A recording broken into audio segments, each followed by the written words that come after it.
Ceres is your average dude who has just awoken his system abilities. Now this guy's system has a target, and anyone under its influence will crumble to the weight of their feelings for him. Currently, he is staring down an intimidating demonic woman, whose mere sight is enough to send the rest of his comrades scared shitless. Facing off against these so-called heroes of humanity, she finds herself rather bored by their helpless state. This hot demonic baddie is actually Princess Yug of the Demon King, and she's toying with the humans upon the king's orders. The D-class hero. Bella finds herself exhausted and defenseless, advising Ceres to escape without her because Princess Yug is just out of their league. Especially since our boy Ceres is a trash F-grade hero. Though he may be at the bottom rank, bro has some serious balls and stands his ground against the demonic threat, believing that he can handle her. His words, by the way, not mine. The demon baddie is out here stretching her body, which I'm pretty sure made some of you guys smile like you just got free candy, but really it's because she's fed up with how weak humanity really is. Ceres finds himself having a nosebleed against her, well, irresistible charms. Even Bella is shocked that this man is out here simping against a threat that could end their lives. She recommends they prioritize escaping from the battlefield as quickly as possible. Princess Yug is so carefree about the fight that one of her orcs had to remind her that one lowly dude was still standing. Switching from sexy to complete psycho, she stampedes along with the rest of her crew, hungry for the kill. Meanwhile, our boy is out here literally T-posing like a Chad, even though Princess Yug has plans to make a wine glass out of his head. Logging into the system, he sets the incoming Princess Yug as his target. While the monstrous demon is just about to end his life with a single swing, the system's effects fully kick in, and instead of chopping his head off, she caresses the back of his head and leans in for a long kiss. Yeah, this weird-ass system actually gives him attack points for successfully completing the kiss too. I think Sung Jinwoo's system has finally found its match. Anyway, Bella's out here going ballistic because of this clown. Even that random-ass orc warrior is questioning what the fudge she's doing in the middle of their fight. Armed with his new power boost, Ceres knocks down 3 of the monsters with a single swing of his sword, shocking Princess Yug as she pulls back with intense speed. Bro is out here keeping a determined face, but I'm damn sure he enjoyed that. Princess Yug, on the other hand, has no idea what's going on. Her clear intention was to kill the bastard, and yet, she matched lips with him instead. Ceres stands proud like a noble warrior, roaring that he's going to sacrifice his body for the safety of the city, which is probably the greatest sacrifice I've ever seen in any manhwa story. Yug's underlings are out here confused as hell because they did hear about the rumors of the demonic princess keeping a secret boyfriend. But they're surprised it turned out to be a human of all people. One of the warriors shouts at his stupid comrades for disrespecting the princess by smudging her name against a human. As for Princess Yug, she seriously doesn't want the Demon King to find out about this incident, even though her heart is raging after that little interaction. Ceres wants to end things here and now, so she sends her warriors to finish him off. Bro conveniently doesn't use his locking ability on these guys and actually takes them head-on, deflecting a full swing of one of the orcs. Unfortunately, even though his attack ability increased, that isn't the same for his equipment because it shatters in one blow. The rest of the warriors are ready to obliterate him. One of them goes for a horizontal wide swing, causing Ceres to duck and evade to prevent himself from becoming a Kit Kat. Unfortunately, his defensive stats are low, but he counters by making use of his offensive power boost, managing to slice his opponent's weapon. But another orc dives him from behind like Ceres owes him rent or something, forcing the guy to maneuver all the way back and retaliating with a critical blow. Witnessing the battle unfold, Bella is at a loss for words. This is clearly not the Ceres she is accustomed to. Meanwhile, Ceres regrets being unable to do anything more than pierce the monster's skin, even after that attack. Things get even worse for him as Princess Yug literally comes flying from above to stomp this dude into the ground. Ceres is caught in the attack, resulting in a major shockwave, sending Bella back and driving the demons into intrigue. Yug had finally restrained Ceres onto the ground, and it was about time to end his life. Not even our boy can find a way out of this one as one of her underlings is about to slice his head off. But unexpectedly, the demon princess whips him flying with her tail, stopping him from ending the shitty human's life. The rest of her men are confused, as Princess Yug lays down a strict order for them not to move a single inch. After all, she's in the mood to finish this human off all by herself. Once again, guys, it's her words, not mine. The orc warriors all celebrate in entertainment and glee, supporting her decision. And it genuinely looks frightening as fuck, because she's basically about to chop his damn head off with a bite. But to his surprise, Yug basically nibbles and pulls his ear, not doing anything more as her saliva drips down on his face. Our boy is genuinely annoyed that he has to endure such treatment because he believes he's a man of character. Well, that annoyance fades when he thinks it's once again a noble sacrifice for his people. As for Yug, she's acting weird, questioning why she's become fond of such interactions with a human. Girl is down bad for this man, and though he's suffering lots, The system is paying him greatly by buffing his stats in return. Even the orcs are flustered seeing this explicit scene going on before their eyes, while some of them think this is just one of her methods of torture to make the humans suffer before death. After enduring enough of whatever this is, Cirrus thinks his stat points have reached a level that should be enough to take her on. So he retaliates with his broken blade, aiming to plunge it into her upper back. But the demon princess is cautious even when she's enjoying herself, quickly grabbing his arm, preventing the attack, and then grabbing him by the neck. Yug smashes him into the nearest wall, causing her minions to believe that she's finally getting serious about her plans of killing him. Having him pinned to the wall, she finds herself in a state of contemplation, believing she should have held back a little. Yug tells Cirrus that insignificant humans are so confident in taking on the demons, and unveils her intentions of toying with him. She destroys his armor to prove the point that humans are nothing without their equipment. But in reality, she's out here gooning to Cirrus's body, all the while her minions are hoping that she kills him soon. Our boy, on the other hand, observes that he's basically defenseless if she attacks now. He spots her hand reaching for his face, knowing that it's going to be dangerous if she lands an attack. Bro is out here begging for endurance because she's about to drain his life. Literally. She pins him down and has her way with the guy while he's starting to realize he genuinely doesn't have the strength to beat these monsters at all. As for Bella, the chick is out here confused as heck because she can barely describe the scene as a battle. Meanwhile, our boy is out here acting like he's sacrificing a lot just for the greater good. Bro gets a little too confident and goes on the aggressive, believing that it's time to increase his stats to the fullest. And well, what happens next is only a scene that can be described by the reactions of the monsters. I'll just give you one hint. The system didn't just give him one but dozens of power boosts in one single moment. To make it even funnier, the Demon King himself appears on the scene and drops his damn sword out of shock. Bro stole his bitch before his eyes. Even Princess Yug is stunned to find the Demon Lord here, while this ugly-looking bastard is at a loss for words. This is the Demon Lord Bartley, and because of his presence during the lovemaking process, the system awards our boy by doubling every single stat. I guess cucking does have its benefits in some ways. Bartley unleashes just about the same amount of rage as any guy would if he found his girl cheating on him. Yug is in the middle of trying to explain while our boy is already prepared to throw hands with the Demon King. Bartley needs a Snickers with the way he's mauling. He lunges incredibly fast to prevent the bastard of a human from playing with his concubine. The first hit alone knocks our boy crashing into the ground next to Bella. Ceres gets up quickly and claims that he can still fight. Assessing the situation, he analyzes that the Demon King's attack potency is way too high for him to handle. Bartley turns his attention to Princess Yug, questioning why she's having fun with other people again. The Demon Lord is pissed that she's still the same. Bro really said she's for the streets. Princess Yug erupts in outrage, pointing all of the blame onto him, questioning why he'd come so late.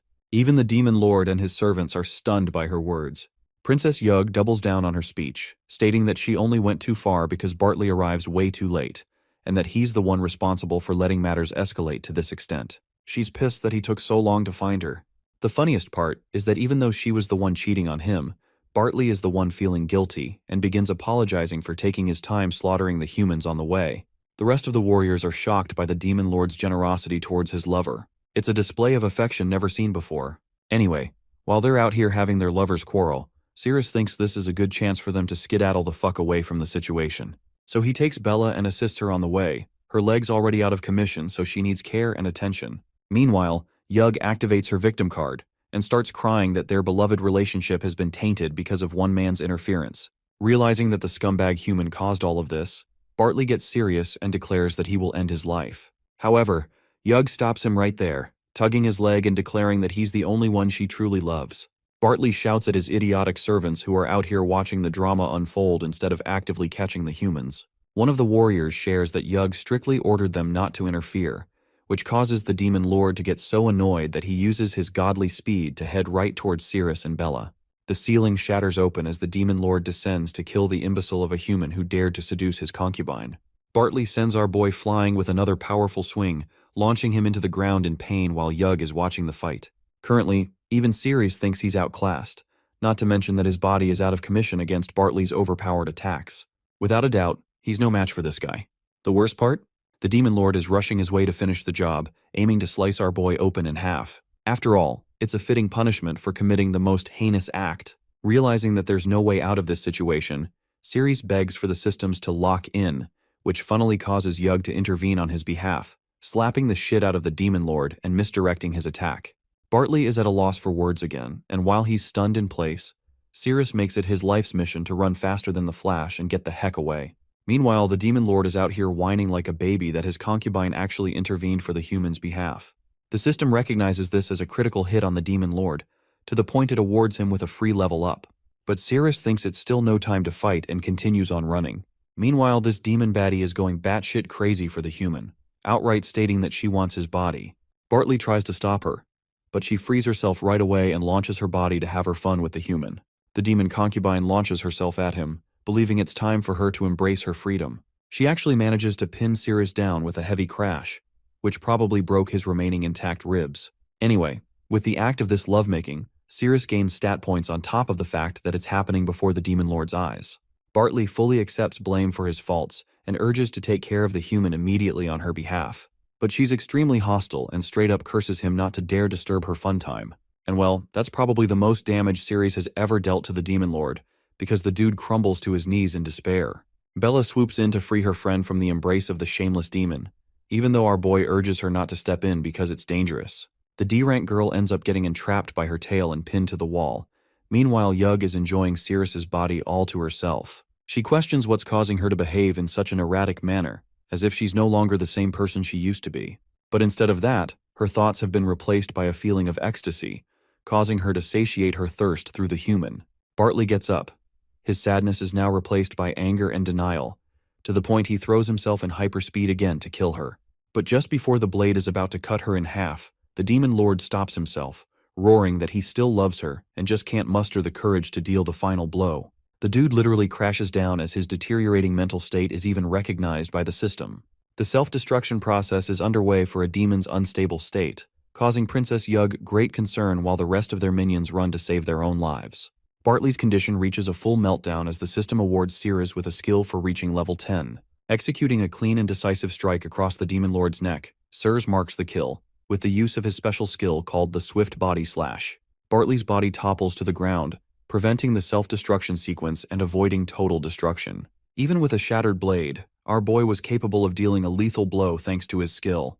Princess Yug, on the other hand, is a bit disappointed that the Demon Lord reacted in this manner and still has no clue why things had to end this way. Speaking of the Demon Lord, it seems that even after his neck was sliced, this dude lunged towards her even in his death. He rests on top of Yug's body, causing her to wail in agony. This also helps release Bella from her tail. The Demon Lord requests his concubine to fulfill her previous promise, swearing that they would both die together. Turns out this guy is still on his self-destruct sequence, while Yug is begging to be freed because she doesn't want to die. Girl is out here acting like a damsel in distress when her hero, Sirius, slices the Demon Lord's arm off and quickly snatches her away. The beheaded Demon Lord is somehow still capable of talking, but he quickly meets his end as the self-destruct sequence reaches its conclusion, destroying the area completely. It's only thanks to Sirius grabbing both Bella and Yug at the final moment that they manage to survive and reach a lower level of the dungeon. Resting at the bottom, Sirius collects his breath, questioning if he's just landed at the dead bottom.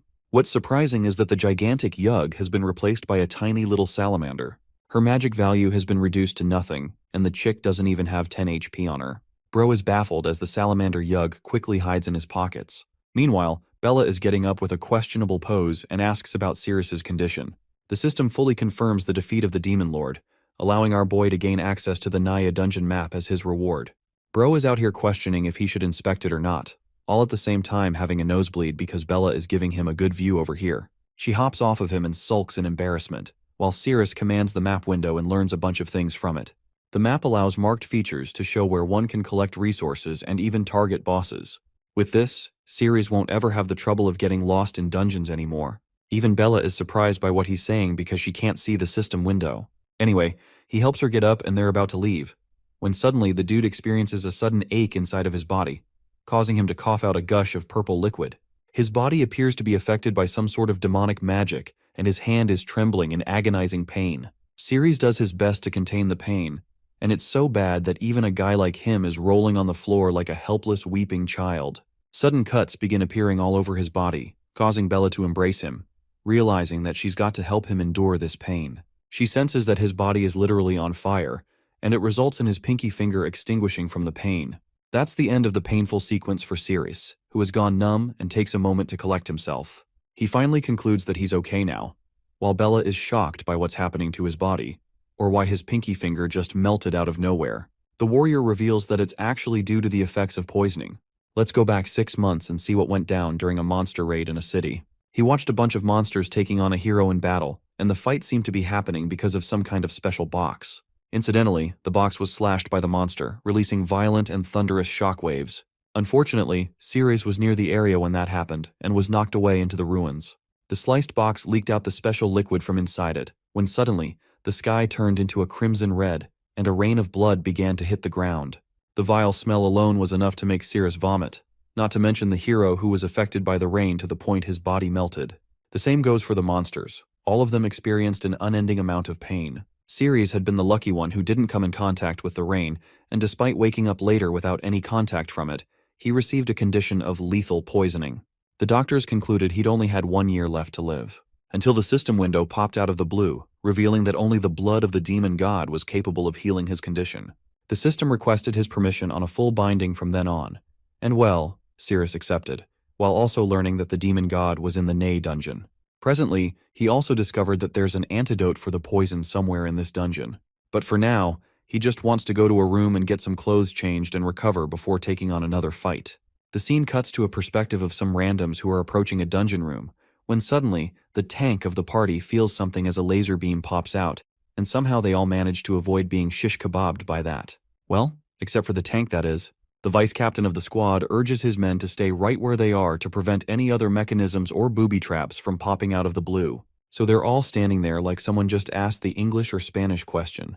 Their best defender and the tank of the party was demolished with one trap, so they have to be careful. Unfortunately, they can't even use anyone as bait to test out any traps. Still, that doesn't mean the group should retreat all of a sudden.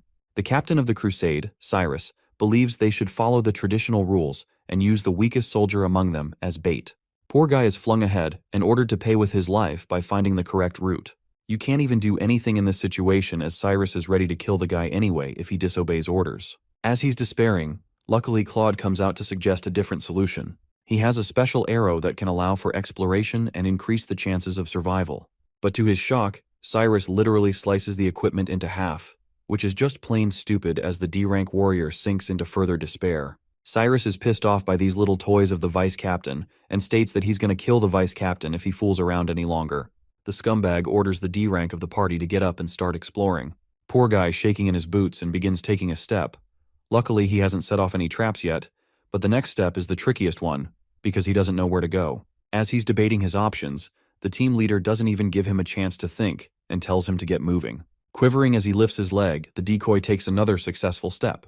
I don't know about you guys, but this feeling is probably similar to playing a game of Russian roulette. Each instance is basically the deciding factor between life or death. This guy even knows that he's definitely going to get killed with the rate he's going. The fear of death overwhelms him, preventing him from walking anymore. The weight of the fear alone makes him turn tail as he flings back, begging for a chance to return him. Unfortunately, because of his carelessness, he steps on a point that activates the trap, shooting a clean beam through his head. The members of the group are terrified because according to the trajectory of the beam, they could be hit from just about any angle. With his body flopping to the ground, the leader Cyrus commands the next lowest ranked among them to come out. But to their surprise, the door opens up on its own, stealing their attention. From the door emerges our boy, who certainly wasn't expecting to see these guys around. Also, you guys remember the decoy team they talked about earlier? Yeah, well, turns out Bella and Cirrus were originally supposed to be the decoys of the group. The shocking part to the team leader is how both of them managed to survive and escaped the dangerous levels. It makes his blood boil to discover the survival of Ceres. Man can't even live in peace. Let's talk about the events that unfolded prior to their departure to the dungeon. Ceres was apprehended for apparently knowing special information about Cyrus's wife's underwear. Now that's just hilarious. It seems that this main character's solution to every problem is, I'm gonna sleep with your girlfriend and you'll regret it. Anyway, Ceres tried his best to give a shoddy explanation, but you can only guess Cyrus's reaction, who was at the verge of killing the guy for having a supposed affair with his woman. Being the man of character, Ceres valiantly declared that he would never do such a thing and was only training his eyes for perception. To their astonishment, Bro begins naming down all of their underwear colors. The funniest part is how quickly the underlings of the captain went from, "No sir, please don't kill him," to, "Kill him now sir, he's a national level threat." All because he revealed some interesting information. But Cyrus had the suggestion of placing him in the decoy group instead, believing it to be a fitting punishment. And well, that's how our boy ended up here of all places, and his luck is so rotten he encountered the same dude again. Cyrus demands that he come over immediately to his side, but of course, even our boy understands that it's a trick to make him trigger the mechanisms. The vice captain swoops in with a suggestion, believing it would be wise to follow the trail of the decoy group instead of taking reckless risk. But this thick-headed captain probably has a boulder for a brain with the way he rejects another sensible recommendation. He even guilt-trips Claude, pointing out that his actions are only for the sake of the team. Cyrus returns his attention to the annoying pest and orders him to execute his job. But our boy is smart and decides to pop open the map function as he begins to walk. Afraid that he'll get blasted out of God knows where, Bella tries to stop him. But this dude knows what he's doing, and thanks to the map, he knows he's safe. The rest of the assault squad is shocked at Sirius's bravery and devotion, with the way he's walking with confidence. They can't believe he's relying on pure guesswork to get out of this puzzle. Sirius takes each step according to system's precise instructions, walking his way over.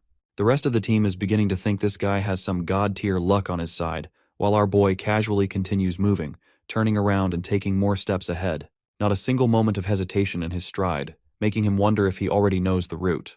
But then again, his shitty F rank nullifies that theory for them too, even though it's the correct one. Bro literally starts hopping over the place and he's still fine. Sirius finds himself wavering for a moment because he almost lost balance and triggered the mechanism. Meanwhile, the brain-dead team captain is questioning why the hell he's not blown up yet. Sirius is nearly there, and with a few more steps, he walks past the corpse of the bait and arrives in front of the captain. His valiant accomplishment of crossing over without triggering a single trap is held in high regard by the group. Sirius chalks it off as a result of his training and declares that they're innocent. But Cyrus isn't quite done yet and nearly takes his neck off, questioning how the hell could someone pull off such crazy luck in a situation like this. At the same time, he makes our boy the trailblazer for the mission because of his performance just now. The sudden appearance of the kale mushroom surprises our protagonist. These mushrooms are known to induce sickness in humans upon consumption, but for monsters they're okay. Sirius realizes that the tiny salamander inside of his armor must be hungry, so he carefully plucks a couple of them, enchanted by the smell. Cyrus immediately notices his act and questions what the hell he's doing. He snatches the mushroom away from his hand and chucks it in his mouth, revealing that they've been operating on an empty stomach for a while. As he's munching it down, the arrogant leader reminds him that he can't go on doing as he pleases. Sirius simply informs him that there aren't any problematic traps through the door, so they can easily progress. But the leader wants him to do the dirty work of opening the door as well, believing that it's going to be a huge risk if his team simply walks in and something bad happens. In the end, our boy had to be the one to open the dungeon door, causing Cyrus to alert his party members to stay sharp for anything incoming. But as he's wielding his sword, an uncomfortable gurgling sensation starts growing inside his stomach. Yeah, this guy's cooked. Sirius opens the door fully and surely there's nothing so far. But the party members are prepared for everything, while Cyrus is out here having a shit face releasing a deadly mustard gas from his you-know-where part. Anyway, our boy marches forth and hasn't been killed yet, so Cyrus questions what he's seeing so far. At the same time, Bro is clenching so hard and questioning why his stomach is betraying him at such a moment. The realization hits him, believing that it's the mushrooms that caused his demise. Anyway, our boy expresses that the place is full of traps, and goes blitzing ahead, knowing that the rest of them will have to keep up, and it will result in even greater torture for the clown who ate the mushrooms. Anyway, the rest of the party starts running, but none of them really know why. Cyrus is literally at the verge of exploding and releases yet another deadly gas. The hilarious part is that his group members all think it's from the dungeon floor, and that the stench is going to kill them all. Embarrassed like hell, Bro tells everyone to run for their lives or else they're all gonna die. A while passes after their little marathon and the team leader immediately confronts Sirius for the mushrooms, questioning if this is some kind of elaborate scheme coming from the D rank.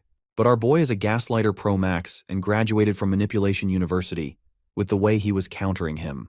Poor Cyrus can't even explain the situation properly. One of his team members sets down a comfortable spot for the team captain to sit on. But of course he can't sit, especially not in these circumstances. Bro is extra motivated and tells them to keep moving. Finally, he puts a blade against Sirius's neck, declaring that he will personally execute him if he dares to run like that again. Anyway, their navigation through the dungeon continues as the group avoids each trap thanks to our boy's help. Unbeknownst to them, however, there is a sleeping dragon who doesn't know the humans have invaded her domain. Sirius keeps leading them on, but there's more than just a few monsters here who are actively spying on the humans. Here's the thing though, the team leader has been deadly observant all this time, noticing how they haven't run into a single monster or a trap so far.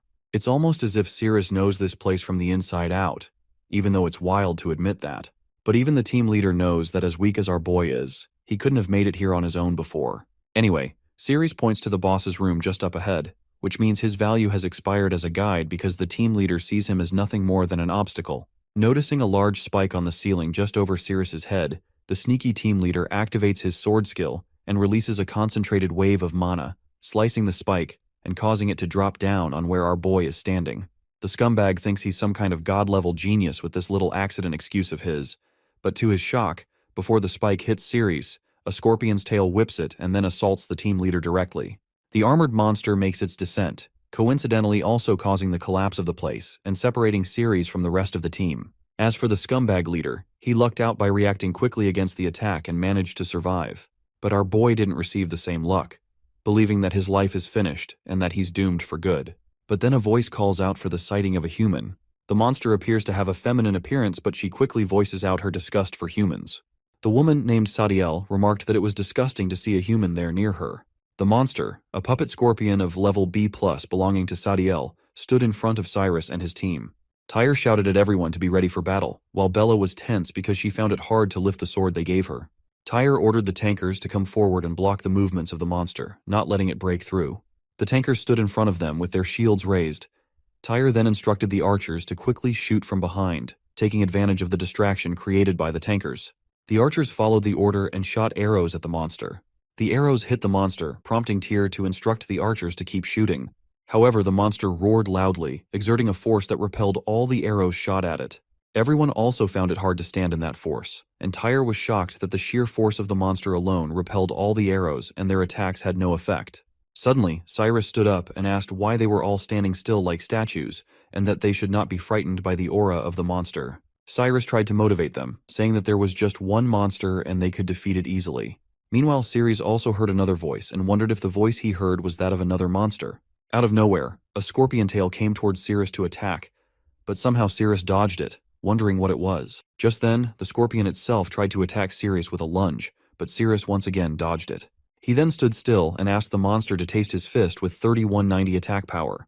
With just one punch from Ceres, the scorpion puppet's body got a hole, and slowly all its parts blasted and scattered here and there. Sadiel was impressed seeing that Ceres actually shattered one of her scorpion puppets with just one punch. At that moment, Ceres was wondering that the antidote which could cure the poison on him was in the room just ahead where the boss was, so he couldn't afford to expend more energy on meaningless battles. So he thought to use the map and escape directly, sparing himself.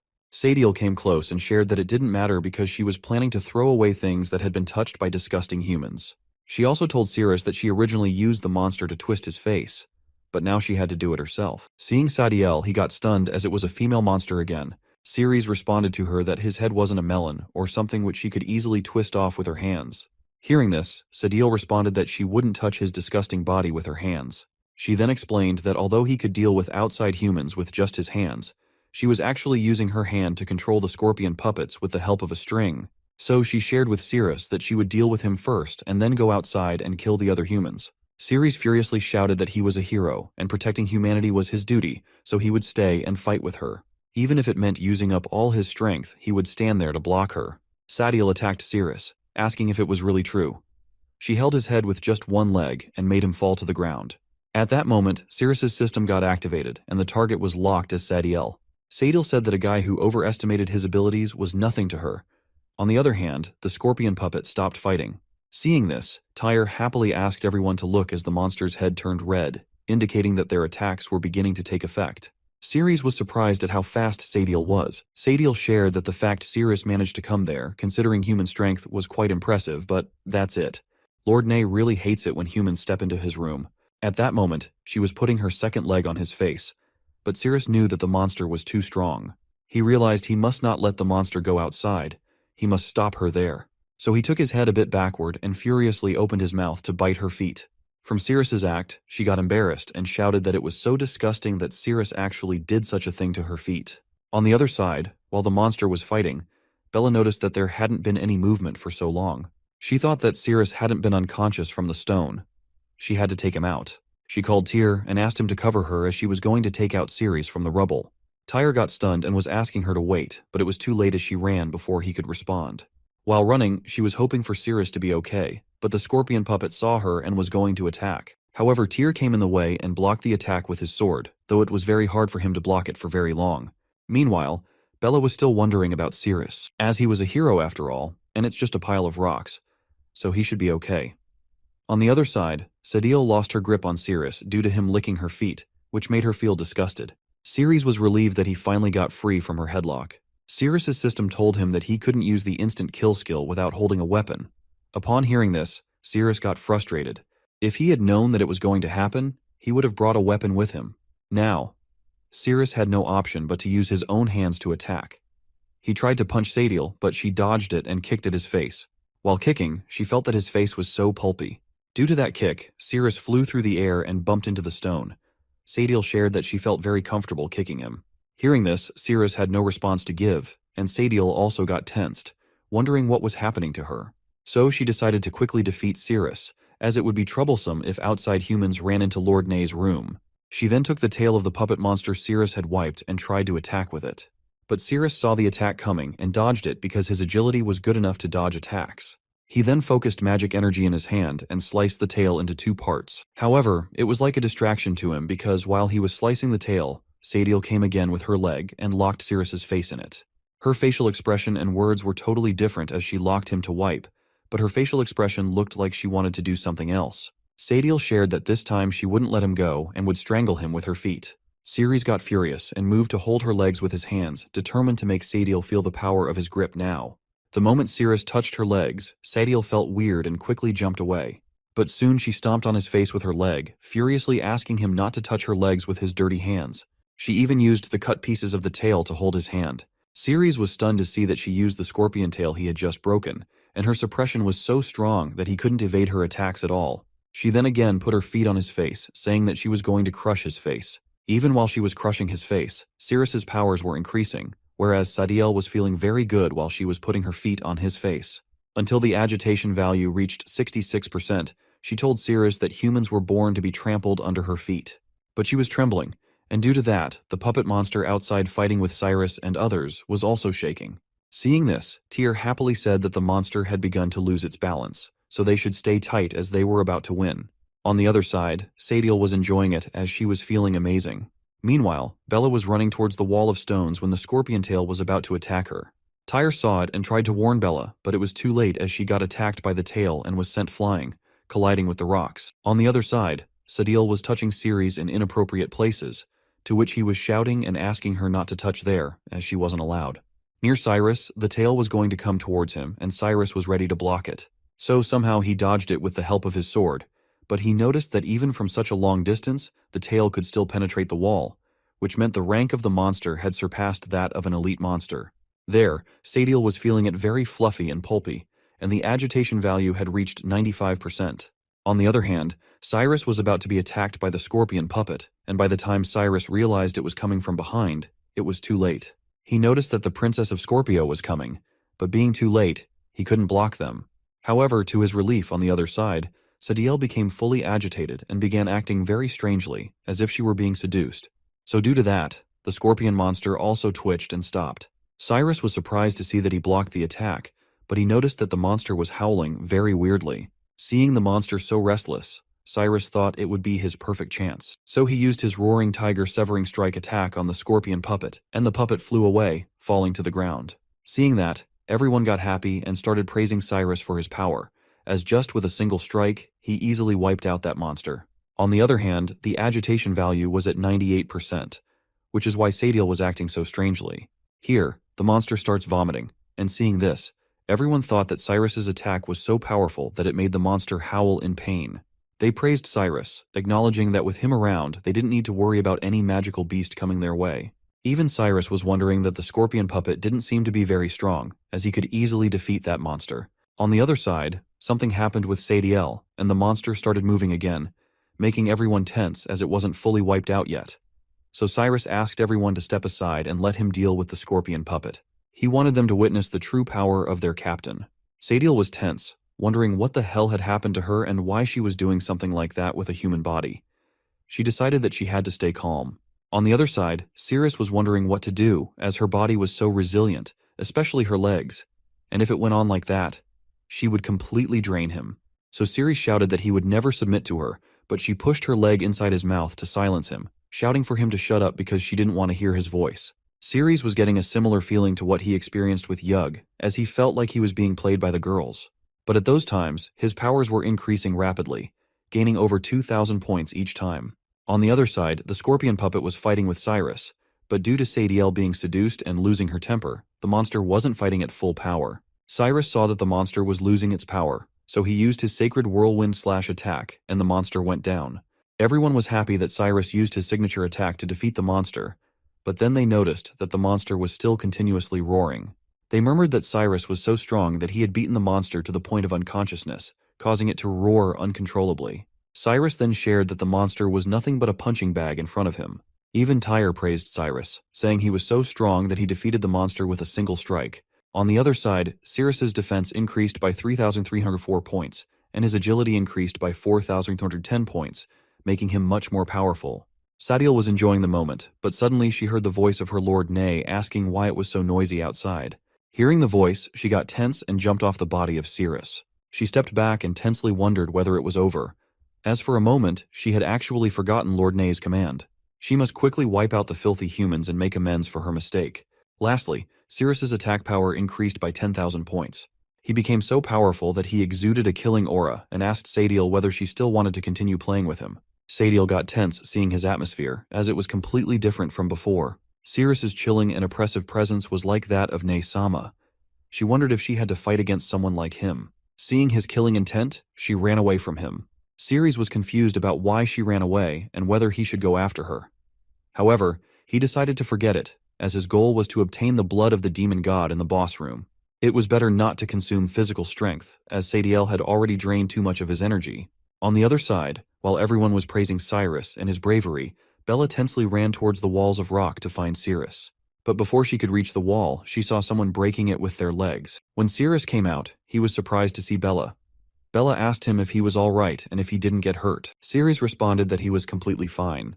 But Bella, still observing everything, noticed that he was covered in dust, and she expressed concern that while it might not show on the surface, there could be internal injuries. She even suggested that he let the medical team take a look. Cyrus laughed and responded that he was truly fine. So Bella told him that if he felt unwell, he should let her know immediately. Cyrus responded with a simple, "Okay." Meanwhile, Tyr was trembling with fury, seemingly harboring something in his heart for Bella. Cyrus asked everyone to listen, stating that from that moment on, they were going to follow behind him as he wanted them to witness his true strength, as he was going to defeat the boss alone. Hearing this, everyone was amazed and started praising their captain's mightiness. Cyrus was elated, thinking that the dungeon's danger level was certainly not at C rank, it was probably pushing at D rank at best. So, when he would return to the guild and share his achievements, it would surely lead to a promotion, which was a significant gain for him. The scene then shifted to Lord Nay's room, where Sadiel shared with Nay that there was a very powerful human outside. She didn't know what method he used, but his initially feeble strength skyrocketed to an unimaginable extent in an instant. She asked Nay to be more careful when facing that human. In a weird voice, Nay asked Sadiel what she commanded her. Tensely, Sadiel responded that she commanded her to guard the door and not let any creature enter his room. Upon hearing this, Naye furiously asked if she knew that, then what the hell was she doing out there with that human? Sadiel got tense and was about to respond, but before she could, Nay attacked her. A great blast occurred behind her, but the ray of light passed through her, instantly defeating her. Nay shouted that she didn't want to hear her lame excuses. After that, Nay picked her up with magic and threw her onto the corpses of many monsters and humans, saying that she should just become firewood. At that moment, Sadiel was murmuring that she didn't want to die yet. When Sadiel got thrown onto the corpses, a pond emerged with a green liquid substance inside. Nai shared that after waiting so long, she had almost finished using thousands of humans and monsters as firewood, and the blood of the demon god had finally begun to boil. Suddenly, someone barged into Nay's room by breaking the door. Hearing the sound of the door getting broken, Nay turned back and asked who was so brave and dared to set foot in her room. Cyrus responded that it's him, her daddy, who came to beat the hell out of her. Ceres saw the blood of the demon god, and his system told him that the blood of the demon god could eliminate toxins in his body after consuming it. Nai asks if Cyrus was the powerful human that Sadiel mentioned. Ceres also wonders if the green blood was the one that could detoxify him. Cyrus then asks everyone to listen to him, stating that no one was allowed to take action without his command, as he wanted to take on the boss of the C-rank dungeon by himself. Everyone starts cheering for Cyrus to go and defeat the boss, showing the power of humans and what they could do. Ceres was amazed to see that the thing placed on that platform was actually the blood of the demon god. Meanwhile, Cyrus was running towards Nay to defeat him, and everyone else was cheering for Cyrus. Upon reaching close, Cyrus jumped in the air and told Nay to feel his terror. However, Nay just used her thumb to counterattack, and in that attack, a fierce yellow light ray emerged, burning all the armor Cyrus was wearing. Cyrus also got thrown into the air and crashed into the wall. Seeing this, everyone got shocked and ran towards Cyrus to ask if he was okay. Nay asked if they only had Cyrus as the most powerful human being and concluded that Sadiel was really useless. On the other side, Cyrus was shocked and wondered that the monster's attack didn't make any sense, as it shattered his A-rank armor with just one strike. Fortunately, he was wearing the S-level soft dragon scale armor that his brother gave him underneath. Otherwise, he would certainly have bid life goodbye. His teammates asked if he was all right, but Cyrus was still lost in thought, wondering what was going on with the underground dungeon and why there were so many differences in strength between monsters. He thought that it wasn't a good idea to fight those monsters head-on, so it would be better to use his team members to exhaust the monster's strength first. Then he would take action when the monster didn't have much strength left. In this way, his chances of winning would be a bit greater. Cyrus stood up and asked everyone to follow his order, charging forward and showcasing their own expertise. However, Tyr interrupted him, suggesting that a full charge assault without formation could result in many unnecessary casualties. He recommended sticking to their previous formation, with tankers using their large shields in front. Cyrus furiously asked Tyr whether he was questioning his judgment or trying to defy his commands. Tyr tensely responded that he wasn't daring to do so. Cyrus then told Tyr to stop talking and do whatever he was ordering. Cyrus then ordered everyone to pick up their weapons and charge forward, assuring them that he was their solid support and there was no need to be afraid. Everyone agreed and moved angrily towards the dungeon boss, Nay. Nay was also ready to attack back and said, "Here comes a bunch of humans who don't know whether to live or die, as their flesh and blood don't even qualify to become sacrificial altar firewood." Nay then shouted that she wanted to show them the difference between humans and monsters, and unleashed her despair-inducing disparity attack on a large scale. Most of them were burned down in that attack. Ceres held Bella and Mark, getting them out of the range of the attack. Most of them were burned, and some were injured. Even Cyrus somehow managed to escape the attack, but his sword was burnt to ashes. Cyrus was shocked to see his own sword destroyed. Nay then flew off into the air and asked Cyrus if he didn't say he would make her feel the sense of terror. Cyrus realized he couldn't win in this situation, so he quickly thought of running away from there. Tyr was stunned to see the burned bodies of his teammates, but to his surprise, he saw Cyrus trying to run, shouting at everyone to retreat. Those who were still alive listened to his command and left the boss room. Tyr got furious hearing that from Cyrus's mouth. But to Cyrus's shock, his hand was grabbed by someone. When Cyrus looked back, it was none other than Ceres. Ceres held his hand, saying that Cyrus had just said he was the solid support for the team members, and his battle against the boss wasn't over yet, so Cyrus couldn't leave. Cyrus tried to shake his hand to free himself from Ceres's grip, but it didn't work as he couldn't loosen Ceres's grip. Cyrus told Ceres that he was the team captain and his words were law.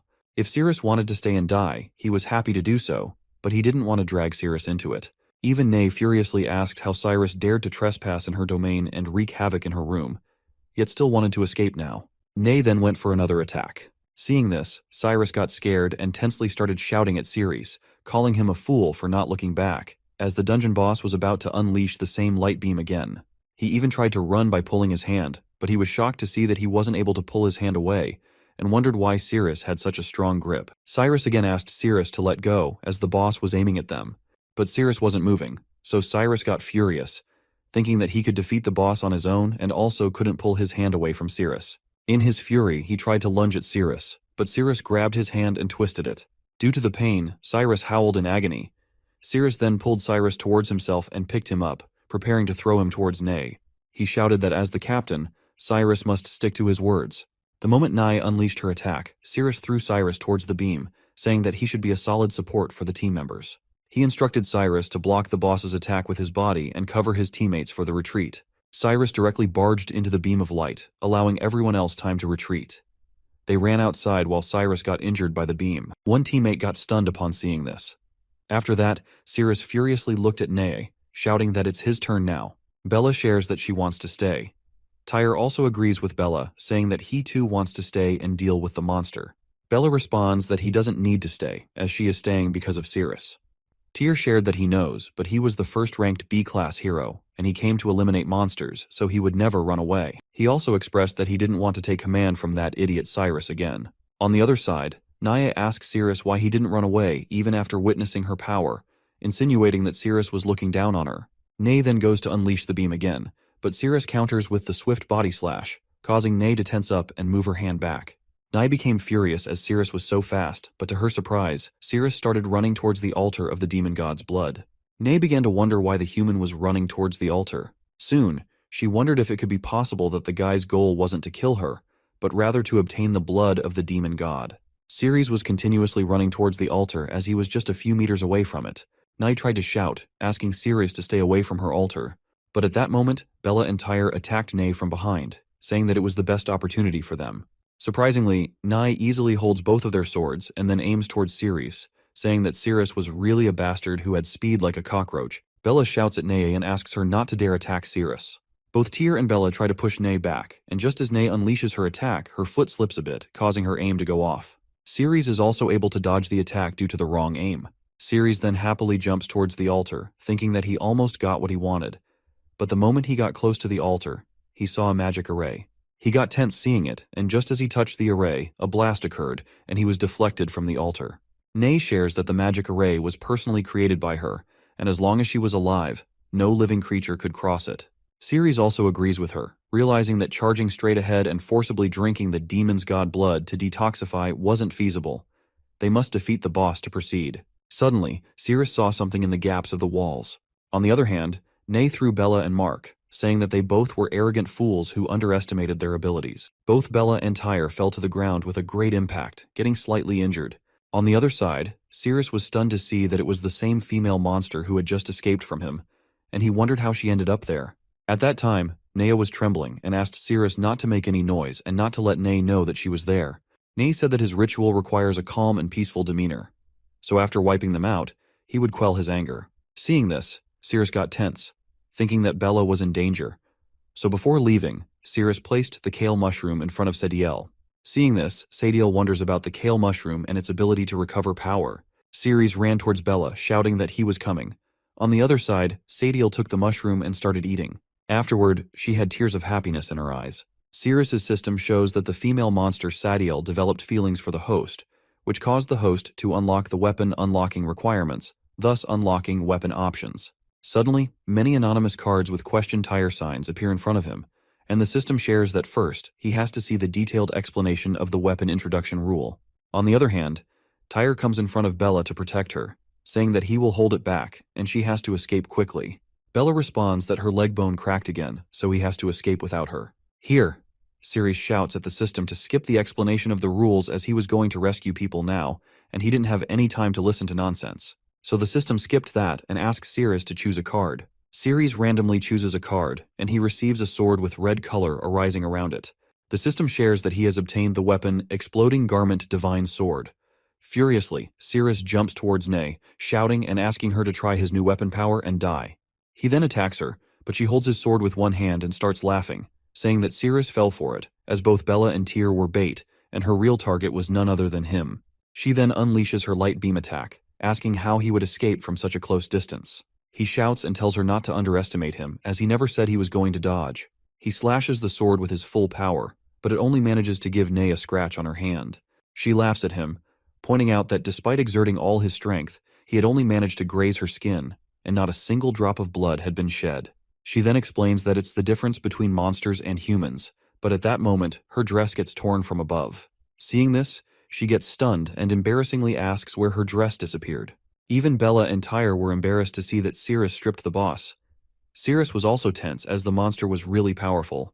At that time, his screen shares that the Exploding Garment Divine Sword, when striking with the sword, would cause enemies to have their clothes explode. When the enemy was naked, it would trigger the ultimate move, Divine Sword Descent. Ney got furious with Cirrus for what she considered a despicable move, and for that, she was determined to wipe him out anyhow now. Cirrus tried slashing her again, but this time she dodged it.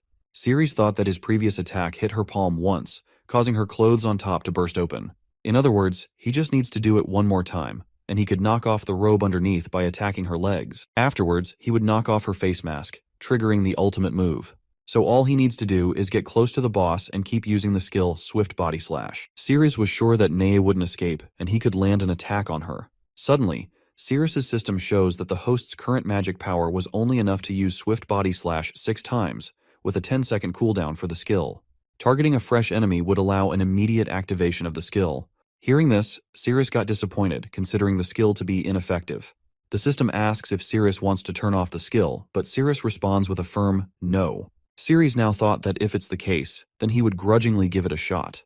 He furiously ran towards Nei to attack with swift body slash, but Nei jumped in the air and dodged the attack. Cirrus got tense because he again missed the attack. Meanwhile, Nei was wondering why Cirrus kept targeting her legs when her upper clothes had already burst open. Did Cirrus want to strip away her robe also? Just then, Cirrus came again for an attack, but this time Nei furiously kicked at his face.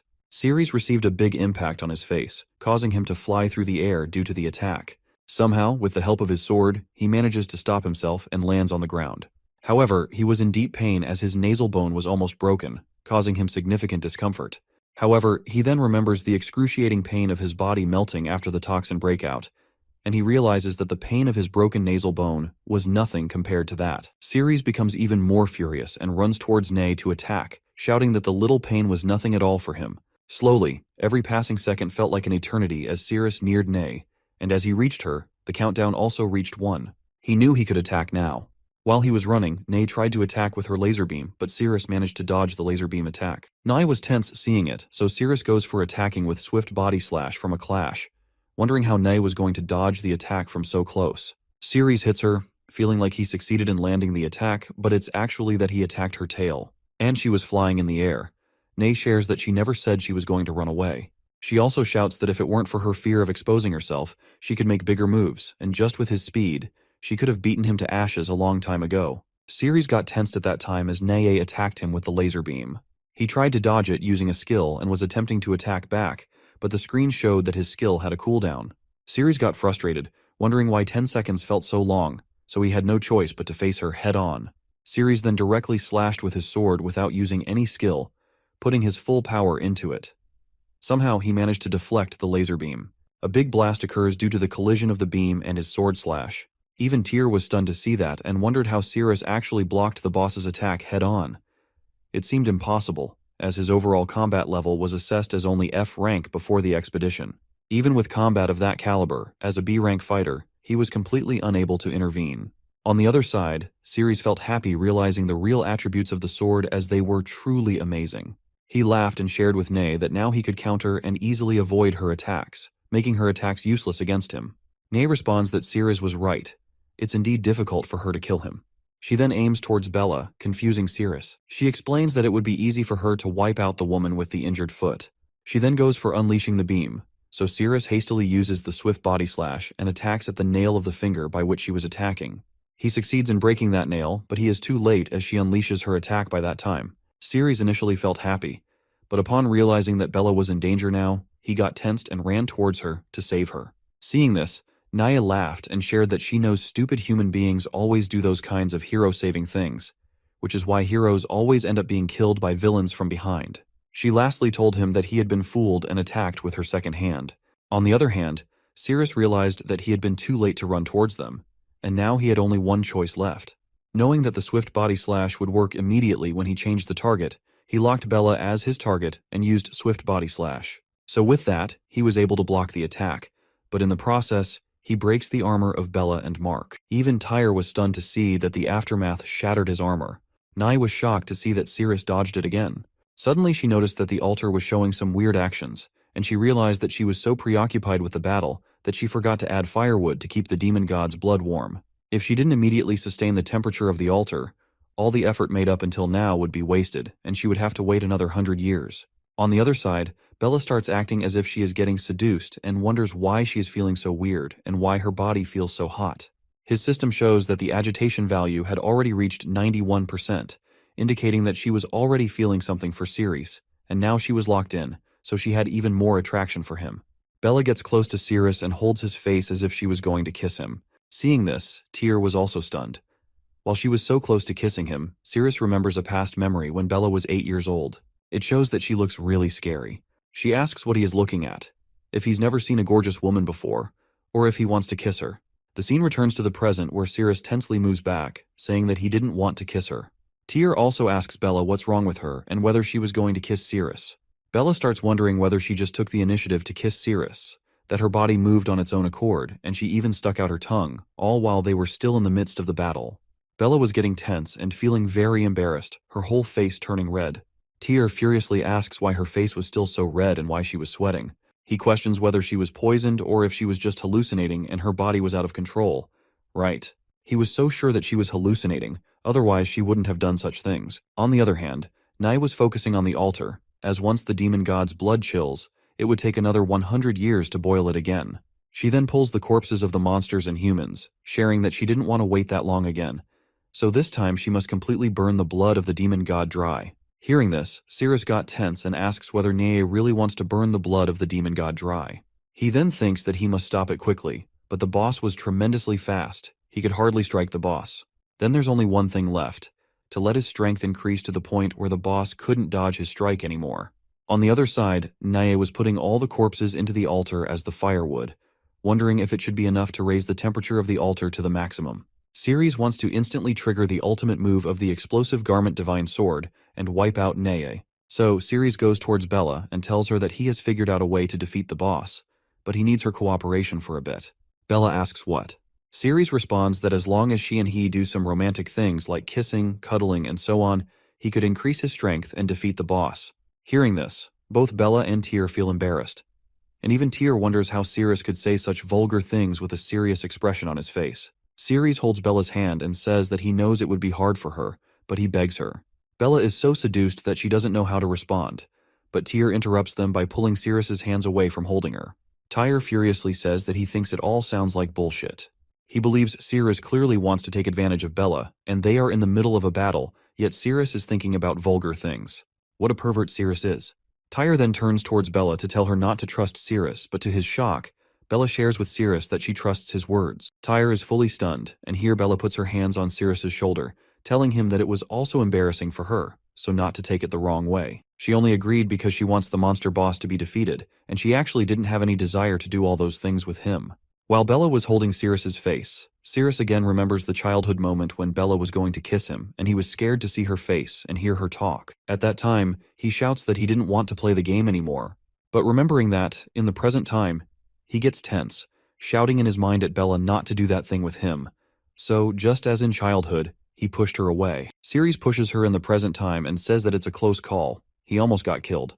In that process, his system shows that Tyr took a critical hit. At that time, Bella was wondering why Ceres pushed her away. Ceres got a notification that his level increased by 1 level and all stats had been increased by 5,000 points. Seeing this, Ceres got amazed and realized that it's certainly because of Mark. He got happy that now he didn't need to touch Bella's body and recall that terrible memory. Ceres told Bella that if it's very difficult for her, then they should not do it, and so he was going to defeat the boss. Hearing this, Bella got sad and asked Ceres to wait, suggesting that what if he still couldn't defeat the boss and if he needed her help. Meanwhile, the agitation value of Bella had reached 99%. Ceres responds with a mock face, saying he didn't want her help, and then he runs towards Nea. Hearing a no, Bella feels hurt and asks why. She even wonders why Ceres didn't have any interest in her at all. Tyr then interrupts her and says that he gets it. Ceres is stronger than him. That's why she has a crush on Cyrus. But he still wants to ask. Bella asks if it could be that thing again. The scene shifted to Ceres, where he was wondering that to activate the finishing move, he must hit both the head and the legs at the same time. Earlier, he almost hit the boss's leg, but now all his stats had been increased by 5,000 points, so if he could just find the correct opportunity using Swift Body Slash, he could surely achieve it.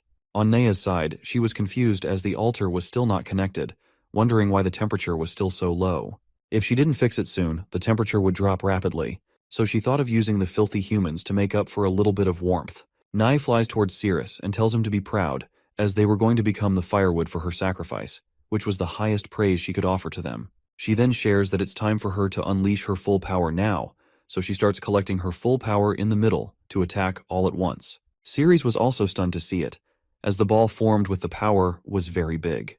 When Nai furiously attacks towards him, he tries to block it with the help of his sword, but while he was blocking, he was getting the notification that his magic points were decreasing rapidly. Slowly but surely, his magic points were coming towards 0. Finally, he somehow manages to deflect the attack, but his whole magic power nearly reaches 0. Now he only has 11 magic points left, and he can't use any skills due to the low magic value. Ceres got tense, realizing that he had no power left and he didn't know what to do. Nae got happy and told him that she knew his magic power had been depleted, and the battle was over now. Ceres was wondering what to do, but to his surprise, Bella came and held his face, saying that he clearly needed her help. She then put his face on her chest, which shocked and heartbroken Mark. Ceres also thinks that Tyr was a good man. Bella also thought that she had already told Tyr a long time ago that she already had someone in her heart, and from childhood to the present moment, it had never changed. Due to her and Tyr getting heartbroken, Ceres got a 5-level increase in his power, and a glow was emanating from his body. Ceres realized that there was a surge of power rising within him. He received a notification that all his stats had been increased by 27,500 points. Seeing this, Nae was shocked, thinking that it was impossible. Ceres should have no room to fight back against her now. Ceres was now glowing intensely, as if he had gained a superior power. Nae said that no matter how much strength he increased, he was still just a mere human being, and in front of monsters, he was nothing but an ant. But while she was talking, Ceres ran towards her and attacked with full power. Nae countered, stating that she could always dodge such attacks. However, Ceres swiftly slashed at her body. Nae didn't realize at the time of Ceres's attack, but when her mask and robe got torn off, she was stunned to see that he had really destroyed her mask. With that attack, Ceres' system showed that the ultimate move, Holy Sword Descent, had been unlocked. Nae furiously shouts at how dare he ruin her face. She then gathers all her power and infuses it into a beam the size of a ball. Ceres attacks Nae as well, and she tries to counterattack. A big blast erupts in the room. The beam also strikes her, and the entire ground is destroyed within seconds, leaving only the line of ground on which Ceres was standing. Even Bella and Tyr are greatly impacted by the blast. After the fog dissipates, Ceres sees that Nae is lying unconscious on the ground, believing he has won. Ceres' system shows a cooldown of 20 seconds for the Divine Sword Descent. He then runs towards the altar, but is shocked to see that the magic altar is still active. He wonders why the magic altar hasn't been deactivated. Suddenly he hears Nae's voice asking if he thought he had already won, as she would never allow filthy humans to touch the demon god's blood. Ceres notices that there are still 9 seconds left on the cooldown. He shouts back at Nae that he will end her in 9 seconds. But then Ceres looks towards Bella and sees that her health is dangerously low, on the brink of death. Nae stands up, shouting that she won't let him have his way as long as she's still breathing.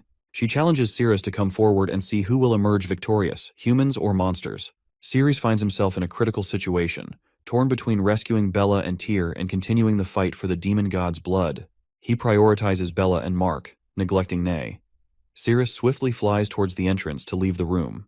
Nae is momentarily relieved as they depart, thinking that humans are indeed foolish. On the other hand, Ceres shouts at the map to open and find the shortest route to the exit, as he needs to get to the hospital as quickly as possible now. Just as he gets out of the room, he is attacked by monsters. Ceres quickly gets ready to fight them. Until then, Bella remains unconscious, recalling her childhood memories. She remembers everyone laughing at her, mocking her appearance and questioning who would want to kiss her. Bella still longs to play the house game, but others sarcastically suggest she play the role of a gorilla instead. At that time, Ceres was approaching her, and some children tried to warn him not to go near her, saying he would get infected and turn into an ugly freak. To their surprise, Ceres slaps one of the boys. The scene shifts to the present time, where Ceres easily defeats the monster with a swift body slash attack. Meanwhile, in Bella's dream, the child who was slapped by Ceres is crying. Ceres tells Bella that the game isn't over yet, explaining that because he's a boy and she's a girl, he should play the dad, and she should play the mom. He promises to take responsibility for her. In the present time, after defeating the monster, Ceres reassures Bella that she will be fine. Meanwhile, on Nae's side, she looks at the altar, realizing she needs to add more firewood to maintain the temperature and cannot allow it to decrease. So, when she had no other option, Nae decided to sacrifice herself for that cause. On the other side, Ceres was battling monsters that stood in his way to stop him. Meanwhile, in the boss room, Nae shattered into pieces as she threw herself onto the altar as firewood. Before dying completely, she shouts to the holy demon god that she can no longer serve him personally. Meanwhile, Ceres fights with the dragon monster and uses his sword to attack. But as soon as he defeated the dragon monster, his exploding garment divine sword disappeared. His system notified him that the enemy had been defeated and the weapon had returned to the system.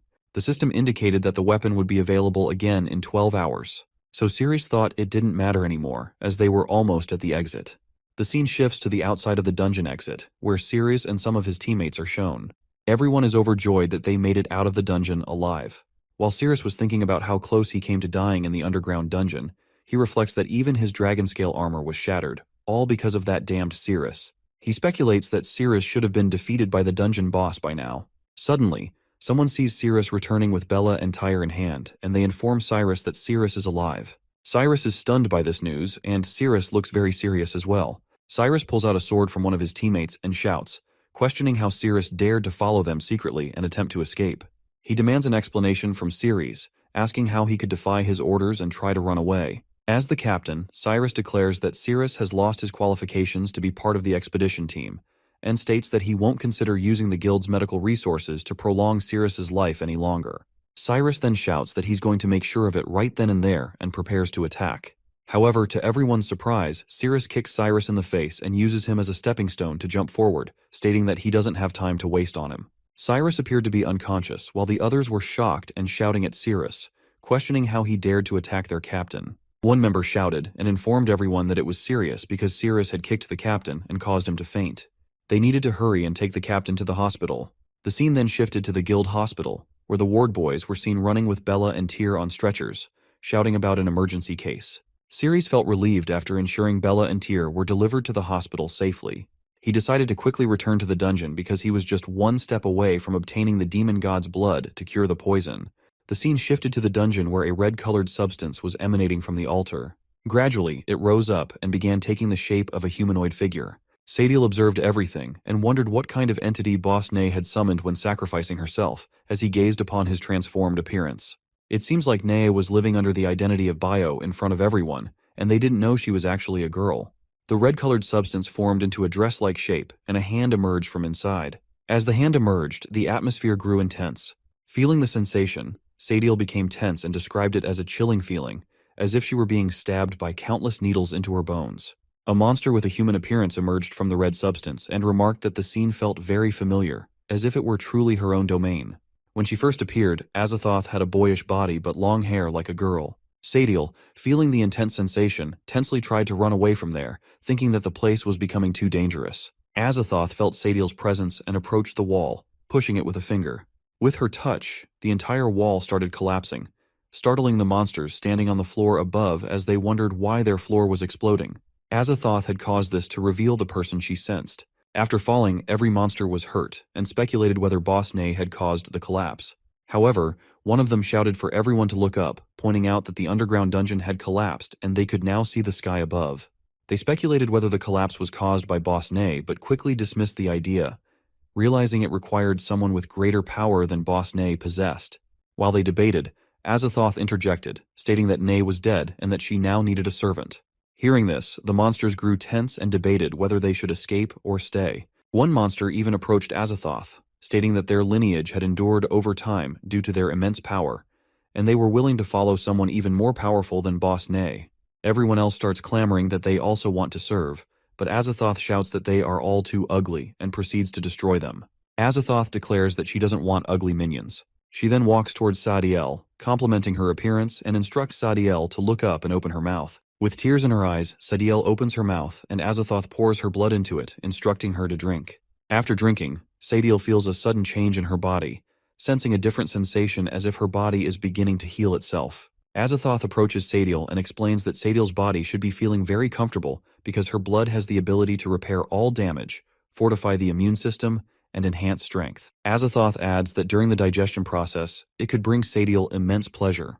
Azathoth then tells Sadiel that it's getting dark, and advises her to go find a clean room waiting for her. Sadiel, unsure of what to say, agrees by nodding her head. The scene then shifts to the guild's headquarters, where it shows Darren holding Cyrus's head. Darren, visibly furious, demands to know what Cyrus said about the mission failing. Cyrus apologizes to Darren and explains that if he loses his position as captain, Darren would have to take over and audit the remaining assets of the guild's investigation team. He urges Darren to come up with a solution to the situation. Cyrus also tries to convey that if it's discovered they have been secretly selling the guild's resources, it would be a serious issue. However, Darren pushes Cyrus back and shouts at him to keep quiet, stating that he already knows that. Darren then asks Cyrus if he just said someone in his team went against his orders. Cyrus confirms this and mentions that the person's name is Cyrus. Darren checks the document and sees that Cyrus is an F-rank hero. He instructs Cyrus to place all responsibility for the failure on Cyrus and orders that he be sentenced to death for desertion. The scene shifts to the dungeon, where Cyrus is confused to see its collapsed state. He rushes towards the altar to check if his antidote is still intact, but he is shocked to see that it's empty. Meanwhile, Sadiel quietly waits for Azathoth, sitting in place. Suddenly, Azathoth puts her hands on Sadiel's shoulders, prompting Sadiel to ask Azathoth not to do it. Surprisingly, Azathoth hugs Sadiel from behind, and Sadiel is stunned. She feels something soft touching her back. Sadiel, who initially thought Azathoth was a boy, becomes confused as she tries to reconcile this perception with the soft sensation she is feeling. Out of nowhere, Azathoth whispers something in Sadiel's ear, causing her to be seduced by it and move aside from the hug. Embarrassed, Sadiel turns back and is stunned to see Azathoth, whose appearance has suddenly changed to that of a proper girl. Azathoth asks Sadiel if she doesn't like hugs.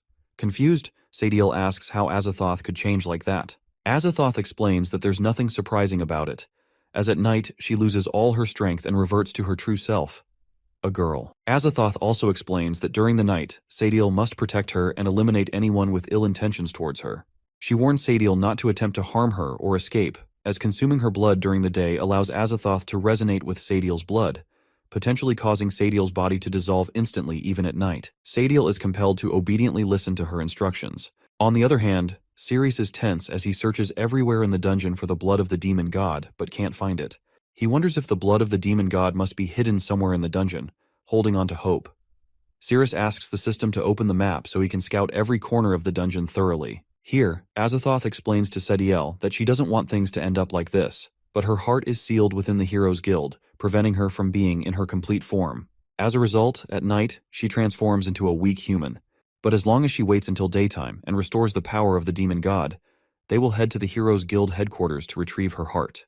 When that happens, every monster in the world, whether it's day or night, will once again bow to the might of her power. Suddenly, Sadiel hears footsteps approaching, so she moves to go and investigate. Azathoth stops Sadiel and instructs her that during any fights, she must stay within a 5-kilometer radius. Azathoth warns that if Sadiel exceeds this range, she will consider it an attempt to escape and threaten to dissolve her body. Azathoth asks Sadiel again if she understands, and Sadiel responds with a yes. On the other side, Sirius's system informs him that the blood of the demon god is in Neye's underground dungeon. Ceres is happy to learn that it's indeed in the dungeon. Ceres runs towards the room where Azathoth and Sadiel are staying, thinking it's the last room of the dungeon he hasn't checked yet. Before he reaches the room, Sadiel hides beside the door, ready to attack him. When Sadiel attacks Ceres with a kick, he easily dodges it. Sadiel is shocked to realize it's the same human she met earlier that morning. Meanwhile, Azathoth starts feeling strange and wonders what's happening as her body twitches unexpectedly. This usually only occurs when she's close to her heart. Sadiel asks why Ceres came back when Ney was already dead. She urges him to leave the dungeon before daylight. Ceres is stunned to see Sadiel's body, which has regained enough strength to fight. He then asks Sadiel if she enjoyed the mushroom-flavored treat he gave her. Hearing this, she gets embarrassed and responds that it wasn't tasty at all. It was the most disgusting mushroom she had ever eaten in her life. She tells him to get lost, but Sirius's system shows that Sadiel's favorability rating is at 71%. Ceres is happy to see this and comments that she is blushing, and her favorability towards him is higher than he expected. Before he could finish speaking, she kicks towards him, saying he was talking nonsense and she didn't have any liking towards him at all. She kicks again, this time hitting her own face, and she crushes it, expressing that her feelings towards humans were just disgusting. But suddenly, to her surprise, his body disappeared from beneath her leg. She is stunned, and when she turns around, she sees that he is running towards the room. Sadiel wonders how he managed to escape after she clearly stepped on his face. Ceres explains that he has urgent matters to deal with, so they can play later. As he reaches the door, he senses that the blood of the demon god is behind it. Before he can open the door, Azathoth opens it herself, and accidentally, Ceres puts his hand on her chest. He is shocked to see a human girl there in the dungeon. Realizing his hand is on her chest, he quickly retracts it. Sadiel asks Azathoth why she came out. Due to Ceres placing his hand on her chest, she furiously grabs his hand and squeezes it. Out of nowhere, a spark of light emanates from that spot, and she is stunned to see that it's her heart. She then wonders why her heart was in that part of a human. Ceres pushed Azathoth back and tensely asked her to let him go, questioning what she was doing with him. Ceres' system then revealed that the human girl was his blood of the demon god. Ceres was stunned and wondered how his antidote had turned into a human. Without thinking, he grabbed her hand and made a cut on her palm to drink her blood. He then drinks her blood, wondering if her blood could be his antidote. Upon this act of Ceres, Azathoth feels strange and twitches. After drinking the blood, Ceres' system shows that his poison hadn't been cured, and his remaining lifespan was 101 days. Ceres asks and wonders how her blood could be ineffective. Azathoth smiles, thinking that since she had turned into a human, her blood was naturally ineffective. Just then, Sadil interrupts them by kicking Sirius's hand and asking him to release Azathoth. But Sirius easily dodged the kick and stepped back. Azathoth then wonders how her heart was absorbed by a human and transformed into an essence stored in his filthy body. So, now if she wants to regain her power, she had to forcibly absorb that part back into her body from him. After doing so, his body would dissolve into a pool of blood as punishment for using her power without her permission. Sirius then wondered if other liquids from her body might have the antidote effect. He decided to first take her away and then consider it further. As he moved slowly towards Azathoth, to his surprise, something emerged from underground. It was actually a monster named Ghana, who was of boss level. Ghana happily shouted and shared with Azathoth that even from thousands of miles away, she sensed her presence, and the sensation bewildered her senses, stirring inside her. Ghana also mentioned that she had never removed the bell Azathoth bestowed upon her, proving her unwavering love for him. Ghana then asked Azathoth if she could devour her now, stating that after that, Azathoth would only belong to her. Sadil was stunned by this, while Azathoth looked tense. But suddenly, to her surprise, Sirius picked her up in his hands and started running towards the hole in the wall, jumping outside of it. While jumping, he wondered how a boss-ranked monster could appear in the dungeon so suddenly. So he thought that he must take Azathoth to a safe place first. Ghana also jumped through the hole, following Sirius, shouting at him to give Azathoth back to her and not to run away. The scene then shifted to a few seconds later at the Heroes Guild, where Sirius had taken Azathoth, thinking it was a safe place. He was relieved that he had finally managed to lose Ghana, who had been chasing him. In the hall, Sirius was sitting beside Azathoth. Azathoth tensely asked where he had brought her. Sirius responded that it was the Heroes Guild in Zone Z, his home. Hearing this, she became happy, thinking that if it were true, her plans would become much easier. After retrieving her power into her body, she could go on a wiping spree, and they all would pay the price for dealing with her heart. So Azathoth stood up, held Sirius's face, and with a helpless expression told him that she had been cursed by a terrifying monster, and if she didn't find a human to mate with soon, she would die. So, please, save her. Sirius responded that he was a noble and upright hero, and he would never exploit someone's vulnerability. But still, Azathoth jumps over Sirius and, with a sad face, shares that she was in deep pain at that moment, pleading with him to save her. Hearing this, Sirius became tense and wondered how he could have encountered such a shameful situation. His inner voice told him that he must never exploit others' vulnerabilities in that manner. Otherwise, his righteous soul would experience unbearable anguish. But soon he thought that, as a hero, it was his responsibility to help those in pain. He couldn't just sit back and do nothing. Sirius then reached out to Azathoth, thinking that he was willing to sacrifice himself to save her and bear the pain from the depths of his heart alone. On the other hand, as Azathoth leaned in for a kiss, she thought that once she extracted his essence and regained her power, she would wipe out every single one of them. But as she got very close, Sirius saw something between her legs and, confused, asked if it was a tail and how she had one. Sirius then remembered that a tail was supposed to be at the back, and Azathoth's tail was in the front, meaning it was a male private part. Realizing this, Sirius was stunned and tensely pushed Azathoth back. He was so scared that he moved backward, and in the process, Yug fell out of his pocket. Sirius tensely asked Azathoth why she had a sword between her legs. Azathoth came very close to Sirius and seductively said that he had already agreed to save her. At that time, Azathoth was aware that daybreak was approaching and her body was starting to change. This meant that Azathoth had a dual personality. During the day, her body would become that of a boy, while at night, she would be a pure girl in human form. So she again put her hand on his leg and was about to kiss him, saying that Sirius couldn't go back on his words. Sirius was tense and didn't know what to do, but to his relief, an unexpected scene occurred as Yug started transforming. Azathoth even asked in confusion what was happening with his pet. Within seconds, Yug completely reverted to her monster form and started saying that she was so hungry. She was starving. Yug again asked for help from Sirius, addressing him as her master. Sirius saw an opportunity and told Azathoth that he believed Yug needed his help more urgently, so he would assist Yug first, and then it would be Azathoth's turn. Azathoth was now at a loss for words, unsure of how to respond. Here, Yug was wondering that Sirius's pocket was so small that she couldn't even stretch fully. Meanwhile, Sirius was running towards the kitchen, saying that if Yug was hungry, he would make something for her to eat. In the kitchen, he started cooking, all the while wondering that somehow he had found some time under the guise of cooking. However, he pondered what he should do next.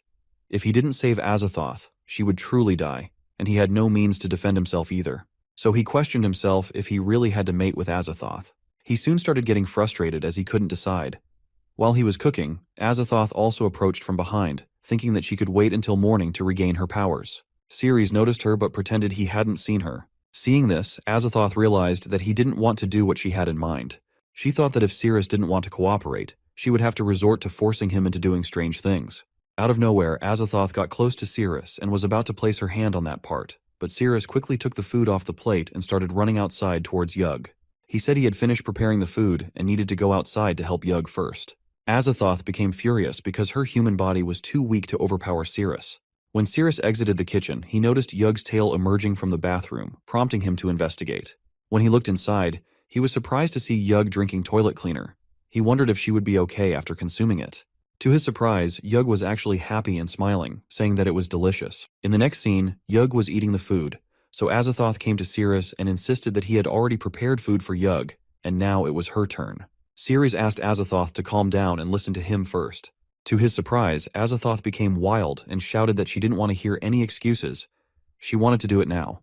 Just then, his system showed that the time limit for returning weapons had arrived.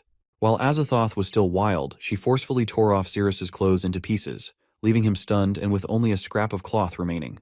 Azathoth, blushing, approached Ceres slowly. Meanwhile, Ceres's system alerted him that he had to complete the mission, which involved running through the streets and waving to 33 people. Seeing this, he became furious and shouted that he would never do such things. Suddenly, his system warned him that if the host couldn't complete the mission, he would be pulled back into the Advanced Paradise in reverse. A door appeared behind Ceres and slowly began to open. Ceres waited anxiously to see what was behind the door. When it finally opened, he was shocked to see many boy dummies asking him to come and play with them. Ceres shouted that it seemed even more terrifying than running through the streets without clothes. Ceres started to think about how such a small piece of cloth could provide him cover. Horizontally, it wasn't long enough to cover his waist properly. Everything behind would be exposed. Standing up with both hands pressing the front and back, there was no way he could wave to passers-by. Ceres got frustrated and started crying, realizing that the cloth simply wouldn't cover him properly, and no matter what, he would still be exposed. Without thinking, he ran towards the door and told Yug to take care of Azathoth, explaining that he was going outside for a few minutes. Seeing Ceres run outside without clothes, Yug was amazed, wondering if that's how humans go out. Azathoth also felt sad, realizing she would have to wait until morning. Yug then asked Azathoth if she wanted to drink the toilet cleaner since it tasted good, but Azathoth declined with a firm no.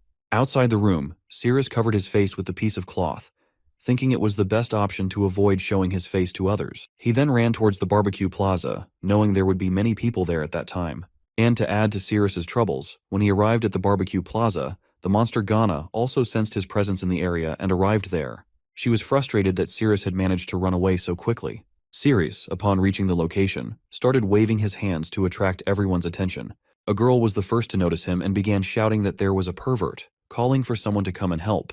More people came out upon hearing the scream, but Ceres managed to slowly accomplish his task amidst the commotion. Now that he had completed 1 to 3 of his mission with only 7.5 seconds left, Ceres started getting chased by some men because he was running without clothes in the city and heading towards a more crowded area. The scene shifted to Ceres's home, where Sadiel appeared at the window. Yug became tense upon seeing someone at the window. Sadiel was relieved upon seeing Azathoth and then warned them that they were in the city of the Brave Heroes Guild, so if they were caught, it could be very dangerous. Sadiel urged them to hurry up and leave. Azathoth responded that since it was almost morning, there was no need for them to hide anymore. She then ordered Sadiel to go and find Ceres. Azathoth instructed Sadiel that when the sun rose, he should let her blood fall on the ground, and she would find her way to him. Sadiel responded with a yes, and started running to find Ceres. As she ran, she wondered about what would happen to Ceres after reclaiming the essence, if humans would turn into blood. This thought made her tense. Suddenly, she heard everyone shouting something, and when she looked down from above, she was shocked to see Ceres running without clothes with some people chasing him. On the road, Ceres continued to wave his hands at others, surprising the people who were chasing him that he was still greeting people despite being pursued. His system showed that he had completed 2/3 of his mission, which made him happy as there were only a few people left to greet. Suddenly, out of nowhere, a large spider monster appeared and attacked the people chasing Ceres. Ceres heard the sounds of destruction and turned back to see what had happened. He was surprised to witness the scene unfolding before him. Other people, upon seeing the monster, urged everyone to evacuate the area and called for reinforcements. On the other hand, Ceres was confused about how a monster could appear at such a critical moment. Despite his confusion, he decided to confront and fight the monster. Ceres asked the system to open up, but it informed him that during the weapon return mission, he couldn't use the system as everything was reset to the initial rank F. Upon hearing this, Cirrus was shocked and wondered what was going on. In the city, an announcement was made that a monster had been spotted, prompting everyone to evacuate. At the same time, it was shown that a boy named Sam had captured a piercing spider by holding its leg and was asking someone to give him a weapon. To his surprise, Cirrus approached and shook hands with Sam, congratulating him. Sam furiously asked if Cirrus was out of his mind for greeting during the battle, and whether the monster had knocked off his pants. Due to Cirrus's incident, Sam lost his grip, and the piercing spider was about to attack him. Luckily, a hero of A rank named Kajak arrived and swiftly defeated the piercing monster, saving Sam. Kajak asked Sam if it was so difficult for C-rank heroes to defeat such small spiders. Alongside Kajak was Charlton, the vice president of the Heroes Guild, who was also present. Charlton praised Kajak, acknowledging that his actions counted as being on the battlefield. He then emphasized the need to quickly escort Kajak back. However, Kajak reassured Charlton not to worry, stating that with their security team, no monster could harm or get close to him. Suddenly, Ghana arrived, sensing Cirrus's essence. Upon seeing her, everyone became tense, and Kajak immediately ordered everyone to ensure Mr. Charlton's safety. Kajak attempted to attack Ghana with his sword, but she swiftly dodged the attack, and then she touched her face to his hand, asking if that was all he wanted to get close to her. Suddenly, Kajak's hand started melting, and his entire body began to burn slowly. Kajak howled in pain, realizing the poison's effects, and warned everyone to stay back and not touch Ghana. Ghana laughed, finding humans fragile for being unable to withstand even a small amount of poison. Another hero instructed the others to take Mr. Charlton away while he would hold Ghana back. Ghana smiled and asked if he wanted to hold her, mentioning that they had underestimated her. On the other side, Cirrus was just one person away from completing his mission when another hero was burned by Ghana. Poisoning him, she remarked that the noises humans made when poisoned were truly pleasurable for her. As the hero died and his scream stopped, Ghana remarked that she hadn't heard enough screaming yet. She slowly moved towards Charlton, who began shouting for help. Cirrus arrived and demanded that Ghana leave Charlton alone. He urged Charlton to look at him, and as Charlton did, Cirrus's mission was completed and his clothes returned to him. Cirrus then asked the system to open up, and it presented him with the option to choose a card. Upon selecting a card, the system revealed that Cirrus had acquired a weapon called the Silent Divine Finger. The weapon appears to have a special ability where when Cirrus touches surrounding objects, they transform into the enemy's body and he can feel their sensations. When the enemy screams from the bottom of their heart, it triggers the activation of the silent force associated with the weapon. This ability suggests a powerful and potentially transformative aspect of the weapon in combat or strategic situations. Upon seeing Cirrus, Ghana became pleased, identifying him as the human associated with her lord, Azathoth. She ran towards him, demanding to know where he had hidden Azathoth. Cirrus responded that he would hand Azathoth over to her. Ghana replied that if that was the case, she would eliminate Cirrus first, and then locate Azathoth on her own. Cirrus locked Ghana as his target, and when Ghana attacked him, he dodged and moved away, touching the ground in the process. The moment Cirrus touched the ground, Ghana felt a strange sensation, feeling as though someone was touching her body. This sensation embarrassed her, causing her to wonder why she felt that way. She screamed in response to the touch, and her scream value reached 12%, triggering the silent force. The force inflicted significant pain on Ghana, stunning her momentarily.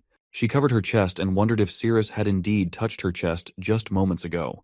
She interpreted the sudden impact after her scream as an invisible force, likely Cirrus's ability. Though not fatal, it caused her pain, confirming her suspicion of Cirrus's capability. Ghana declared that her body and mind belonged solely to Lord Azathoth. She stated that anyone else who touched her besides Lord Azathoth would face death, and she vowed never to make such a betraying sound again. Ghana expelled all her toxins from her body and gathered them in her hand. She then informed Cirrus that she would present his charred corpse as an apology to Lord Azathoth. Cirrus became tense as Ghana launched her attack, declaring Cirrus to die in pain as the price for touching her body.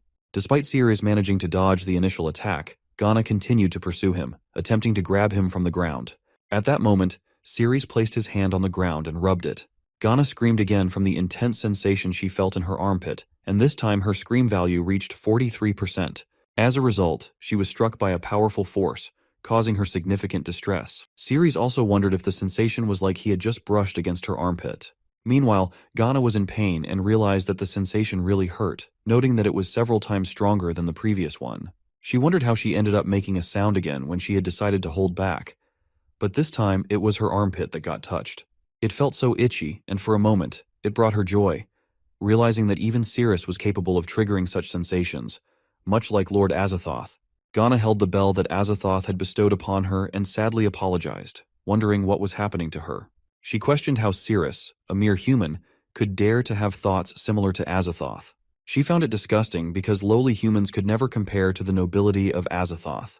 Ghana hid herself to snap back to her senses, and once composed, she smiled and asked if now Azathoth would forgive her. On the other side, Cirrus was shocked to see Ghana hitting herself and interpreted it as a sign that she might have some mental issues. Ghana remarked to Cirrus that his attack moves were strange, and she declared that she would get serious now. She then took out her sword and prepared to attack. Seeing Ghana take out her sword, Cirrus wondered if the location where she concealed her weapon was even more peculiar. He interpreted the situation, noting that the first time it was her chest, the second time her armpit against the wall, so logically, if he calculated based on the distance ratio, her next move would likely be aimed at his back. For some reason, Cirrus started running away, prompting Ghana to chase after him, shouting why he was running now when it was too late. She jumped at Cirrus to attack, but he managed to dodge the attack. Cirrus shouted that his agility was higher than hers, and he wouldn't let her catch him off guard. Ghana responded by acknowledging she knew, then threw a spider web towards Cirrus. He became ensnared in the web and struggled to escape by moving around. Ghana stated that he wouldn't be able to break free, and now he had to die. She went in for the attack, but just then, Cirrus managed to free his hand from the spider web and touched the ground. After touching it, he wondered if he was correct, noting that the sensation he was feeling was akin to touching the inner part of her thigh. Ghana once again felt intrigued and tense due to Cirrus's strange skill. This time, she put her hand over her mouth, determined not to scream. Cirrus attempted to tickle her more, but she remained resolute in not making a sound under any circumstances. She succeeded, with the scream percentage only reaching 1%, indicating the force was not very strong. Ghana was relieved and happy that she managed to hold back, realizing that as long as she didn't scream, she wouldn't be vulnerable to further attacks. When Ghana looked at Cirrus, she was surprised to see that he had escaped from the spiderweb and slipped away. To her surprise, Cirrus responded from behind that he hadn't said he was going to slip away. Ghana smiled, considering Cirrus's decision not to run away as a foolish move. She then placed something in her mouth while explaining that she had figured out all his attack moves, and the chance he had to escape just now was the only one. Now, she was determined to dominate him single-handedly. When she removed her hand from her mouth, it was revealed that she had covered her mouth with spiderweb. Her idea was that by sealing her mouth shut with spider's web, she wouldn't make any screaming sounds, rendering Cirrus's attacks useless against her. Cirrus asked Ghana if the spot she felt was on the inner part of her thigh, right?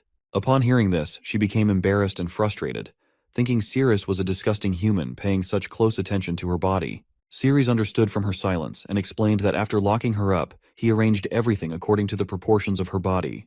He then said that next up was the battle where one side completely overwhelms the other, and he would launch a fierce attack on her body to find the sensitive spots or points that would drive her crazy. Ghana then thought that his attack had been anticipated by her, so no matter which part of her body was attacked, she wouldn't scream. Cirrus rubbed his hands on the walls. Ghana knew it was coming, so she somehow endured it and didn't scream. Cirrus was also surprised to see that there was no reaction at all. Meanwhile, Ghana was tense, realizing that the feeling was completely different from before and seemed to be coming from the bottom of his heart, but somehow she held back. She still talks about Lord Azathoth as if the feeling were from the bottom of her heart, but she endured it and didn't betray Azathoth. This level of pleasure still couldn't be compared to Azathoth. Cirrus again rubbed his hands on the walls and then rubbed them together, asking Ghana to enjoy it. Ghana was getting seduced and wondered why the feeling directly rushed into her mind. On the other side, Charlton was noticing everything and saw that the female monster started to wriggle again, which was amazing. Charlton wondered what kind of trick it was that made the female monsters emit those moaning sounds, and he also wanted to learn that technique. On the other hand, Ghana wondered how Cirrus was able to do it, as the feeling was coming from the bottom of her heart. And it's so intense, like she had never felt before. Suddenly, she noticed that the images of Lord Azathoth were starting to blur in her eyes. She became determined not to let it happen, as she must stop everything. There couldn't be such thoughts anymore because she belonged to Lord Azathoth, and she needed to compose herself. Cirrus was also shocked to see that Ghana still hadn't made any screaming sounds, as it seemed the excitement wasn't enough yet. Ghana then infused all the toxins from her body into her weapon and rushed towards Cirrus to attack, thinking that she wouldn't fall down easily. Seeing her approach, Cirrus moved closer to the wall and rubbed his hands together, inviting Ghana to appreciate his skills. This caused Ghana to tremble again and wriggle on the ground as she endured it. She became tense, feeling overwhelmed by the intense sensation, unable to move even a bit. So she thought that she had to eliminate Cirrus quickly, otherwise Lord Azathoth would disappear from her heart. With determination, she threw her sword towards Cirrus to strike him down, but Cirrus somehow dodged the attack. Ghana already anticipated that Cirrus would dodge it, so she released the toxins from her sword when it was close to Cirrus. She thought Cirrus wouldn't be able to dodge the toxin in such a cramped space. And when the toxins cleared from the space, Ghana realized that at such a close distance, Cirrus wouldn't have had a chance to escape. Now that his entire body was surely tainted with her toxins, there was no doubt he would perish. Suddenly, to her shock, she heard Cirrus's voice saying that just like the spider web trick she used on him earlier, deceive and strike, he wouldn't fall for the same trick again. Looking up, Ghana was amazed to see that even in that situation, Cirrus had managed to jump onto the rooftop. Cirrus then shouted that now it's his turn, and he jumped off from the rooftop into the cramped space, rubbing both his hands on the walls from above to the ground. As Cirrus descended, Ghana felt a much stronger sensation, intensifying with each passing moment. Ghana tried to hold on as the sensation was supposed to end in a few seconds, but due to the height of the walls, the sensation persisted longer than expected. She became tense, realizing it hadn't ended yet. She was thinking that everything had happened in a flash last time, so why wasn't it ending this time? She hoped for it to end soon. But now her limit was reaching its end, and finally, before screaming, she apologized to Lord Azathoth as she couldn't hold on anymore. She screamed with all her power, and Cirrus's system showed that the scream value was 100% this time. Even the locket that Azathoth had bestowed upon her got broken, causing a powerful blast in the surrounding area of Ghana. In the blast, the force depleted Ghana's magic energy slowly until her magic value reached 0. She transformed into a mini spider. Cirrus's system returned the weapon, indicating that the enemy had been defeated, so it was retrieved. Cirrus walked towards Ghana and picked her up in his hand. His system showed that Ghana's favorability towards him was 100%. Cirrus's system indicated that a passive conquest had been unlocked, and after defeating the boss, he would obtain the boss's exclusive skill. So the skill Cirrus acquired was Toxic Fusion, which allowed him to attach potent poisons to weapons. Cirrus wondered if he could also attach poisons from within his own body onto weapons. The scene shifted to Sadiel, where she used her blood to summon Azathoth. As her blood dropped on the ground, Azathoth disappeared from the room, stunning Yug as he witnessed it. Upon being summoned, Azathoth appeared in his human form. From now on in the story, we will refer to him as a man. Azathoth asked Sadiel where Cirrus was. Tensely, Sadiel responded with an apology, admitting that she had lost track of Cirrus. Hearing this, Azathoth was stunned. He explained that the human body he inhabited was originally her heart, and if he didn't retrieve it, he would become a powerless human again at night. Despite this revelation, Sadiel confirmed that she had indeed lost track of Cirrus. Suddenly, Azathoth heard distant sounds from the city and sensed that it was the power of the system. Without hesitation, he flew towards that area. Sadiel watched tensely as he departed. The scene returns to Cirrus, where his system shows that he unlocked a new skill called Placement, allowing him to teleport conquered monsters back to their home. As Cirrus uttered Placement, Ghana disappeared from his hand and teleported to Yug's room. Yug was confused when something hit her head, and upon seeing it was a spider, she reacted with surprise. On Cirrus's side, Azathoth suddenly grabbed him, and before Cirrus could react, Azathoth captured him by locking his head. Azathoth then stared at Cirrus, expressing disappointment that Cirrus had promised to save him but fled midway, which greatly angered him. Seeing Azathoth in his human form, Cirrus became certain that Azathoth was indeed a man and the entity who had deceived him about the curse. Azathoth responded affirmatively. Cirrus then asked Azathoth what he wanted now. Azathoth asked Cirrus to continue fulfilling his unfulfilled promise. Cirrus responded that he had no interest in men.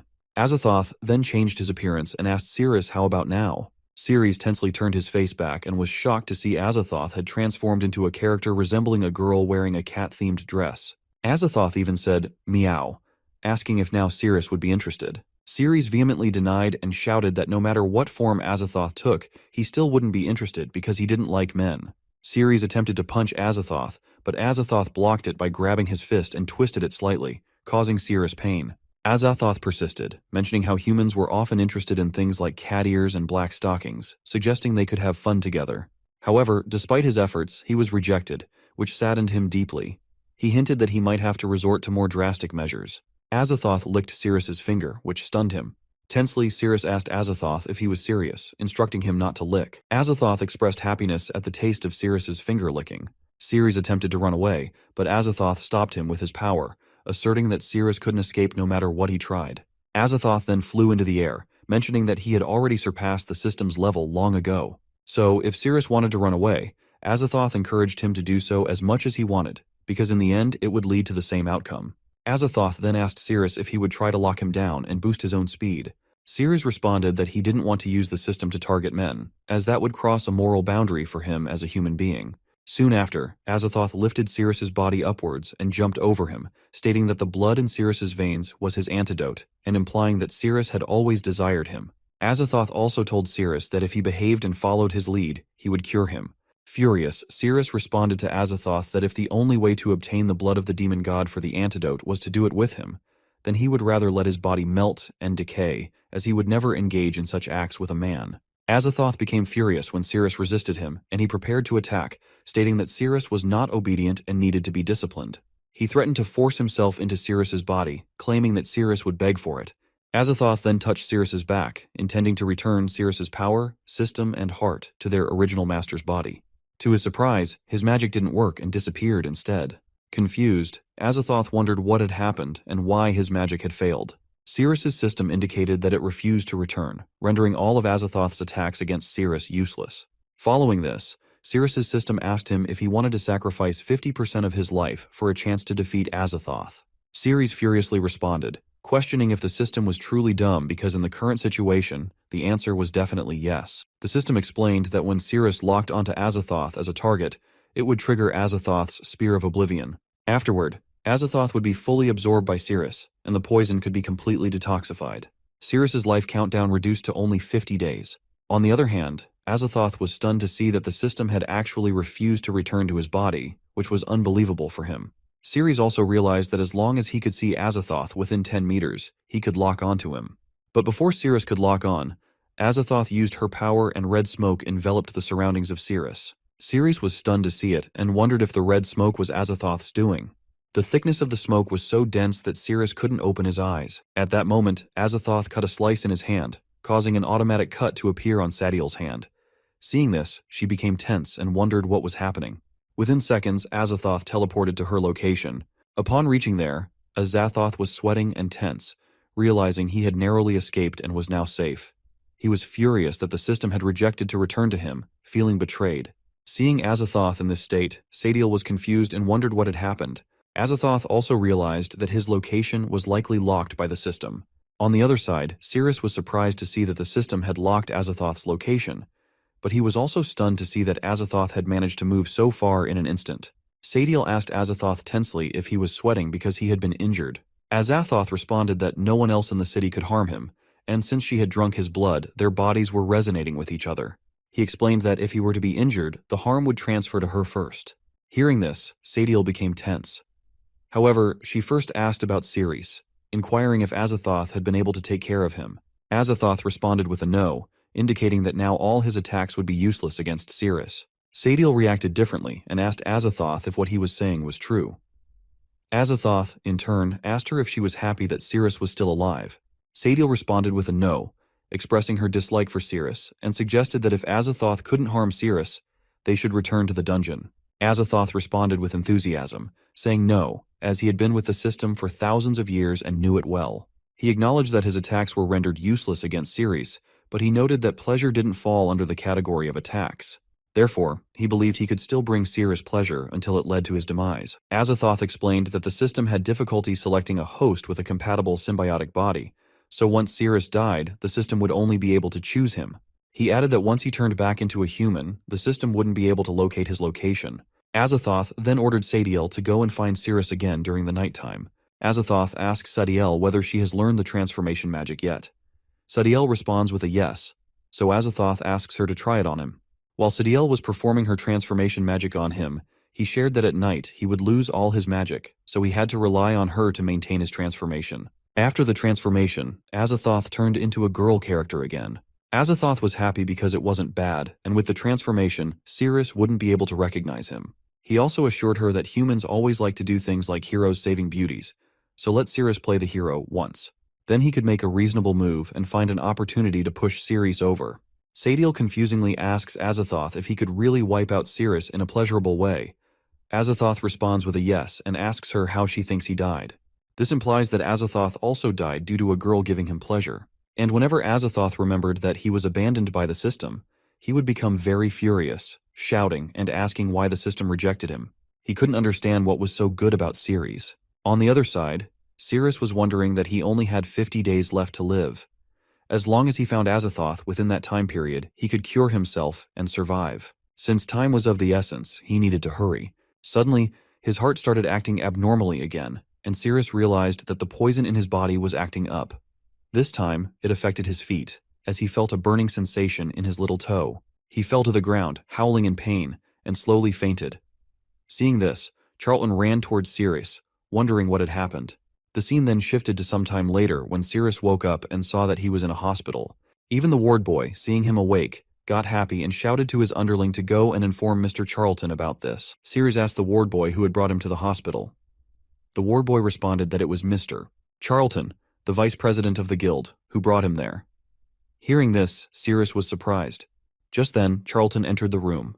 Charlton then asked Sirius if he remembered saving his life, the fat guy who was surrounded by a big piercing spider. Sirius recalled the face and responded with a yes. Then Sirius asked how long he had been unconscious. Charlton responded that he had been unconscious for 13 hours. Hearing this, Sirius was shocked and asked if it was really that long, as it seemed his body had been drained from fighting for so long. Mr. Charlton apologized for his impatience and oversight, expressing hope that he hadn't disturbed Sirius further. Seeing Charlton's sincerity, Sirius asked if there was something the vice president needed from him. Charlton responded that he had witnessed Sirius' battle with the female spider monster and was impressed by his exceptional magic. Sirius then asked what the vice president wanted. Charlton shared that as men grow older, some abilities tend to decline and they lose interest in certain things. However, he saw Sirius's battle and found it very impressive and intriguing. He expressed that if he could learn Sirius's abilities, it would surely rejuvenate him and help him escape the suffering of the past 10 years. Sirius still didn't understand what the vice president actually wanted to say. Charlton pleaded with Sirius to teach him the magic and accept him as his disciple. Sirius was shocked to hear that the vice president of the Adventurers Guild wanted to be his disciple. Sirius thought that if he became Charlton's master, their relationship could leverage the Heroes Guild resources to locate Azathoth, which would certainly be helpful. However, he soon realized that it was a system ability, so he wondered how he could teach Charlton this skill. Sirius then asked Charlton if he could accept that his magic was very difficult. Charlton responded that no matter how hard it was, he had to try because, as the saying goes, the master teaches the way, but the effort is up to the individual. He promised to give his best to learn it, even if it cost him his life. Sirius told Charlton that the magic he witnessed needed to be practiced starting from the fingertips. Charlton suddenly bowed down in front of Sirius and earnestly asked him to accept him as his disciple. He also said to Sirius that this news must not be spread around. After all, he was still the vice president of the Adventurers Guild. Sirius responded that as his master, he understood. Suddenly at the door, Charlton's secretary Daisy came and said she had something to inform him. Charlton asked her to come in. She then showed him the warrant stating that Sirius had been convicted of desertion and sentenced to death. Sirius asked in confusion, "What? Why?" Daisy responded, "The document shows that Sirius disobeyed the captain's orders in the Cyrus squad, ran away without permission, which led to the mission's failure." Charlton turned to Sirius and said, "The matter is quite serious, but he will try to handle it as Sirius was his master." Sirius reassured Charlton that he didn't run away, as he had stayed to take care of the dungeon boss, Nay. Daisy responded that she had found information about the squad's retreat and mentioned that he, an F rank, Bella, a C rank, and Mark, a B rank, had all defeated an S rank monster. She found this achievement unbelievable for them. Sirius asked Daisy to send someone to confirm his statement. Daisy responded that the dungeon was currently empty as she had already sent someone. However, she added that during the investigation, he would need to be detained to prevent any potential escape issues. Charlton interrupted Daisy and told her there was no need for detention as he trusted Sirius's words. Daisy responded that it was against the rules. Charlton then said that if that was the case, he would take on the responsibility of supervising Sirius during the investigation process. Daisy informed Charlton that he needed to attend the guild's appreciation banquet that evening. Charlton asked her to let Sirius accompany him. Daisy once again urged Charlton to reconsider, emphasizing the banquet's high importance. Charlton thought for a moment and then told Sirius that it was decided he would not disturb him for the rest of the day and would come later at night to pick him up for the banquet. Sirius responded with an okay. When they both left, Sirius felt relieved, and then Sirius thought of checking Azathoth's location. Once he was ready, he planned to set out to find Azathoth. When Sirius opened the system panel, he was surprised to see that Azathoth hadn't left the city.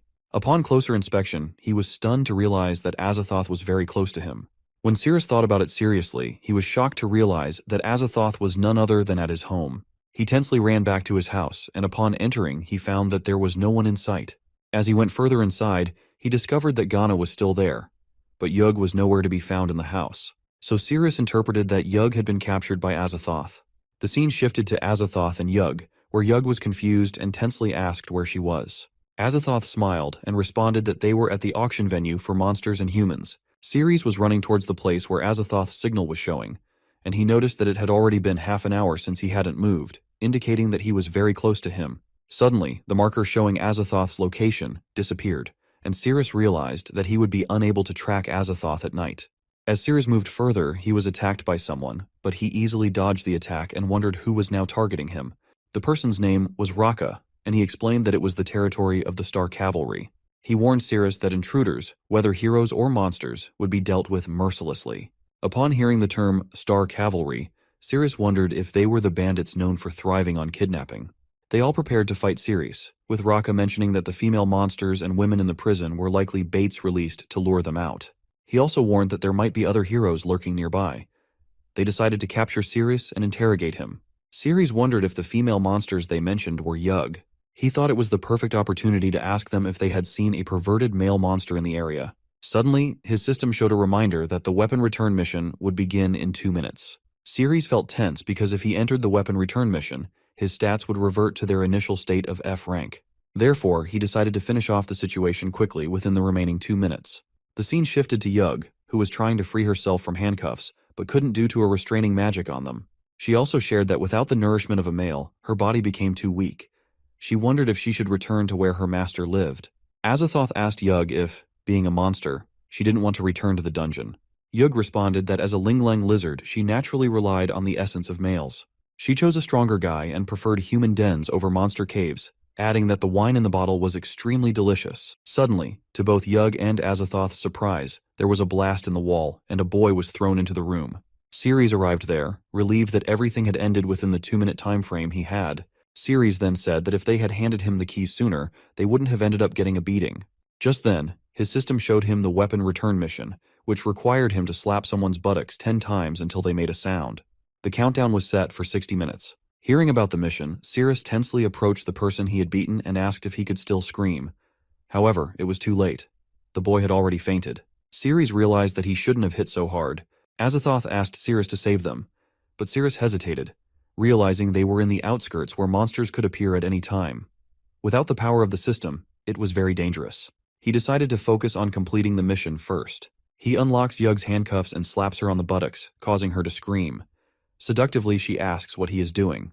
Ceres responds that to ensure their safe departure from the place, he needs to spank her butt, so please don't resist. Azathoth smiles and thinks to himself that Ceres definitely wasn't a good guy. Dealing with this kind of person, all he needed to do was flirt with him a bit. Ceres would fall for it. Azathoth couldn't believe Ceres would come up with such an absurd excuse just to take advantage of her. Azathoth, now a girl in front of Ceres, asks him to unlock her too. She assures him that as long as he saves her, she doesn't mind if he spanks her, and she is even willing to offer herself to him. So Ceres agreed, but the moment he unlocked the handcuffs, Azathoth jumped towards him and hugged him, crying. She told him that she had been violently kidnapped and brought there. She was so scared because they had threatened to sell her to goblins. Azathoth also told Ceres that now that he had rescued her, she would be all his. The moment she said that, Ceres spanked Azathoth's buttocks, but she didn't scream. Seeing this, Ceres tensely asked why she was not making a sound. Azathoth gets close to Ceres and strangely asks him to do it again.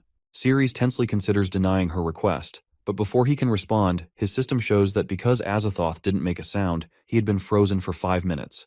When Ceres falls to the ground, frozen, Yug crawls towards him and holds his head, expressing that she feels very uncomfortable and urgently needs his body essence and blood. Otherwise, she might collapse and die. But Ceres was fully frozen by then, and even his eyes were starting to close. Somehow, he managed to open his eyes and saw Yug kissing his neck. Seeing this, Azathoth got angry and shouted at Yug, calling her a shameless wizard for making a move while she wasn't looking. Azathoth moved to slap Yug, but before she could, Yug captured Azathoth in her tail.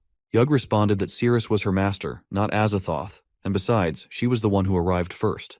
Azathoth became furious, but was unable to do anything, and wondered that if it were daytime, he could have easily removed Yug away. So Azathoth decided to forget about the situation, realizing that the priority was to reclaim the system rather than argue with Yug. Azathoth then suggested a 3-way romance and got very close to Ceres. Seeing this, Cirrus wondered whether Azathoth was truly being held against her will, questioning why she felt compelled to engage in such actions with him. Meanwhile, Sadil sat at the top of the room, observing everything and pondering whether Azathoth genuinely desired this interaction with Ceres. Feeling the sensations in his body as though they were shared with her own, Azathoth shared that it had been a very long time since she had played like that.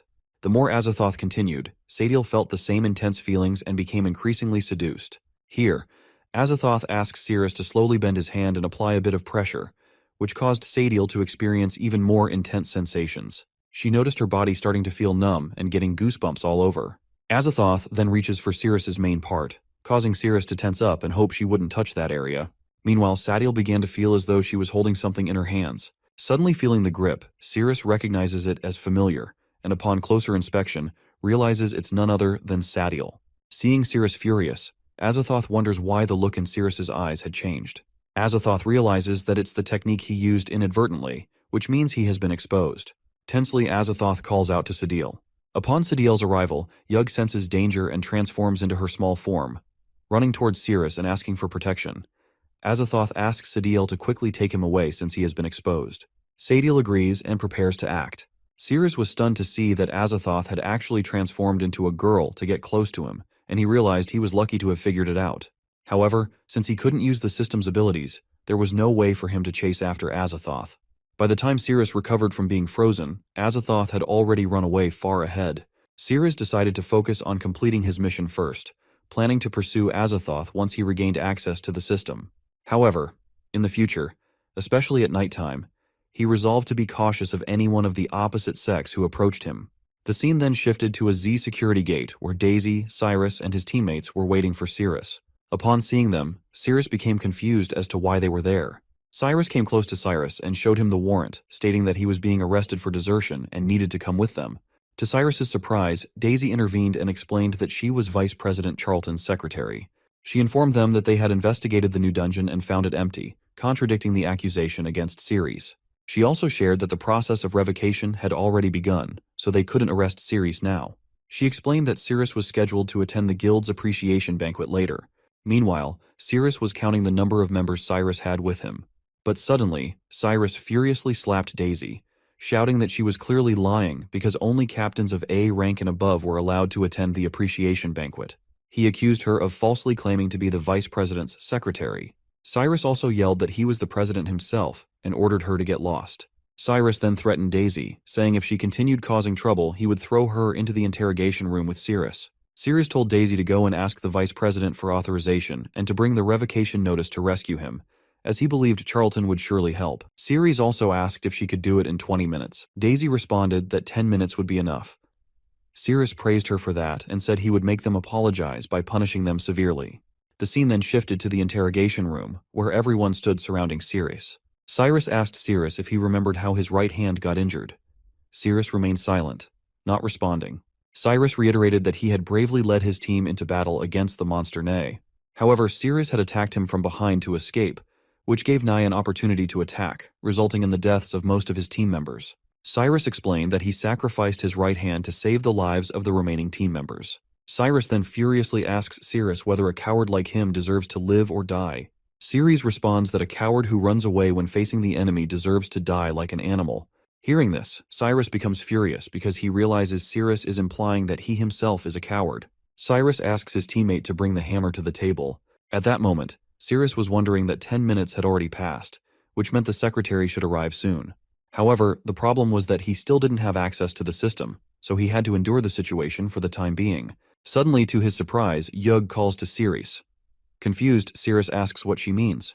Yug explains that Cyrus couldn't harm him because she had absorbed some of his blood essence, which had restored a bit of her magic power. This was more than enough to endure human torture.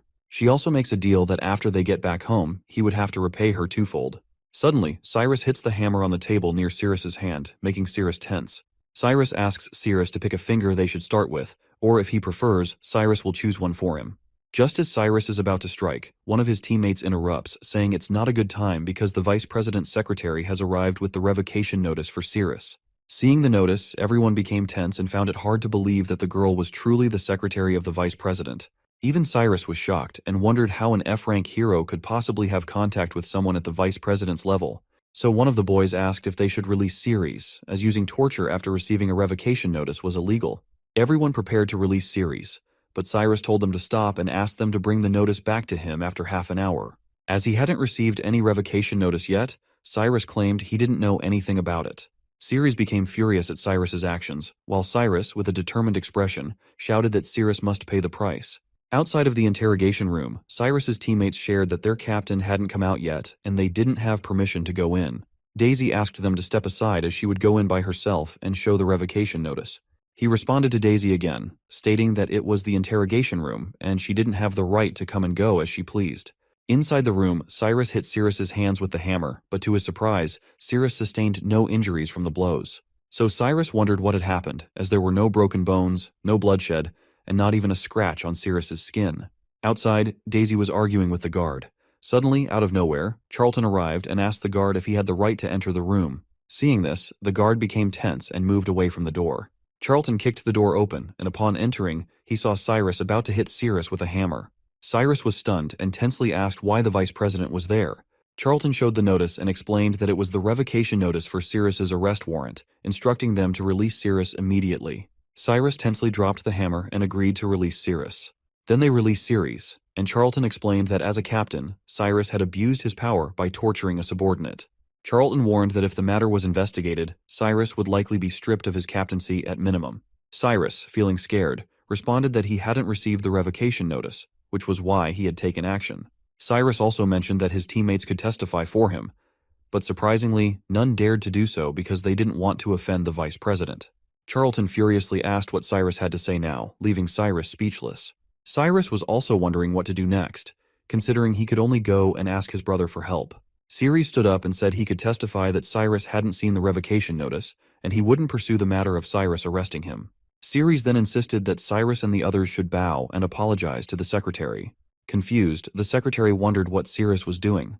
The scene then shifted to a few minutes later, where everyone from the Crusade Squad was bowing down in front of Daisy. Ceres stood with a stick in his hand. Everyone apologized to Daisy, while Ceres furiously remarked that they dared to treat such a beautiful secretary rudely, and then started hitting everyone in their butt with sticks. When everyone was screaming in pain, Daisy, seeing it, was blushing and smiling, thinking about Ceres. They all shouted that they were wrong and wouldn't dare to do it again. With that, Ceres's mission was complete, so he informed Cyrus that the issue between Cyrus and Daisy was resolved.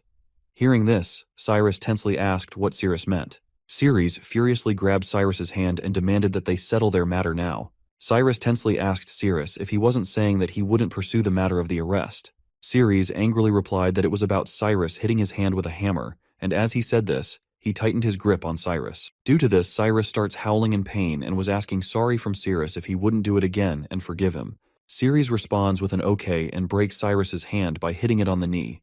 With that, Cyrus's left hand also got broken from the middle. His teammates started getting scared and tensely asked whether he was okay. Ceres also said that now he was forgiving Cyrus. Charlton informs Ceres that Daisy would take him to the banquet, as Charlton needed to meet with an envoy from the Holy See first. Ceres, confused, asks what the Holy See is. Charlton explains that they had established the church with a mission to eliminate all evil thoughts from the world.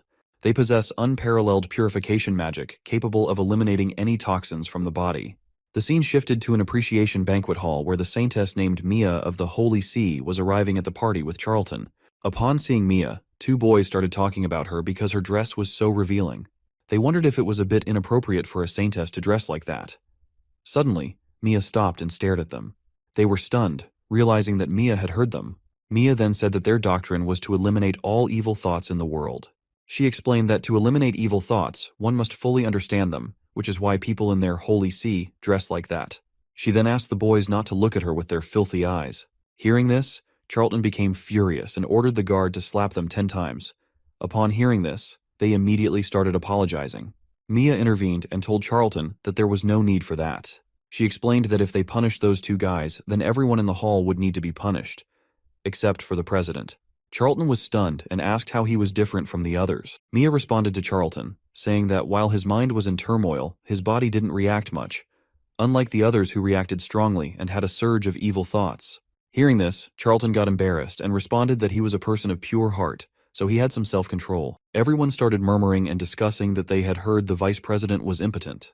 The scene shifted to outside of that hall, where Daisy and Cirrus arrived.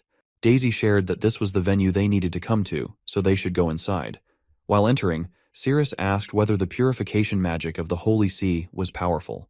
Daisy responded affirmatively, saying it was their unique magic. She explained that from lost limbs to illness to severe poisoning, they could heal everything.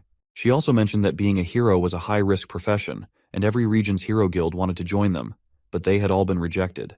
She shared that they didn't use their magic easily, even if someone needed help, all because of their evil thoughts. Ceres wondered if they might be able to cure his poison, so he decided he had to go and find them soon. Upon entering the hall, Ceres saw many people gathered in one place, so he asked Daisy about it. Daisy responded that she didn't know what was happening. Charlton then arrived and explained that the Saintess was testing their eligibility to collaborate with the Holy See. He also mentioned that if someone passed the test, collaboration would be possible, and their hero guild from Zone Z would gain significant strength. The scene then shifted to Mia, who pointed towards something and explained that it was the treasure of their Holy See, the Sacred Evil Heart. Once someone was inside, the gemstones would reveal the level of evil thoughts in that person's heart. The possibility of collaborating with their Holy See depended on the purity of someone's heart, and none from the Heroes Guild from other regions had made it through. So everyone started questioning what was inside and how they would measure it. Mia responded that if they wanted to find out, they should go inside and give it a try. Suddenly, a boy named Logan, the captain of Team 7, stepped forward and declared that he would give it a shot because he had a pure heart and had never done anything shameful. As he walked towards the test, Mia smiled. Upon entering inside, Logan was stunned to see a Catwoman, which was his weakness. He felt embarrassed seeing her magnificent attributes. Suddenly, out of nowhere, she came very close to him. He tensed up and wondered when she took the initiative to come so close to him. She just said meow, and he got seduced, saying that she was quite magnificent and he wanted to pet her. The Catwoman asked what he wanted to play. Logan responded that he wanted to play with her magnificent features. She asked him to stop, as it was disgusting, and threw Logan out of the tent. Upon getting out, he was howling in pain because he had hurt his chin. On the gemstone, it displayed 88% evilness. Mia was stunned to see this, realizing that Logan was definitely a person with many impure thoughts. Others also became tense upon seeing the high percentage of evil thoughts, indicating that there was something dangerous inside that tent. Another boy named Owen, the captain of Team 6, stepped forward and declared that he would go and check it out, confident that he could handle whatever was inside. However, he too was soon kicked out, and it was revealed on the gemstone that Owen had 92% evil thoughts. Similarly, many people came forward claiming they could handle it, but everyone's evil thought percentage was above 80%. Mia thought it was a waste of her time, because not a single person had a percentage below 80%. They were all morally compromised inside. She believed that no one would be able to pass the test. At that moment, Ceres stepped forward and announced that it was his turn now. Mia felt relieved, knowing he was the last person to take the test. As Ceres entered, he was confused to find a Catwoman inside. The Catwoman came close to Ceres and asked him what he wanted to do. To her surprise, Ceres put his hand on her face and pushed her back, stating that he didn't appreciate another woman approaching him proactively. Actually, deep down Ceres was thinking that he must be cautious, as there was a high chance it was Azathoth again. Even the Catwoman was stunned and remarked that he was the first man to reject her proactively. Outside the tent, Mia was stunned to see 0% on the gemstone, as it was the first time she had seen someone achieve such purity. The person seemed as calm as water. Inside, Ceres was cautious, still unsure of the identity. He asked the system to get started to confirm. Ceres' system asked him if he wanted to lock onto the enemy and use Azathoth's Spear of Oblivion. Ceres felt tense because he knew he only had one chance. If he messed up and faced Azathoth again, he would be doomed. On the other hand, the Catwoman was puzzled. It was the first time she had been rejected by a man, and he had even pushed her away. She also noticed that he was staring at her intently, yet there was no trace of evil thoughts, and he seemed somewhat hostile towards her. The Catwoman started biting her finger, frustrated that Ceres' rejection was more annoying than those who just covered her body, seeing it as a rejection of her charm. Determined, she decided to find a way to make Ceres' heart race. On the other hand, Ceres was thinking that he needed to find an opportunity to check if she had any malicious traits. Suddenly, she jumped towards Ceres, shaking her chest in an attempt to seduce him, and said not to look at her with such hostility, suggesting that a warm, soft hug could help them connect. But when she moved close to hug him, Ceres dodged her and stepped away. Seeing this, the Catwoman became frustrated as she was rejected again. Undeterred, she ran towards him again to hug him, but this time he sidestepped her. As she jumped into the air, hoping Ceres would feel her softness, he avoided her once more. Ceres thought the angle would be appropriate to check if there was anything underneath her clothing. He moved in the opposite direction of the Catwoman to get a clearer view. As he approached, his eyes fell on her magnificent chest, causing him to blush involuntarily. However, he remained determined to check for any hidden traits first. The Catwoman also noticed that even as Cirrus dodged her, he continued to stare intently at her chest. After avoiding her, he stopped moving, and she also remained in place, pondering why Cirrus had no evil thoughts. Cirrus also felt tense because he couldn't seem to look away from the Catwoman's magnificent chest. She then asked why he was staring at her chest just like everyone else, and why his body reacted too, but there wasn't a trace of evil thoughts in his heart. She shouted again, demanding to know why he was so calm. Cirrus calmly responded that it was because he was an upright person. He didn't have any lewd thoughts about her body. He explained that breasts were natural in their world, providing milk and nutrients for growth and survival. Cirrus looked at her chest with a heart full of gratitude. Hearing his explanation, she became happy and blushed. She felt a strong, dazzling light emanating from Cirrus and believed that he was originally that kind of person. Finally, she imagined herself as small in front of him, realizing there was a significant gap between them. The Catwoman told Cirrus that he had passed the test and could leave now. Upon hearing this, Cirrus wondered if she was genuinely letting him go, and if she truly wasn't Azathoth. He happily bid her goodbye and left. As Cirrus left, the Catwoman wondered if her training was not sufficient, which was why she couldn't seduce him. Meanwhile, in the hall, everyone was discussing how Cirrus could achieve 0% evil thoughts, as they believed there was no way a man could lack interest in a Catwoman. Mia shared that it was her first time seeing someone with a completely pure heart. With hesitation, Cirrus asked if he had passed the test and if she could use purification magic on him to remove the poison. Mia responded affirmatively and asked everyone else to leave. The scene then shifted to some time later, where Mia and Cirrus were alone in the hall. Mia told him that she was going to detox him now and asked him to lie down. After lying down, Cirrus asked if he needed to do anything else. Mia replied, instructing him not to move. She then explained that their purification magic was bestowed upon them by the Holy See, and each person had a specific part of their body for performing magic. Mia took out her right foot and revealed that her purification magic was in her feet, using stepping motions to perform the magic. Mia then shared that while she was using the purification magic, Cirrus must not harbor any evil thoughts, as it would gradually diminish the effectiveness of the magic. Tensely, Cirrus asked if those evil thoughts referred only to him. Mia responded affirmatively, explaining that since she became a saintess of the Holy See, her desires were taken away. She asked Cirrus to relax completely, assuring him that she would proceed from top to bottom to assess his physical condition, as it was a necessary part of the process, so Mia could treat his body more accurately. Cirrus agreed. Mia began moving her feet around his hand, adjusting and performing her purification magic. Seeing this, Cirrus thought she might be trying to use her foot to reposition his hand, so he tried to help by moving it himself. In response, Mia shouted at him to not move and assured him she would handle it herself. Mia emphasized that any movement from Cirrus could affect her ability to cast the magic effectively. She then mentioned feeling cramped in the chair and requested to use his face for support. Placing her feet on his face, she carefully moved her left foot towards his hand. Mia then announced that she was beginning the magic, and the moment she lifted her foot, Cirrus felt pressure on his face. Suddenly, to his surprise, he found himself floating on water and wondered where he was. Out of nowhere, a foot descended from above and pressed against him. Cirrus tensed up as the weight was substantial, so he pushed the foot back with his strength. In reality, Mia's foot was pushed away in the air. She asked Cirrus to relax and not resist her foot, explaining that it was part of the healing process. Mia also explained that she was using her purification magic to project his consciousness into a specific part of his body. She assured him that she would bring him out of the water and his fingers would be healed. Cirrus responded that he understood and was ready. When she placed her foot again, Cirrus was prepared. As the foot approached him, he jumped and grabbed onto the toes, hanging in the air. Mia explained that she would pull him out in one go, but Cirrus was caught by something under the water. He informed Mia that something below was entangling him. Mia responded that those were the poisons in his body. She then pulled him and asked him to grab onto her foot. He tried, but couldn't get a good grip, so he considered tearing her dress to get a better hold. Mia noticed and remarked that Cirrus's action was very rude.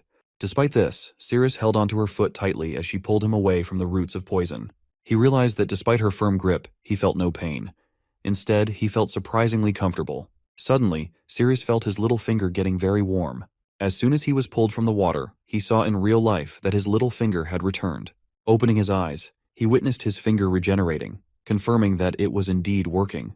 Then Mia mentioned that she could sense another remnant and asked Cirrus to take off his shoes. Just like before, his foot's limb was also restored. Cirrus was amazed by the power of purification magic. Mia then explained that she needed to change direction now that she had located the poison in his body. She placed a chair between his legs and asked him to lie down without moving, emphasizing they needed to work together to detoxify it. She then puts her foot on his private part because it's the source of the poison. The moment she puts her foot, Sirius is stunned due to pain and wonders whether it is really there. In the imaginary life, she was pushing Sirius inside the water, saying that she would send him down and he needed to pull the poison to the surface and it would disappear and his body would be detoxified. Sirius responded furiously that he couldn't breathe underwater. Mia reassured him not to panic and then wrapped both legs around him, explaining that this would help him expel all the poison by continuously strengthening his power. Suddenly, Sirius noticed that he was growing larger. As he reached the depths of the sea, he saw red roots emerging from the bottom. He asked if these were the poison in his body.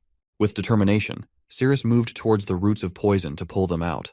Whereas here in real life, Mia's body starts feeling very strange. On the other hand, the series system shows that there was 1% of locked favorability, which means somehow Sirius locked Mia as her target and now Mia was going to be seduced like others. So what do you guys think, whether she would be able to detoxify him, or her evil thoughts and desires would arise somehow? And lastly, Sirius had to fight with Azathoth without his will to cure his body's poison. We pick up the story right when the poison detoxification process is underway, and suddenly the system locks Mia as the target, making her body feel pretty nutty. Right on cue, the poison surrounding our boy began to dissipate after Mia successfully activated the shield. She advises him that since the shield is up, he should swim down and try to break down the poison in his body. Sirius starts diving deeper into this spiritual world, heading toward the core of the poison. The tentacles are getting demolished as soon as they touch the shield, so he's making good progress. He should reach the poison's source soon. However, despite swimming for what feels like a long time, Sirius realizes he hasn't gotten any closer. Even though he's covered a significant distance, the source still seems far away. That's when Mia explains that you can't use real-world distance to judge how far you are in body consciousness. So, even if the source looks close, it's actually not. Meanwhile, Mia continues to rub her feet anxiously to keep the shield up, but she's worried she might exhaust herself at this rate. Not only that, she's feeling a strange sense of joy spreading from her feet. Well, we can understand why she's feeling this way, because the system has been locked, and the favorability has just increased to 21%. However, it looks like things are starting to go wrong. The shield has begun to crack, and water from outside the shield starts leaking into the bubble. Our boy starts shouting for the Saintess, who reveals that her purification magic is weakening, and she has no idea why. The favorability rises to 47%, and she discloses that evil thoughts, which we can also call lewd thoughts, are beginning to emerge. She quickly advises him to stop thinking about clapping her cheeks, because his private part is getting hard, and the purification magic will eventually fail. Seems like things has already gone out of hand, and our boy is once again totally tangled up in the web of the poison, and he can barely breathe. Mia tries even harder to repair the shield to keep up her purification magic, but her flushed face and the favorability rising to 69% make it clear she's not going to make it. As you can imagine, Sirius begins to drown, and just before he can suffocate, he wakes up back in reality. As he lies on the ground, the Saintess appears to be smiling oddly. The favorability has risen to 87%, and it's clear she's had an interesting time rubbing his rod with her feet, and she seems eager to continue rubbing it to keep up the shield. Just as she is thinking about all the naughty stuff, the favorability also rises to 91%, and our boy quickly snaps her out of her inappropriate behavior by calling her out. The Saintess is startled to see that Sirius has already returned to reality, which means her treatment has failed. She's completely confused about what's happening and can feel her heart racing as if it's going to burst. She's starting to experience some unsettling thoughts and physical sensations, feeling wet and out of sorts. She's convinced that these evil thoughts are what caused the purification magic to fail, and she is feeling deeply ashamed for it. She resolves to keep this incident to herself, worried that it could tarnish the dignity of the Holy See. The Saintess then drops the bombshell that the treatment is finished, leaving our boy to ask her if she can't remove the poison from his body after all. She shakes her head, explaining that there is no poison the Holy See can't cure, but his condition will require long-term treatment. She tells him that once she finds a way to reach the source of the poison, she'll let him know. In the meantime, she can still heal the limbs of his body. She adds that he's welcome to visit the Holy See anytime to find her, and finally introduces herself as Lilia. With that, she begins to walk away. Sirius is left thinking that Azathoth might be the only solution for his poison after all. Meanwhile, Lilia hides behind a pillar outside, and her hormones appear to be going absolutely wild. She's barely able to hold herself back, as her body is practically begging her to make some babies. In the following scene, we see Cyrus is getting tossed and kicked around by his brother like yesterday's trash. The brother is absolutely fuming that his scrawny little brother couldn't even handle a single task. But the poor guy quickly explains that this time the president was involved. The brother tells him to shut up, saying he's not in the mood to hear any more lame excuses, and throws an envelope down on Cyrus. The confused man asks what it is, and the senior brother reveals that it's a map to the A-rank dungeon, known as Shia. Cyrus responds that the boss of Shia is an S-rank monster, and he's not even A-rank himself, so how is he supposed to fight that? It's almost like volunteering to die. That's when the senior reveals that the Shia dungeon has already been nearly conquered by heroes from K. The returning heroes reported that the boss, Shia, has been severely damaged, and even F-rank heroes could now defeat it. However, the senior explains that he intercepted this news and blocked it from spreading, so the monster is essentially a sitting duck. Now's his chance to capitalize on the situation and secure the captain's position. Hearing this, Cyrus's eyes light up with happiness. He reassures his brother that he'll definitely take care of it. However, it seems like he's celebrating his victory a bit too soon. Because as we see, Shia, the monster, is getting patched up once again by Azathoth, and Azathoth is feeding some of his own blood into the monster's mouth, causing Shia to heal completely and rise from the rubble like a raging bull. The monster takes a deep sigh of relief after narrowly escaping death. He quickly reminds Azathoth that he's been saved once again and feels deeply indebted, vowing to do whatever it takes to repay the favor. As expected, Azathoth tells him to simply kill a human for him and nothing else. Naturally, that person is our boy, who is currently searching for this gender-bender figure as well. We then see the eager vice president, who gives props to our boy for his significant contribution in the guild. He explains that their Z area will be cooperating with the Holy See, and their combined strengths have increased considerably. He tells our boy that if he has any requests, he should let them know. Our boy doesn't hesitate and demands the captain's position. This way, he'll have the authority to choose which dungeon he wants to tackle. The vice president quickly agrees to grant his wish. Cyrus then states that he'll head home to prepare and plans to leave the city by noon. After all, with only 49 days left to live, he can't afford to waste any more time. The vice president asks why there's such urgency, pointing out that they're already short-staffed in the guild, and the process for promoting a new captain might not be completed by noon. That's when the secretary jumps in, offering to help. She's familiar with the procedure and should be able to complete it before noon. She says it's a thank you gift for our boy for giving a well-deserved smackdown to Cyrus. Later, our boy arrives back home. As soon as he opens the door, Yug greets him upon his arrival and tells him she's cleaned everything and even finished all the food.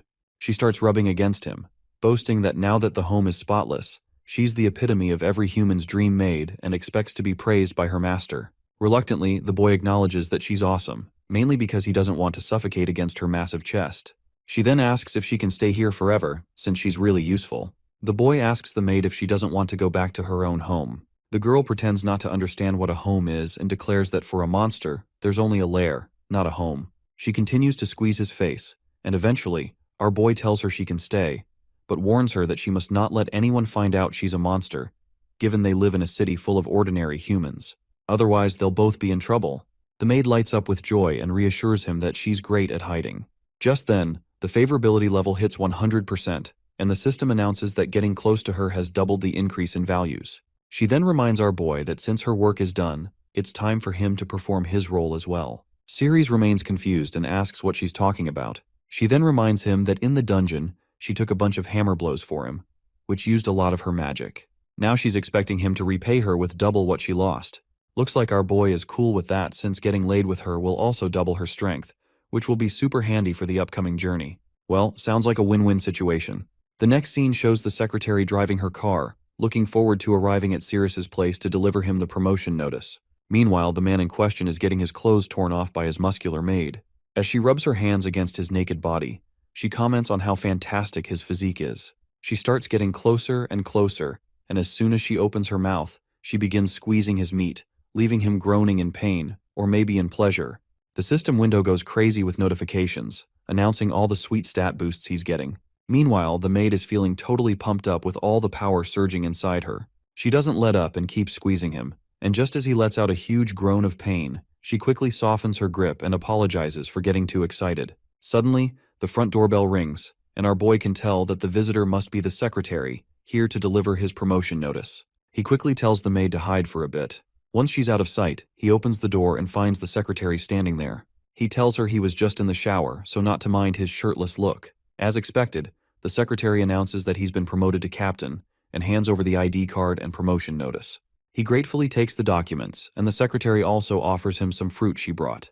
Once again, he thanks her for the kind gesture, especially since he's run out of food, and we all know the reason why he is running low in food. Yug listens in closely, while the secretary blushes and tells our boy he can call on her for help anytime. It's pretty clear that Yug isn't happy seeing her master getting all chummy with the secretary, so she pops out of hiding right then and there. The secretary's jaw drops when she sees a tall woman with a pair of assets that could give the entire adult industry a run for its money. My guy gets stunned to see her, and wonders why Yug came out of her hiding spot. To his surprise, she's taken on a human form and immediately starts hugging him again, introducing herself as his passionate sister. As Yug gets all lovey-dovey, kissing him everywhere, the secretary gets jealous. She snatches the fruits she brought, says an annoyed goodbye, and leaves in a huff. Yug keeps up her passionate rambling, which only annoys the secretary more. In frustration, she throws all the fruit into the dustbin. Later on, our guy suits up in his armor, and as he stands at the door, he tells Yug he has an important task for her. She has to transform into a human, buy some food, and make sure not to get caught.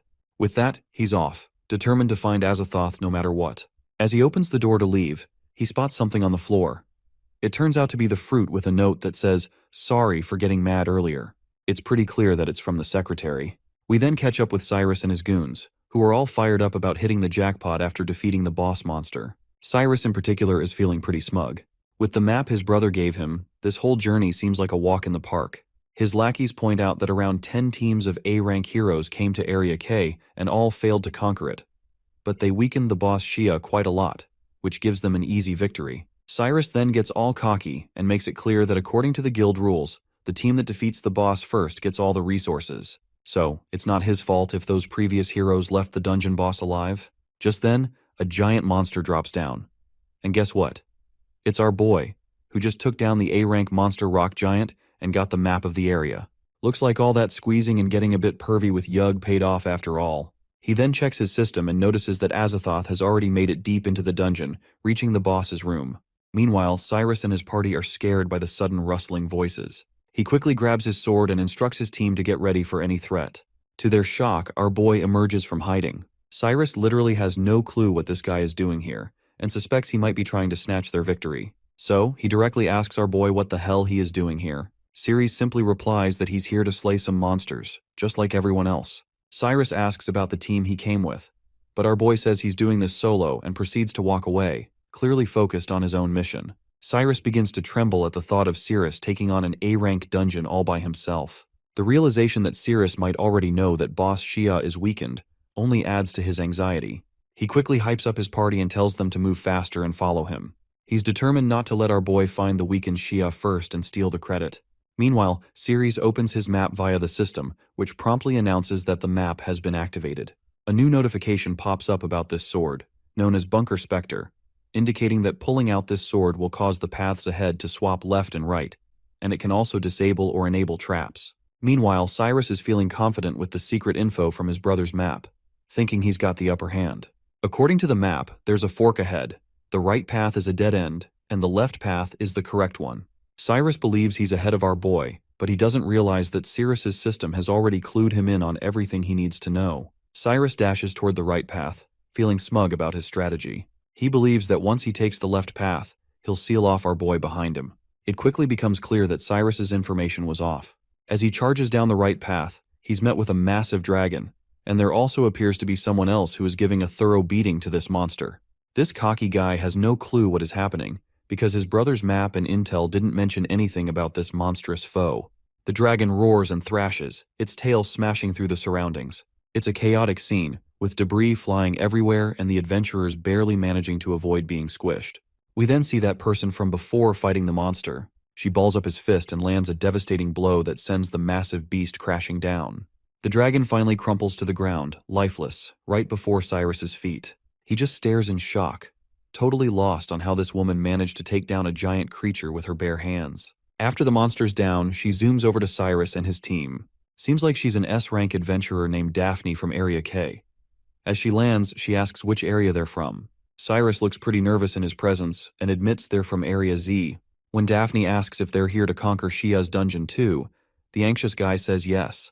Daphne then points out that Area K didn't ask for help from Area Z, so she's wondering if he's trying to compete with her. She makes it clear that fighting her wouldn't end well. Cyrus tries to stay chill, suggesting they could work together and that it'd be an honor to team up with her. But Daphne makes it clear she's not into teamwork because only the weak rely on others, and she's definitely not weak. Then she suddenly gets a transmission in her ear, asking if there are any heroes around because dragons have shown up and they need some backup. She quickly squats down, and before launching herself into the air, she tells these shitheads to go back home. She saw them freaking out after seeing the monster, and she definitely doesn't want weaklings like them hanging around. With that, she takes off with such force that the ground shatters beneath her. She soars into the sky, her peachy butt leaving an impression as she flies away. Meanwhile, our guy is still stunned that she can fly. On the other hand, stupid Cyrus is still fixated on taking down that boss monster before she returns, even though she clearly warned him to stay away. Even Ceres can't help but notice how incredibly thick-headed Cyrus is. Cyrus quickly activates the mechanism and drops the giant stone gates, feeling confident that he's sealed off the place. Now he thinks no one will bother them, and they'll finally get the credit for killing that monster. Meanwhile, outside, our guy grabs that sword, and his magic power starts depleting rapidly. With a strong push, he finally pulls the sword out of its place, leaving him with just 3530 mana. The whole area starts to quake, leaving Cyrus and his lackeys bewildered. On the other hand, our guy, now holding this sword known as the Bunker Scepter, takes the right path. Cyrus is feeling pretty confident and figures they'll reach their destination in a few minutes since all the monsters in the area have been cleared. But everyone's jaws drop when they see B-rank furious monsters known as Obsidian Claws. It's clear these monsters are not to be messed with. They growl and quickly charge at Cyrus and his party. We're back inside Boss Shia's room, where we find Azathoth and his lackey once again. Azathoth looks pretty bored and exhausted, especially because he had to feed a lot of his blood to Shia, so he tells his pet not to let him down. The monster responds that he can feel the power surging through him from all that blood, and he's confident he'll put a serious smackdown on our guy when he shows up. The purple head then asks Azathoth if Shia can really kill our boy, who can actually boost his strength during battles. Azathoth reassures her that this time is different, because all the monsters in this dungeon are male, so there's no female touch to help our boy this time. Suddenly, a pack of wolves appears, and our guy is itching to test out the sharpness of his new sword, which he pulled out after draining a lot of energy. The system announces that using the sword to slash at certain points can trigger hidden traps. Our guy spots all the trigger points in the dungeon and notices the first one right in front of him, which will unleash a storm of arrows. Without wasting any time, he thrusts his sword into the trigger, and a barrage of arrows starts raining down, taking out all the wild beasts like they're nothing more than cucumbers in a ninja fruit game. There's still one monster left alive, but Cirrus stays calm and composed. He takes his stance and swings his sword with such force that it slashes through the beast. Just as he finishes, another monster jumps at him. He tightens his grip on the sword and brings it crashing down right onto the monster's head. Meanwhile, Cyrus's party is getting absolutely demolished by these same wolves. He realizes that these wolves are definitely stronger than B rank, and their only option is to run with their tails between their legs. But when they reach the entrance they came through, Cyrus sees that he's already sealed it behind him. This means they're royally screwed with no place to escape. The wolves are closing in fast, and it's only a matter of time before these idiots get chomped down. Cyrus quickly tells his lackeys to hold off the wolves while he checks the map to find a way to open the door. The poor guys scream for their captain to do something before they end up as a tasty dinner for these beasts. But their captain feels utterly hopeless. He has no clue what to do other than cry his eyes out because the map only shows mechanisms for sealing the gate, and there's no mechanism to open it. Meanwhile, our guy is surrounded by these same monsters. As the beasts charge at him, he simply leaps from his initial spot and lands on the other side. That's when he spots another trigger over his left shoulder. Just as the monsters rush toward him, he smashes that trigger, and a slab of stone begins to descend from above, crushing the poor wolves like tomatoes under a fast car. On the other hand, the gate for Cyrus opens up and they begin to make their escape. However, the monsters are still hot on their heels, and one of the monsters even grabs this cocky guy by the leg, leaving him pretty much screwed. But just then, our guy quickly pulls his sword back from the trigger point. The stone slab that smashed the monsters begins to rise again, and at the same time, the path that had opened for Cyrus closes once more. The descending slab crushes the monster that was biting Cyrus's leg, freeing him from its sharp fangs. Once our guy finishes off the remaining monsters, he realizes this sword isn't bad at all. As he moves forward, the system guides him to turn right, and he continues on, leaving a trail of dead monsters behind. Meanwhile, Cyrus, despite everything and barely escaping with his life, still refuses to give up. He's more worried that Ceres might reach Shia first. If that happens, Cyrus knows he's in big trouble. His brother even provided him with the map, and if he returns without having killed the monster, his brother will definitely make him regret it. He then notices that all the monsters are dead here, and the road structure matches the map perfectly. It's clear that he's on the right path currently, and he's fuming at the thought that his brother gave him a backward-drawn map that nearly got him killed. Well, it seems like ever since our boy pulled that sword, the paths have shifted, so it's not exactly the map's fault, I guess. After walking a bit further, he encounters another split in the path. They're unsure which way to go, and the map indicates they should head right. This time, Cyrus decides to play it smart and takes the left path, but it's pretty obvious he's making yet another mistake because the map was actually correct, and he's about to get screwed again. Meanwhile, after taking a lot of lefts and rights, the system announces that he's finally arrived at the boss room. There, before him, is the notorious monster, Shia, who's quite surprised to see our guy wielding the Bunker Scepter sword, which only means he's got some moves after all. Ceres, however, couldn't care less about this monster's yammering. He takes his stance, focused solely on getting through this final room because Azathoth must be around here somewhere. That's when Shia speaks up, saying he's going to take our boy's head to his goddess. As soon as our guy hears the word goddess, he perks up and asks the beast if he thinks Azathoth is a female. The monster then goes on about how goddess Azathoth has a chest like you wouldn't believe, skin so flawless it's unreal, and a scent that just screams femininity. Our boy spots another trigger nearby and slashes his sword at it. A huge axe pops out of the ground and heads straight for the monster. But Shia remains cool as a cucumber, and with a flick of his hand, he shatters the giant sword into smithereens. Ceres is completely boggled out of mind to see this behemoth didn't even need to use his own weapon to take down that axe. Shia lets out a massive growl after destroying the axe and then leaps at Ceres with full power. He is clearly furious at our boy and demands to know how he dares to disrespect the goddess by calling her a man. Ceres' sword shatters into two pieces with just one swing from this mighty beast, which is a dead giveaway that this monster should not be taken lightly. But our boy doesn't even flinch, and makes it clear that it's finally his turn to strike back. He pulls out his swift body slash technique and moves so fast that he vanishes from his spot, reappearing behind the behemoth to deliver a sneaky blow from behind. But guess what? This monster isn't a slouch either. He's so quick that, in the blink of an eye, he twirls around with some godly speed and blocks the surprise attack like it's no big deal. Actually, the monster did not turn around, but a clone of him just popped up right in front of our guy, who blocked the sneaky attack with that giant blade of his. The clone then doesn't waste any time and chucks that massive sword at him with so much force that the ground beneath Ceres' feet starts to crack. The monster cockily brags that goddess Azathoth has cranked up his power so much that taking out our boy is going to be as easy as squashing a bug. Well, it's true that our boy is struggling under the crushing weight of that blade. Just as he's locked in a deadlock with the monster, the other clone decides to take a swing at him. Before that sword can slice him in two, he quickly pushes off the ground and breaks free from the deadlock, but the blade still clips his foot, sending him crashing into the wall behind him with such force that it shatters on impact. The two monsters just laugh like they've landed a funniest mom joke ever. On the other hand, our boy is still alive thankfully, but he's seriously doubting if he can handle this monster, especially with that annoying clone hanging around. Meanwhile, Cyrus and his party are getting absolutely wrecked by this giant stone knight. Just as whiny Cyrus is about to get crushed under the monster's massive leg, something whams the giant rock right on the head, shattering it into smithereens like it's nothing. And guess what? It's the same peachy-ass lady from before. The woman asks this whiny guy if he's the one who was calling for help. Cyrus still does not have a clue what is going on and remains silent. But then the lady asks him for one last time if he's the one who was calling for help. The poor terrified Cryas quickly says he was indeed calling for help because he was just about to die. Hearing this, Daphne doesn't hesitate and lands a solid kick right on his face. Honestly, even if you were the one getting kicked by someone like her, I'd say it's a kick worth taking.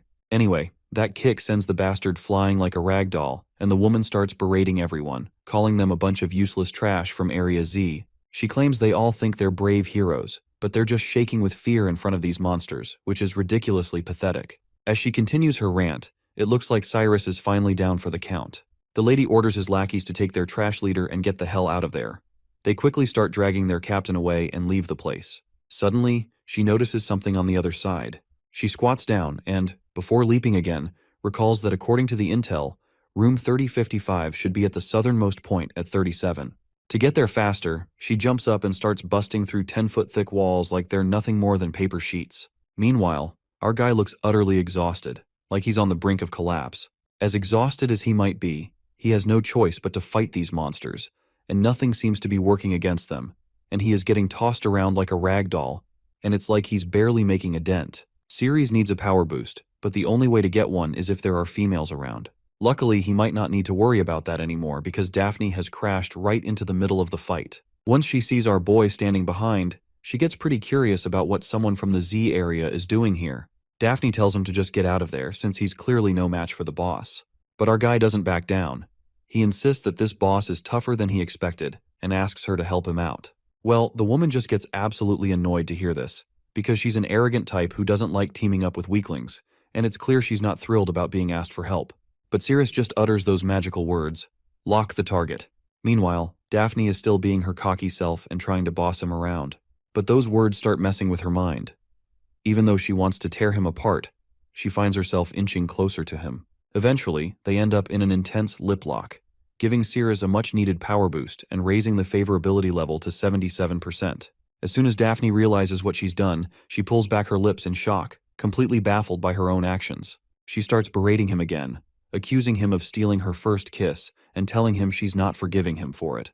Meanwhile, the monster, annoyed at being ignored, swings its sword at Cirrus. But with his newfound power, Cirrus dodges the attacks like he's playing tag with a bunch of kids. He then leaps into the air and swings his sword at the monster, slicing it across the throat. The monster can clearly tell that Cirrus has become stronger. Daphne, still trying to process what just happened and why she kissed him, is also feeling a bit conflicted. Despite her shock, she enjoyed the kiss, and the warm, soft feeling lingers on her lips, bumping the favorability bar up to 85%. Suddenly, the monster tries to swing its sword at Daphne. Cirrus quickly warns her to stop spacing out, and before the monster's swing can land, he pushes her out of the way. The swing shatters the wall above them, and Daphne's armor also takes the brunt of that swing. Her big hooters quickly begin to pop out of her broken armor, which leaves her totally embarrassed. Cirrus reminds her that she almost got slashed, so she better stop slacking off. The monster, on the other hand, tries to strike again, but Cirrus blocks the attack with his broken sword. As Cirrus keeps helping her out, the favorability level rises to 88%. Daphne's armor has been torn apart, leaving her slim body and thick thighs totally exposed. She experiences a jolt of electricity through her body, making her feel paralyzed. Just as the favorability further increases to 92%, our boy's power continues to rise, and even the monster can't ignore his increasing strength. Meanwhile, Daphne's body starts reacting intensely. She can feel a tingling sensation spreading through her lower body, making her legs lose strength. She's feeling something she's never experienced before, and if it continues, she fears her whole body might go limp. The favorability level hits a whopping 97%, which is further making Daphne to fight off her overwhelming urges. She does not want to be a burden, and can't let Cirrus help her any more than he already has, because her pride won't allow it. Cirrus is pushed back once again and asks her for help, admitting that he can't win this fight alone. Daphne, however, remains stubbornly arrogant. She insists that teaming up is against her principles and that she's always defeated monsters on her own. But at the end, she does suggest a compromise. Since there are two monsters, they can each handle one separately. This way, she can stick to her no cooperation rule while still fighting alongside Cirrus. With this newfound understanding, Cirrus stands beside her and, in a weird display of sincerity, pulls her close. He reassures her that with her by his side, he is sure that he can win against anyone. Daphne's breathing is heavy, and the tingling sensation from before is back. Her favorability level has shot up to 99%, and she's fighting hard to stay focused. She's got this strong urge to work with Cirrus, which she's not used to feeling. Meanwhile, we catch Azathoth in a miserable state, puking his guts out and complaining about how his heartless body is running out of steam. His lackey freaks out to see him in such a condition, and asks if Shia hasn't dealt with the human yet. Back with Daphne, she's having a hard time wrapping her head around why she's so eager to team up with Cirrus. She used to be all about doing things solo, but now she feels this powerful pull to join forces with him, and maybe even embrace him. Meanwhile, we see Azathoth handing Sadiel a red pill, and he explains to her that he doesn't have much time left to wait for Shia to take out Cirrus. The pill is infused with his blood spirit, and he tells her to give it to Shia so he can consume it. This way, Azathoth plans to take on Shia's physical body and abilities. He further states that by using Shia's physical duplication ability, he can deceive the system's mark, but Shia's body will only be able to handle his power for a few seconds. During that brief window, he plans to forcibly reclaim his heart, even if it means taking a huge risk. Sadiel eyes the pill with a hint of sadness, wondering if Cirrus will die here. Azathoth gets clearly infuriated to hear this, and demands to know why she's so concerned about that human. Sadiel quickly reassures him that she feels nothing but disgust for humans. Literally no concern, just revulsion. We're back with Cirrus, who's still battling the maniac of a monster. His sword is falling apart, and he's even got a few ribs cracked. Just when things seem dire, Daphne swoops in at the last moment to save him from the monster's attack. She quickly deflects the monster's sword with her hand, but Cirrus, while grateful, can't help but notice the softness of her assets pressing against him. Before he can fully appreciate the moment, the monster flings them away, and Cirrus ends up getting pinned under the weight of Daphne's considerable assets, which might just be enough to shake up the entire dairy industry, if you ask me. Daphne begins to feel a rush of sensations once more. She moans and groans as her earlier feelings return. As her intensity builds, Cirrus's defenses start to rise as well, giving him a boost just when he needs it most. Meanwhile, the monster's gearing up to unleash his biggest attack yet, aiming to crush both of them in one go. Back with our guy, he's got a nosebleed after being overwhelmed by her softness. She's worried she might have caused it with her weight, so she quickly steps back and apologizes.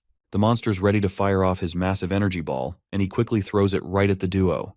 The ball incinerates everything in its path, obliterating the walls and leaving a huge gaping hole. The two clone monsters are grinning like Cheshire cats, and they are quite sure that they've blasted our heroes to bits. But it turns out they underestimated the power of absolute Booba. She appears to have blocked the gigantic energy ball single-handedly, though her armor shatters and falls off after absorbing the impact. She turns to him, asking if he's okay.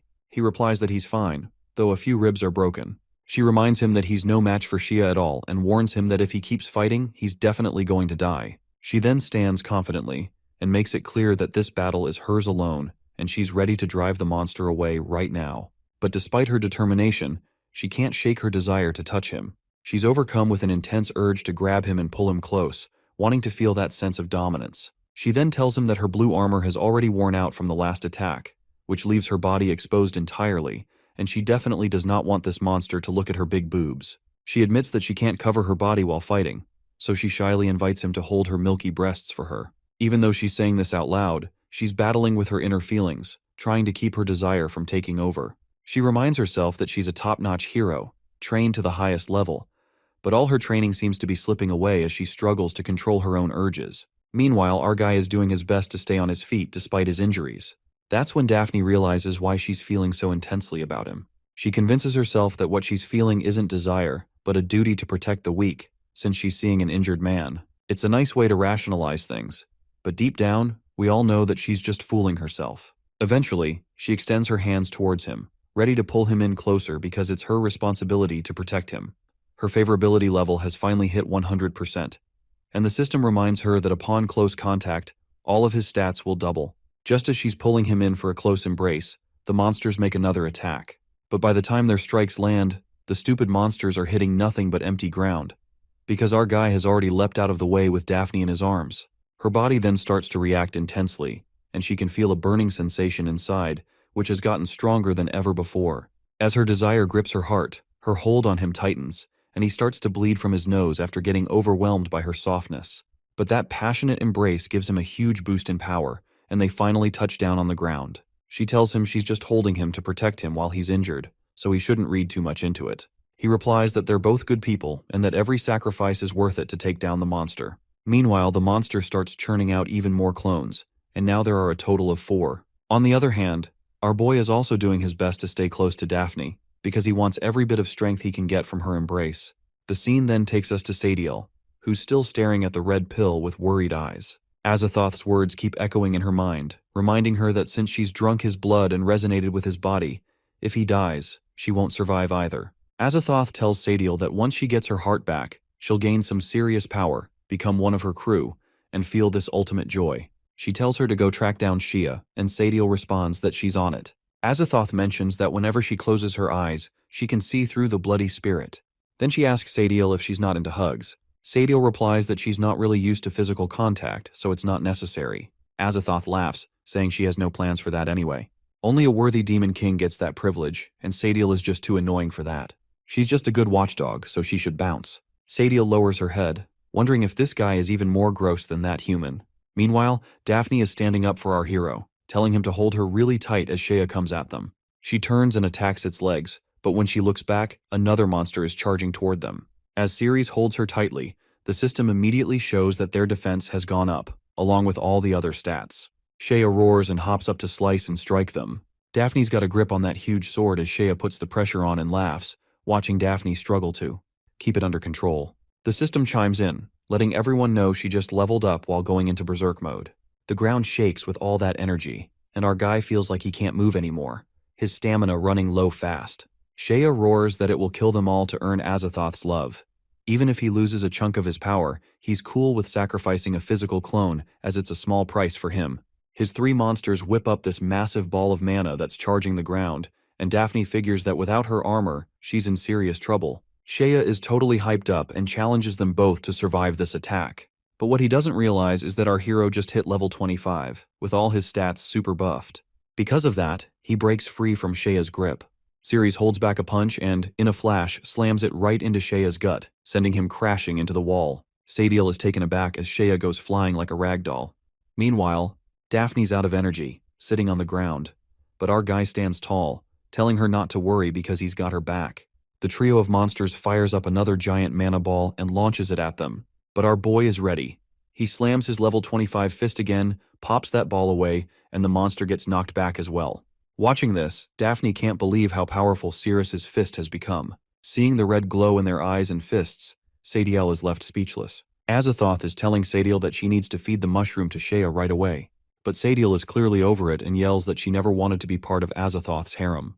She pulls out a blood spirit and tries to toss it aside. In that moment, Azathoth's hand gets hit by a rock, and she realizes that Sadiel has totally betrayed her. But out of nowhere, Sadiel's hand got severed, and the blood spirit slipped off her hand. From the red cloth, an Azathoth clone pops out and grabs the ball. Shea opens its mouth wide watching it, and the next moment, the clone swiftly puts blood magic into his mouth. As Shea swallows it down, he jumps up, and his body tenses up.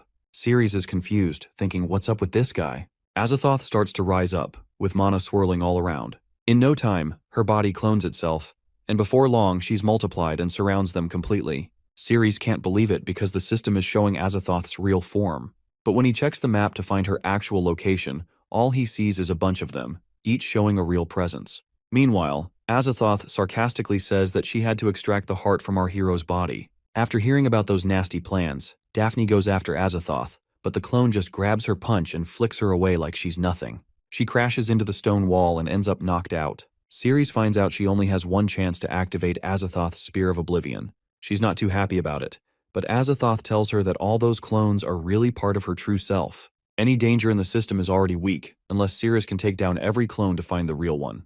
Our hero stays quiet, but she shines with confidence and asks if he still wants to take her on. The system chimes in, saying Ceres is now completely immune to all her attacks since her clones have already grabbed his arms because she never meant to hurt him anyway. Then she strikes him against her stress balls to let our boy experience some pleasure. She totally had our kid locked down, making sure he couldn't get away. Then, another clone strolled over, saying his system was basically useless at that moment. She then places her hands on the protective vest of our boy to extract his heart to give him a pleasing death. Our boy yells that he's not into a witch like her, but she just laughs and says his body will spill the beans because she's about to test his interest. She opens her mouth wide like she's about to bite, and he cries out in desperation. Then, out of nowhere, Sadiel jumps in and slams the Azathoth clone away, starting the fight. Sadiel mentions that this witch can only keep her clones for a short time, so Ceres needs to avoid getting caught. Our guy just slides out of their grasp, thinking about what to do next. Meanwhile, Azathoth asks Sadiel why she helped Ceres instead of her, as they both will die if they do not extract Ceres's heart. Sadiel says she has to return a favor to the mushroom, which Azathoth finds confusing. Then she confidently states that she just wants Ceres to live, but the truth is that Ceres is using full favorability to control her. Azathoth gets ready to take her out, but Ceres activates his system, and suddenly, she teleports right in front of Yug. She's shocked to see Sadiel pop up in her room, while Sadiel can't believe she's still alive. Azathoth doesn't even notice her around him. He sees Ceres struggling to hold the Shea sword. Azathoth laughs at him, saying no weapon stands a chance against them, and that she's just gonna crush him with pure strength. But our hero pulls off a quick slash to take out one of the clones and disappears before they can react. Azathoth just keeps boasting that our hero's moves won't do anything, and since he has that system, her attacks won't hurt him either. The truth is, our hero wasn't trying to fight her at all. He just wanted to dodge her hit. He tells her she's mistaken if she thinks she can get away with that move. The system skill Swift Body Slash has a 10-second cooldown, and she clearly missed that. She leaps at him with a sly grin, saying he has nowhere to run. She demands Ceres return to her embrace and promises him a death filled with unmatched pleasure. Ceres zeroes in on a different target and dodges her grasp again. She's taken aback because it's only been a few seconds. She can't wrap her head around how he's still using the system. Our guy explains that the system sees every clone she makes as just another version of her.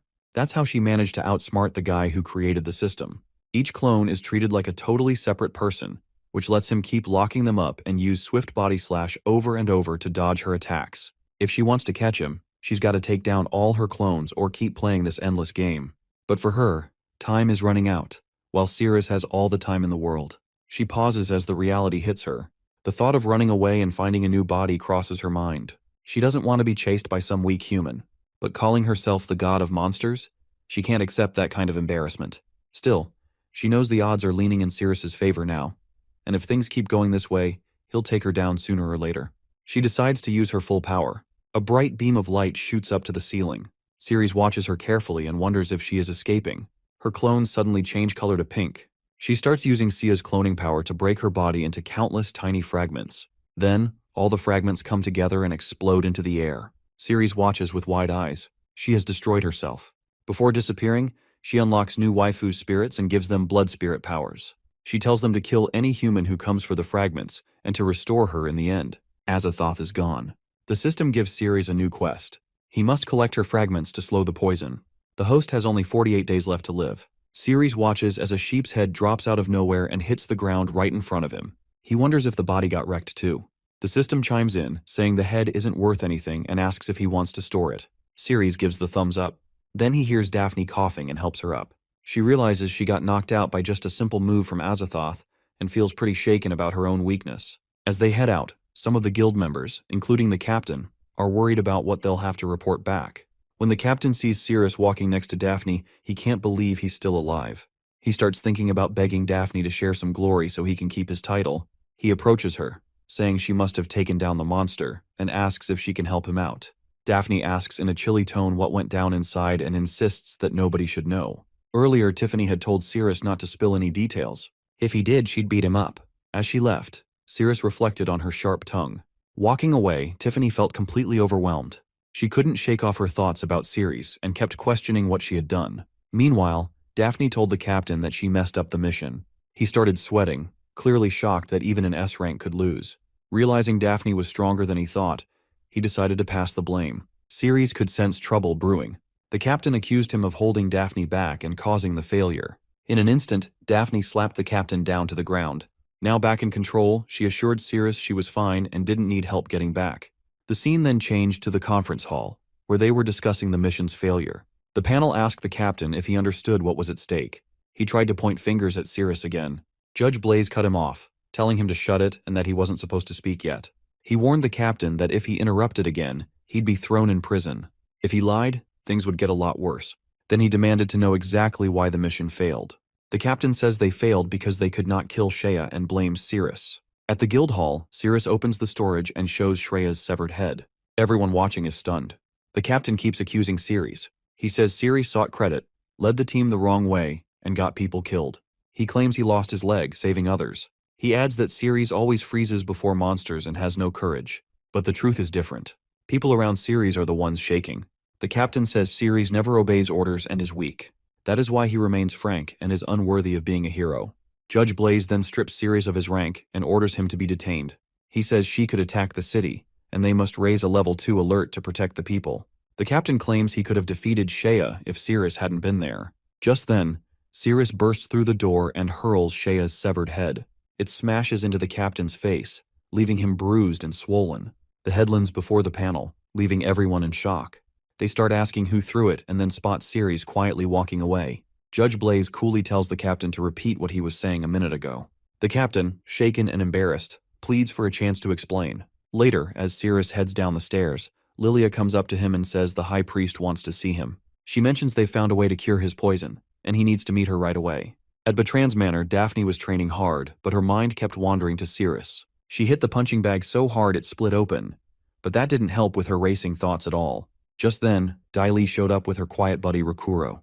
Dai couldn't help but tease Daphne about needing help from an F-rank hero after coming back from the dungeon. She reminded her that Daphne always prided herself on going solo and not relying on anyone.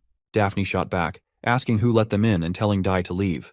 Dai called her a mean big sister, and jokingly said that her anger would ruin her skin. Then she pressed further, asking how Ceres somehow managed to break through Daphne's walls.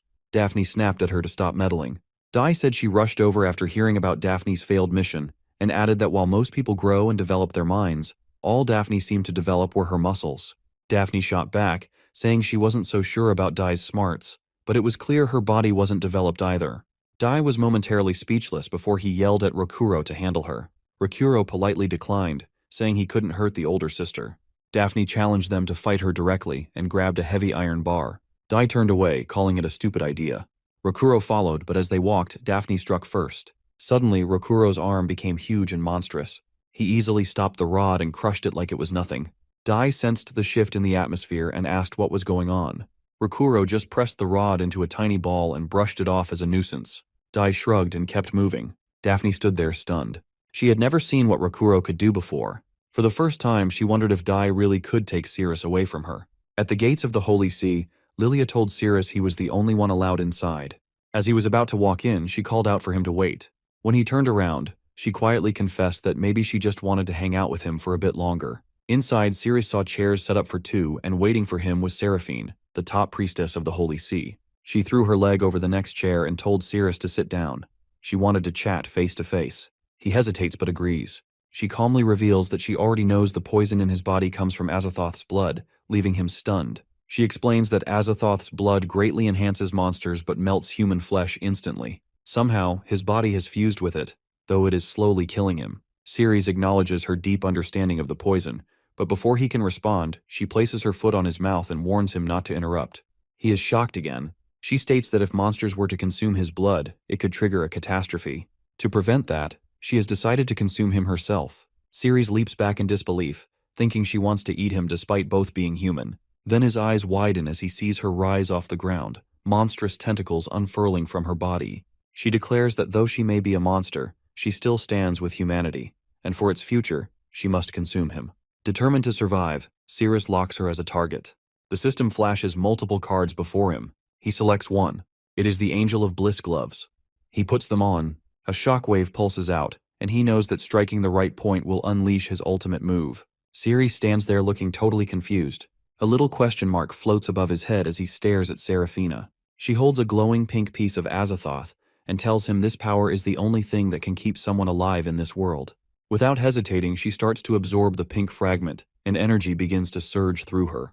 As the power builds inside her, her veins stretch and twist until strange mouths begin to form at the ends. Ceres watches in shock as even the tips of her veins turn into mouths. Inside her mind, Seraphina revels in the new power. She imagines a future where she devours Cirrus and uses his energy to take control of every human city. In her vision, people are trapped like cattle.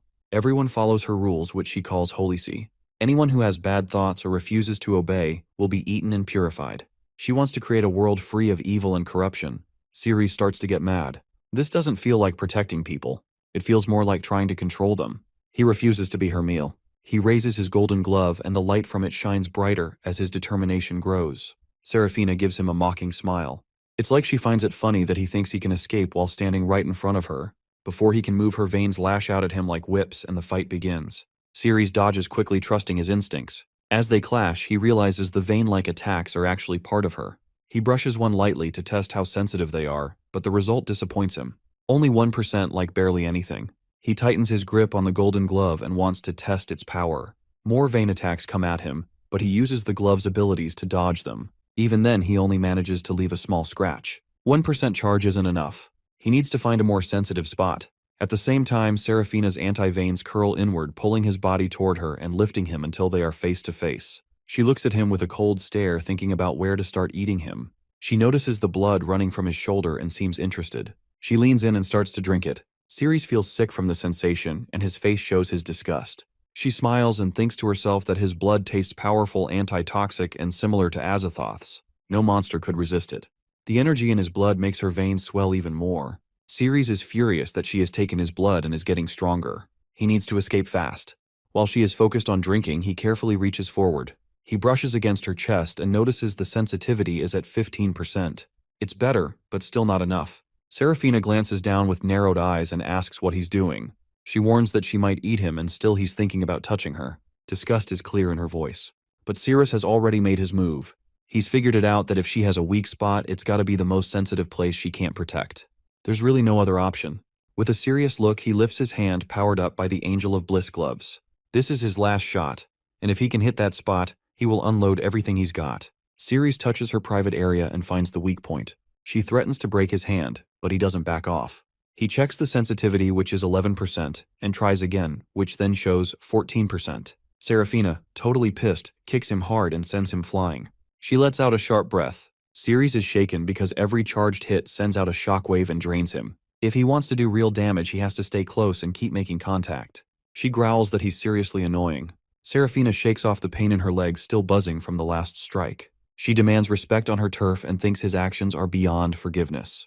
Her energy lashes out at him, but Ceres sees that 14% isn't enough to break through. He decides to move in closer and stop avoiding the fight. Serafina attacks with a vine that shoots out yellow energy, slamming into him hard. Ceres knows he needs to push forward and stay in touch for humanity's sake. Caught off guard and in pain, he stumbles back. Serafina can't believe it as he goes flying, taken aback by his own counterattack. He landed awkwardly and quickly activated his Angel of Bliss glove to touch her again. Her skin felt off all stiff and he could tell the sensitivity was only at 6%. Serafina, furious, yells at him to let go and calls him a complete idiot before kicking him so hard he falls back even more. Ceres knows he has to get out fast or she is going to swallow him whole. He figures the 6% charge is just enough to push himself away. Wide-eyed, he spots the mouth on one of her vines and yep, they really do have mouths. Just then, Serafina's veins wrap all the way around him. She mocks him for not going after her vines anymore and asks if he is already giving up. She tells him that no matter what he tries, she is going to consume him in the end. She grins wickedly, enjoying every second, and says it has been a long time since she has tasted anything like this. Trapped in her living vines, Ceres feels the slimy mucus all over them.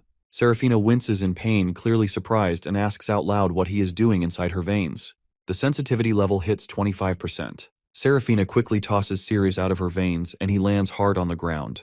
He feels grossed out as the slimy insides spill everywhere and the smell is terribly really strong and nasty. He checks and sees that his sensitivity level is at 25%, which is just a quarter of 100%. She has exactly 4 vines, and he starts to wonder if touching each vine would bump that up to 100%. If that's the case, touching another vine should get him to 50%. Serafina, feeling the effects, thinks the daisy she pushed away is starting to return. If things keep going like this, she will not be able to use her purification magic anymore. She knows she cannot let Ceres get to that special spot inside her. Furiously, she decides he must be eliminated, and she will consume him again. Her vines snap open like jaws, transforming into plants that want to eat him. They charge at Ceres, all worked up. Clenching his teeth, Ceres realizes one of the vines is the same one that just spit him out. He also sees that it's way faster now. 2 vines suddenly lunge at him from both sides, catching him off guard. Still fuming, he decides it's a good time to check the sensitivity again. He shoves his hand into one of the vine's mouths, causing Serafina some pain. When he checks, it's still at 25% sensitivity. Serafina screams in anger and tells him to stop messing with her insides and back off. She calls him disgusting and strikes him with her big purple tongue, making him bleed. After that hard hit, Ceres grabs the tongue and dodges. But the sensitivity level doesn't budge, it stays at 25%. He figures the really sensitive spot must be somewhere else on her body. Out of nowhere, all 4 of her vines whip toward him.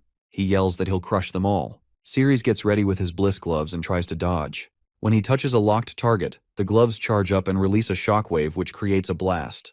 This hits Serafina hard, and she figures out that it's his right hand that triggers the powerful wave attack, and it gets stronger with every hit. Ceres starts to think that maybe the weak spot isn't in the vine's mouth, but somewhere else on her body. He knows he needs to get closer to find out. He charges straight at her, ready to risk it all for humanity's freedom. He's willing to explore every inch of her if it means winning. Serafina is fuming, trying to comprehend how he can act so heroically while saying such outrageous stuff. Ceres rushes at her with his eyes glowing red, which really catches her off guard.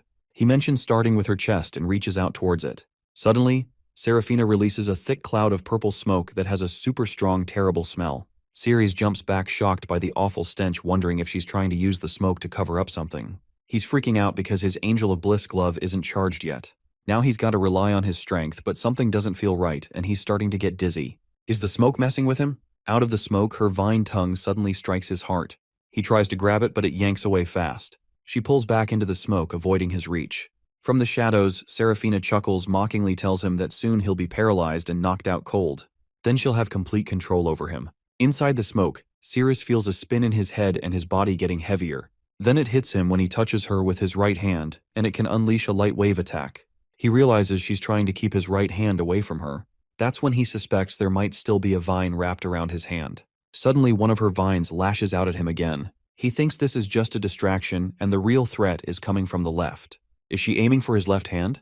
But her attack actually gives him the perfect opportunity to reach out and touch her. After hitting his left arm, her vines slam him to the ground. Serafina tells him that his body is surprisingly tough. She thought that bite would be enough to take out his left arm. After breathing in so much of her poisonous gas, he should be close to collapsing by now. In the strong-smelling purple smoke, Sirius starts coughing while her vines keep attacking and biting him. With a wicked smile, Serafina says that once she tears off his left arm, she will swallow it slowly, lick his blood, and enjoy every drop. Her vines keep chewing on his left arm, making him bleed. Then Sirius tells her that the power to release shockwaves comes from his gloves, not his right hand. So he thinks to himself and then sticks his hand into Serafina's vine, which really hurts her. She's feeling about 25% of the pain. After a moment, he pulls his hand back and a blast of yellow energy shoots out. As Sirius charges up his bliss gloves, he sprints toward Serafina, ready for another hit. He can't help but think about how bizarre her monster body is. Even though she looks mostly human on the outside, but inside she's totally different. He reaches out to her chest, searching for those hidden sensitive spots he's heard about. According to what he's learned, creatures like her usually have nerve-rich areas in the most unexpected places. When he touches her chest, he's surprised to find that its sensitive is 38%. Serafina quickly raises her hand to block him. She notices it's getting a bit too close, putting her neck in real danger. Furious, she fires back with a powerful kick and yells at him to back off. The kick sends Sirius crashing to the ground. He's surprised that the chest only reacts with 36% sensitivity. In retaliation, his body unleashes a burst of bright light energy. A huge yellow blast erupts from him. Serafina spots the danger just in time, braces herself, and dodges the incoming attack. The explosion shakes the ground, sending debris flying everywhere, showing just how strong his hit was. While someone in California picks up on the commotion and wonders if a fight is going down inside, Sirius is just sitting there, resting his head in his hand, feeling exhausted. The pink smoke has finally cleared and his mind is starting to clear up too. Serafina laughs at him, saying his attack didn't do a thing to her. She goes on to explain that his blood has actually made her defenses stronger. With a sharp focus, Sirius figures out that even at just 36% sensitivity, he hasn't been able to hit her core body. He's got to find her weak spot and fast. If she drains any more of his blood, he'll be completely powerless. He thinks about all the places he hasn't explored yet. Studying her closely, he wonders where her most sensitive spot might be. Then it hits him, and during her last attack she went for his foot, which was kind of a weird choice. Hitting his neck would have made more sense. He remembers her screaming as a flashback hits him and her hand running through his hair. He recalls their first meeting, and instead of covering his mouth with her hand, she went for his foot. That makes him think that maybe her hand is actually her most sensitive spot. As if reading his mind, Serafina wraps her vines around herself. She declares she will no longer let him get close. She urges him to stay still and let her drink his blood, clearly growing frustrated. At that moment, another figure appears. A girl questions whether Serafina truly intends to drain Sirius's blood. Addressing her as High Priestess Serafina, she challenges her on her intentions. Serafina is visibly surprised by seeing the newcomer is Lilia. Serafina demands to know why she is still there and tells her to back off. Lilia reminds her of the promise they made. Serafina agreed only to seal Sirius within the Holy Seal if detoxification failed. Letting him die is not an option under the Holy Seal's doctrine. A Sanctus is forbidden from harming any living being. Even if sealed, Sirius might break free someday. Serafina argues that consuming him is the safest solution. Serafina tells Lilia to chill with the rules. She insists that if Lilia eats Sirius, she'll gain the strength to control everyone under the Holy Seal. Serafina points at Sirius, saying she could totally rise to power, and then Lilia could step up as the new High Priestess. All Lilia has to do is keep her mouth shut. But Lilia won't budge and says she's going to report everything to the Holy Seal and tries to get Sirius to come with her. This makes Serafina really angry and she accuses Lilia of being way too stubborn. Then she decides to take them both out, and Vines shoots at Lilia, but Sirius jumps in front, protecting her and pushing her aside. The vines meant for Lilia ended up hitting Sirius instead. He feels a sharp sensitivity of 32% when he touches them. He quickly shoots a light wave blast, but Serafina notices he's moving slower and his body is reaching its limit. A hard blow to his stomach sends Sirius crashing to the ground. He manages to prop himself up on one arm, groaning in pain. It hits him that the strike damaged his insides. The pain is excruciating and it feels like his body is about to give out. Lilia kneels next to him and places her foot on the injured area. She uses her purification magic, saying it'll help stop the bleeding and wake up his nerves to keep him conscious and lessen the pain. Sirius is feeling the effects and keeps asking for more, but Lilia won't give in. She tells him it's just an emergency spell that acts like a caffeine boost. If he takes too much, he'll feel totally numb like he's under anesthesia, and then he won't be able to do anything. Then Serafina goes for another attack with her vines. They snatch Lilia up, and Serafina warns her that she doesn't want to actually kill her. She gives Lilia one last chance to bail out in peace if she just keeps quiet. She tells her it's not worth risking her neck for a guy who doesn't really matter. But Lilia doesn't think twice because Sirius isn't just some guy, he is her patient. According to the rules of the Holy Seal, when you start helping someone, you've got to stick by them. You have to do everything you can to protect them until the very end. Serafina glances over at Lilia, who's still tangled up in her vines, and says she'll make sure Sirius goes down right in front of her. Meanwhile, Sirius is twisting and turning to avoid Serafina's hits, and realizes the sensitivity level is only at 2%. Out of nowhere, Serafina starts feeling woozy, and the vines that were going after Sirius pull back. Sirius sees that Serafina is a bit vulnerable and takes his shot. He fires off a huge lightwave attack at her and then grabs both of her hands tight. Suddenly, the sensitivity hits the max, and the screen shows her weak spot, unlocking the ultimate move. When Sirius grabs Serafina's hands, she resists and yelling they belong to Lord Azothar. She struggles with thinking that his grip is too strong and feels pain as her hands swell vines bulging under her skin, and Sirius sees them starting to transform. Serafina realizes that as a Yahello carnivorous plant, all her sensitive nerves are in her hands. Pain hits like an electric shock and she collapses, pleading for Sirius to let go. But Sirius holds on and the vines wrapped around them begin releasing impurities. Watching closely, Lilia notices the High Priestess's body is full of toxins. She realizes that Sirius is purifying Serafina from the inside out. Serafina mutates into a monster, vowing to tear out Sirius's heart. Shaking with fear, Sirius tries to move, but his hands are paralyzed, suspecting Lilia's magic is to blame. Serafina, totally pissed, says that eating Sirius is the only way to save humanity. Sirius isn't having it and blasts out a huge shockwave. The energy from his bliss gloves is so intense it blows up the whole building and even hits Lilia, who stares in awe, wondering what kind of magic he just pulled off. Sirius clutches his face in pain and mutters that the recoil was so strong it broke his teeth. The scene continues with Sirius and Lilia watching as Serafina reverts to her original form as a massive carnivorous plant. Sirius staggers, breathing heavily, murmurs that something is wrong with him, then collapses into Lilia's lap. Lilia reacts with alarm, calling out his name and checking his forehead. She notes that his temperature has dropped dangerously low. He used too much energy during the battle, and if she doesn't act quickly, his life will be in danger. She lowers him to the ground gently and places her glowing foot over the injured area of his body. She focuses with stating that she'll begin by healing his internal organs. Suddenly, Sirius is stirred in confusion as he notices the surrounding water has turned into sludge and asks what's happening. Lilia explains calmly that the sludge is a physical manifestation of his injuries. It means his body is critically fragile. Sirius tries to move but feels totally weighed down by this thick, heavy stuff. He complains that it's way too cold and even colder than before as he can't seem to budge at all. Lilia keeps using her purification magic through her foot, keeping an eye on the sludge as it shifts and darkens. She can tell it's risky because if it's not dealt with, it could freeze him from the inside out. So she starts rubbing it off with her foot before it has a chance to harden. Sirius breathes out slowly and looks more at ease. Then a glowing message pops up on the screen, letting them know that the target has been logged. Lilia stays focused and tells him to breathe and chill out. Her magic, which comes from purification, needs her mind to be clear. If she starts to think negatively, her healing gets weaker and could totally fail. She has to wrap things up before that happens. Sirius mentions he's feeling warm again and tries to sit up. Lilia steps back a bit and lets him know his internal injuries are all healed up. Now she just has to help him regain his strength. She lifts her foot and gently puts it on his lips, signaling that they're in the last phase of healing. With half his mind still foggy, Sirius pictures a chocolate cake and starts to eat as if it's instinct. Lilia is super determined. She tells him to eat up every last bite because she refuses to let this magic fail. It's more than just a spell for her. It's a test of her belief. She's confident she'll heal him completely. Suddenly, a new message pops up on the screen that the favorability is at 51%. Sirius kept licking her feet, going on about how tasty the cake was. Lilia winced, clearly uncomfortable, and told him straight up to cut it out with the tongue action. Then a message popped up on the screen showing the dust index at 60%. She was worried about how fast his muscles were soaking up energy. He was already starting to cramp, and if that kept up, he'd wake up feeling sore and super tired. She realized she needed to do something fast to lower his temperature before it got any worse.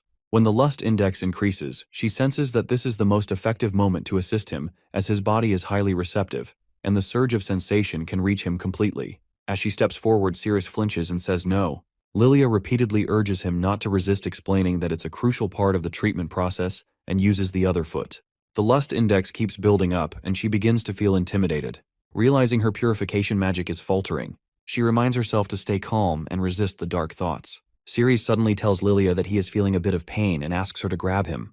Lilia, blushing, urges him to hurry up and eat it as she can't hold on anymore and causing the lust index to rise. Ceres continues licking her foot, and Lilia giggles, commenting that he is actually using his tongue, which tickles her. She quickly realizes she can't focus on what he's doing, so to distract herself, she thinks about what the Holy Church teaches. Cleanse desires, avoid lust, and keep things balanced. By sticking to these guidelines, she manages to push away any unwanted feelings and stay pure. Because of this, the lust index can decrease. When Ceres is done, Lilia pulls her feet away, letting him know the treatment is over and the magic is still working, bringing the lust index down to 67%. Ceres gets up and asks if it's all finished, and Lilia confirms it is. She feels a rush of energy and realizes her purification magic has really improved, maybe even doubled what it used to be. It hits her that healing his injuries has boosted her magic even more. As Ceres stretches, he comments how all his injuries have healed and he feels totally refreshed, giving a shout out to Lilia's magic. Lilia starts thinking about how this boost could help her become the new archbishop sooner than expected. She tells Ceres that in the future, he should definitely come to her for treatment, even if it's just a minor injury. Ceres agrees, saying he will. The scene then shifts to the Holy Church, where a big hole blemishes the building. Mr. Charlton shows up with a green-haired girl named Daisy who gasps in shock. Charlton wonders if it was a demonic beast attack that did it. Mr. Charlton walks over to Ceres and Lilia, who is already there, and starts asking them what happened and if it was some kind of attack. Ceres seems a bit unsure and mentions that they don't have all the info yet, but they're sure the Archbishop is gone. Jessie points out the carnivorous plants that Ceres has on display. Lilia tells Mr. Charlton they need to wait for the new Archbishop to move forward, but suggests they chat about the collaboration in the meantime. Mr. Charlton is caught off guard by this, and Lilia explains that a lot of steps can be skipped once the Archbishop is on board. He sighs and agrees it's the only way to go. Ceres steps back and says he'll let them handle things, giving a quick goodbye to Mr. Charlton. As Ceres is about to leave, Mr. Charlton calls him back and asks Daisy to give Ceres a ride home. He also tells her to fill him in on what's been happening at the Warrior Guild. Ceres raises an eyebrow, curious about what's been going on. Later, while driving, Daisy sneaks a glance at Ceres but keeps her focus on the road. She mentions that a weird demonic beast has invaded the city and is only after warriors. Ceres looks puzzled, trying to wrap his head around it, and asks her to explain what she means. Daisy explains that several A-rank warriors have already been killed. Their bodies are found drained of blood, and in each case their genitals are mutilated. The revelation shocks Ceres, and he repeats the part about blood draining, trying to connect the pieces. Daisy nods seriously and mentions that the victims have weird markings carved into their skin that look like some sort of beast language. The markings send a creepy message like, "Not you." It seems like the creature is looking for someone specific. A dark thought hits Ceres as he starts to wonder if the blood-sucking beast is actually after him. Daisy goes on explaining that, to keep everyone calm, Daphne from Zone D is heading up the investigation. She's already started tracking down the demonic creature. Just then, a girl named Sathel shows up at the window, muttering curses. Inside, the white-haired Yogo glances up in surprise and asks why she's back, pointing out that the place is packed with vendors and soldiers. Then she wants to know if Sathel is planning to stick around. Sathel shakes her head and says no way. She tells Yogo it's the enemy's base, and if they get caught, it's going to be a whole mess for the human, which she really wants to avoid. Yogo laughs and teases that she knows transformation magic but isn't going to share it. Sathel looks confused and points out that she can only change how others look. Plus, she needs a safe spot to hide out because heading outside is too risky. Yogo watches her with a puzzled look, and then out of nowhere, blood starts dripping from her mouth and she just drops to the ground. Yogo looks up curious and calls out Sathil for pretending to be sick to get attention, claiming she won't share her master with her.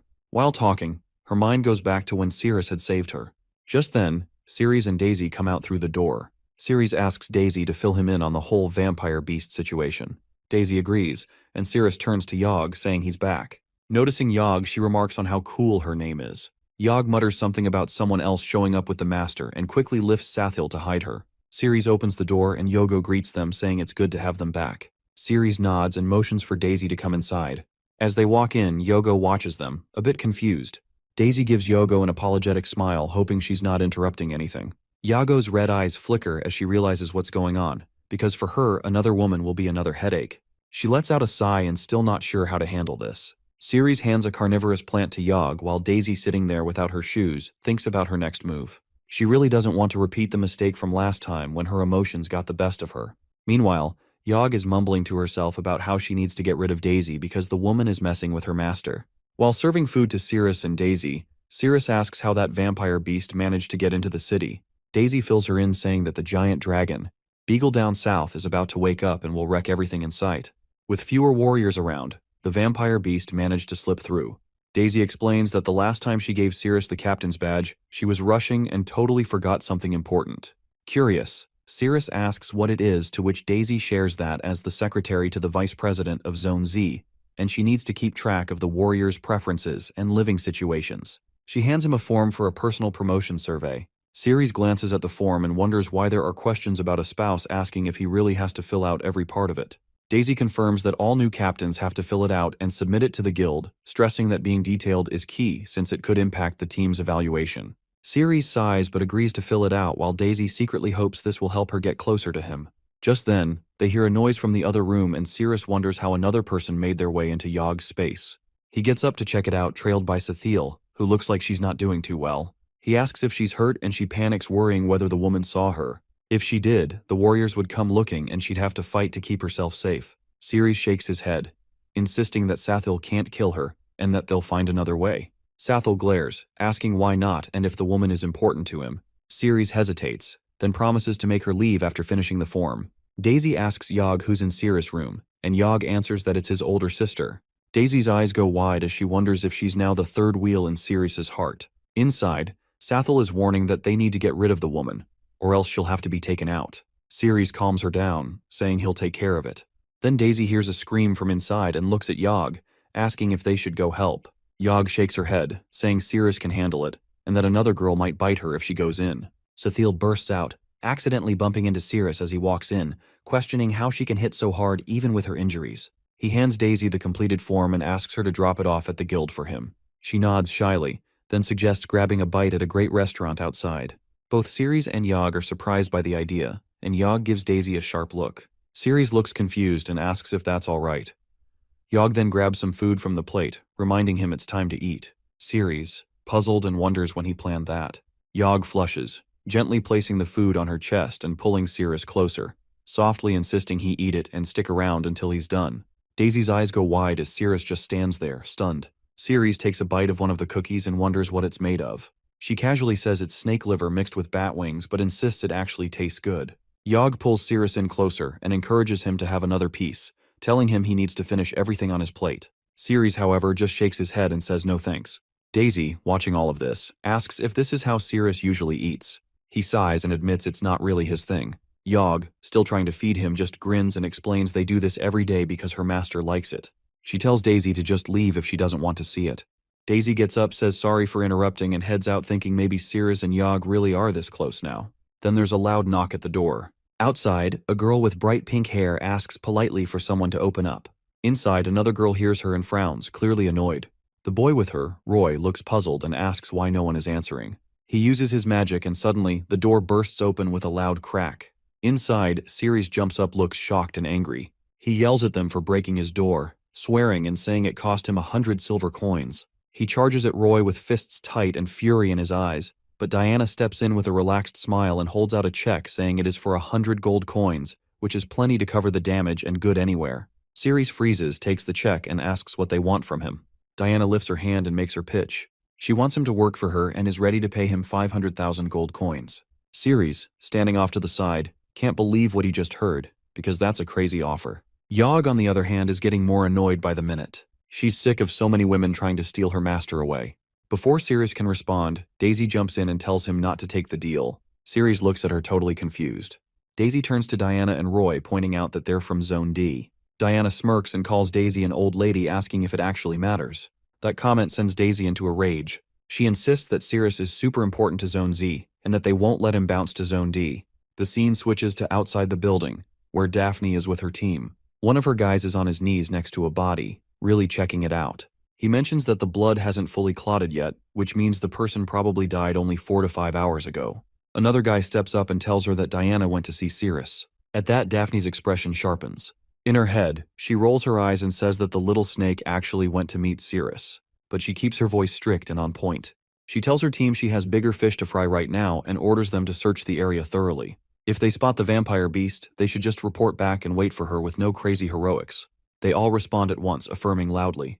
Without saying anything more, Daphne activates her power and takes off into the air, the wind rushing past her as she coldly thinks that Diana won't pull that on me again. Series is meant to be in Zone Z. The scene switches to a massive dragon tearing through buildings, sending debris flying in every direction. It's the Dragoon Beagle, which is gigantic, furious, and roaring loud enough to shake the sky. His stomach growls louder than his voice, and his rampage seems fueled by nothing more than monstrous hunger. He smashes rooftops aside like paper, snapping tree-sized pillars in half as if they're twigs. Guild members scramble to maintain control of the situation. One of them mentions that everyone has already been evacuated from the area, so there are no civilian casualties. Still, the tension remains high. No one has retrieved the Slay Dragon Blade, the only weapon rumored to harm Beagle. That leaves them helpless. A young scout suggests that the best option is to stay away and observe from a distance. The risk of engaging the beast directly is too great. But the guildmaster has a different perspective. He points out that Beagle isn't truly attacking the city, even not out of malice, at least. According to him, the dragon has chosen the ruins near the outskirts because there's a fortune in gold hidden underneath. Beagle just happens to like gold, and the spot makes for a cozy place to nap. That hunger?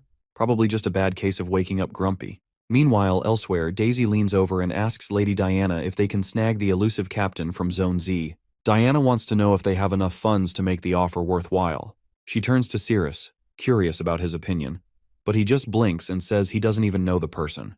That doesn't seem to matter to Diana. She quickly explains that Cirrus's real job is to spill the tea that is to reveal how he broke Daphne's no-cooperation policy and what he knows about the Shea dungeon incident. But there's a twist that he would have to do it live on a popular TV show, solely to make her sister feel awkward. Once Cirrus understands her angle, he declines. He sees right through it. Diana raises her voice, clearly frustrated. She insists it's his chance to earn a ton of money. Cirrus responds calmly, saying it's not worth making Daphne sad. He made a promise and intends to keep it. Diana seems to take that as a negotiation tactic. She wonders aloud if he's just angling for more cash and offers to make a better deal. That's when Daphne's voice rings out from behind her, sharp and commanding. Diana turns quickly, caught off guard.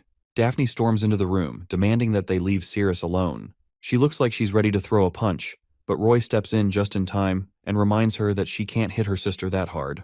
Daphne backs off slightly and tells Roy to stay out of it. Daisy, now watching quietly from the corner, whispers, if maybe Daphne from Zone D has a thing for Cirrus. Diana smirks and accuses Daphne of being insecure or not trusting Cirrus anymore, especially since she's quit all her jobs. Daphne scowls and claims she's just a natural-born troublemaker. Cirrus interjects, saying he hasn't even said anything yet. But Daphne's mind wanders to how he helped her before, and how he never let the lure of gold pull him away from his promises. Her gaze then drops to Diana, and she can't help but smirk. She notes that Diana has obviously gotten breast implants, probably trying to fix something money can't. She jokes that Diana's breasts aren't naturally big, but Diana snaps back angrily, denying it. Diana barks at Roy to leave with her, calling everyone in the room gross. As they walk out, Diana quietly fumes, thinking about how Cirrus must have more secrets like the one she plans to uncover and use for payback against Daphne. Once they're gone, Daphne mutters that next time Cirrus should kick her sister out himself. Ceres, now alone with her, can't help but think about the tense relationship between the two sisters. He also briefly wonders if Daphne was right about the implants. Just then, a report comes in. A white-haired demonic breast has been discovered in Zone Y. Daphne doesn't hesitate. She dashes out immediately to investigate. Daisy says her goodbyes and leaves soon after. That's when Yog steps forward with worrying news. She tells Cirrus that Sathel is seriously ill. Her body temperature has dropped dangerously low, and only an advanced recovery herb can save her. But they don't have enough time. Ceres, growing desperate, has a sudden thought. Maybe his blood, infused with the energy of Sato's lord, can help. Without thinking, he cuts his palm and lets the blood flow into Sathel's mouth. Yog gasps, but it's working. A vibrant green mana starts to wrap around Sathel's body. Ceres watches closely. Soon Sathel stirs. Her eyes flutter open, and she grips her head groggily. Ceres asks gently if she's okay. The scene cuts back to Beagle, who is now gnawing lazily on giant boulders. Suddenly he pauses. His nostrils flare. He catches the scent of something. He turns, growling low and deep. His massive form begins to move. Panic spreads fast. This has never happened before. Beagle is heading towards Salem. The guildmaster yells to get everyone on alert. Reports start coming in that Beagle is stomping directly toward the city. The reason? He can smell the blood of Sato's lord, now flowing inside Cirrus. And he wants it. Yog stares at the blood, totally amazed by how good it smells.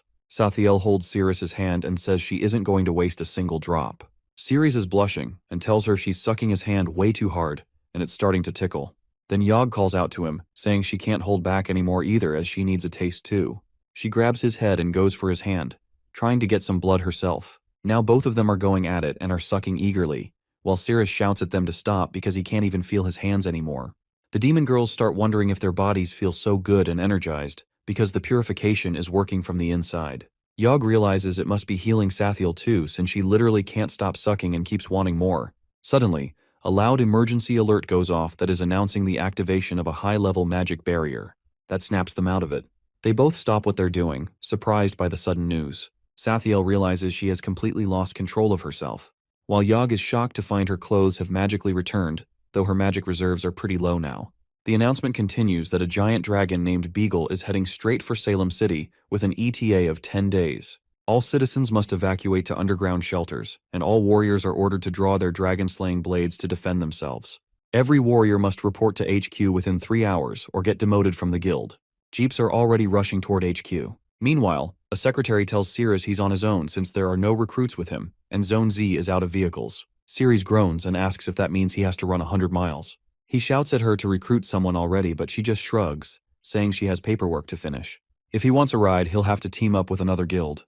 That's when Irene from Squad 14 offers to let him tag along. Cirrus asks if her captain would be okay with that, and Irene says he'd probably be happy to team up with someone strong like Cirrus. But as soon as he introduces himself as an F-rank captain, she freezes and immediately backs away since no one in F-rank even has a captain. She quickly ends the conversation, saying it never happened, and it leaves Cirrus furious. Out of nowhere, Bella shows up and asks to join Squad 15. Cirrus is surprised to see her. She greets him warmly, then scolds him for not visiting her after he got out of the hospital. She asks if he's forgotten her, mentioning she's heard a lot about him. Cirrus explains that he's just been super busy with a ton of crazy stuff. Bella smiles, happy to hear he's a captain now, and says they can catch up after the mission. The secretary reminds him he still needs to complete his paperwork. Irene tells Bella not to waste her time following losers from F rank, bragging that her own captain is A rank. Then Tyler shows up and snidely claims Cirrus only became a captain because of his connections. Bella's eyes widened as she recognizes him. Tyler tries to recruit her to Kalent's society, boasting that his armor makes him way stronger than Cirrus. He offers her another chance and even promises an A-rank sword. But Bella turns him down, saying she's sticking with Cirrus. Cirrus tells her to come sign the forms and she walks over without hesitation. Tyler clenches his fists as he gets furious, wondering why Bella always chooses Cirrus over him. Irene curses Bella for having such bad taste and tells Tyler to just forget her and move on. But Tyler is steaming and declares that eventually, they'll all be begging for his help. Back at the front desk, Cirrus is yelling again about not getting a vehicle. The secretary tells him Squad 14 has already taken the last 2, despite being just 5 people. She suggests he go ask Captain Tyler for a favor. Tyler laughs in his face, calling Cirrus a joke who can't even afford a full set of armor. He says he'd rather hold a public roast than give him a seat, just to humiliate him in front of Bella. But Cirrus just quietly looks at a paper he's been given by Lady Diana, which shows an offer of help if he ever needs it. Tyler's wondering why they haven't come out yet. One of the crew tells him they've arrived, and Tyler asks if he can't just grab a car, which Cirrus agrees with. Tyler steps up with dropping his sword, then jokingly says sorry and asks someone to pick it up since he's still figuring out how to handle his Thunder Rage weapon. Taylor jumps in, saying they must earn something like a true warrior if they want something done. Bella shouts that he's going too far and doing it on purpose. At the same time, Irene can't help but comment on how terrible her taste in guys is. The driver suggests they might want to beg for a favor, hinting that Taylor could forgive their rudeness. Taylor states that every warrior must reach headquarters in 3 hours, or they lose their spot. If they can't hack it, they're back to being just Frank. Bella narrows her eyes, realizing Taylor's calling the shots over Cirrus because of her. Cirrus tells them the helicopter is here and Taylor is surprised. Everyone's stunned when they see the helicopter with the guild logo pull up, knowing it's a private ride for VIPs. Others start asking what kind of mission would get such fancy treatment. Still, Taylor brushes off their questions and insists that it's probably for something big. He tells them to stop speculating. A young lady exits the helicopter, asking Cirrus if it's gone time. Taylor's crew is shocked since Cirrus is just an F-rank warrior and they think it's a bad idea. Cirrus picks up his sword and tells Bella to hop on. Taylor can't believe an F-rank loser is acting up like that, but then he realizes Cirrus has his weapon. He demands Cirrus give it back, but Cirrus just says he forgot to return it. He uses his power and throws the sword into the ground, causing a huge blast when it hits the gas tank. Everyone freaks out as their car goes up in flames. Taylor tells them to find another ride. The members shout that the demonic beast is killing their fellows as it drinks the blood of humans, draining them like trolls. The beast tastes the blood and says it's not the one she wants. She's curious about which guy will have the blood she needs. The beast moves closer to the group, saying she'll drain every man in the city to find the right one. They start freaking out, shouting that if Daphne is here and that everything will be fine. One guy yells that they need to protect the city and can't just go out searching for warriors all the time. The beast charges at them and the commander warns about the attack, but she grabs him. He's staring right into her mouth, scared he's about to die. Just then, someone swoops in and saves him at the last second. Everyone shouts Daphne's name and she scolds them for not waiting. They tell her to head to the headquarters, but she's determined to take down the beast first. Suddenly, she recognizes the demon and asks why it's still alive. The beast wonders if Daphne actually knows her. Daphne realizes she has the upper hand this time. She tells the beast that last time she was trapped, but now she's willing to give a piece of herself since the beast is weaker now. The beast is cool with that, and reveals she's just a bunch of fragments following a guy with demonic blood, thinking she's fought him before.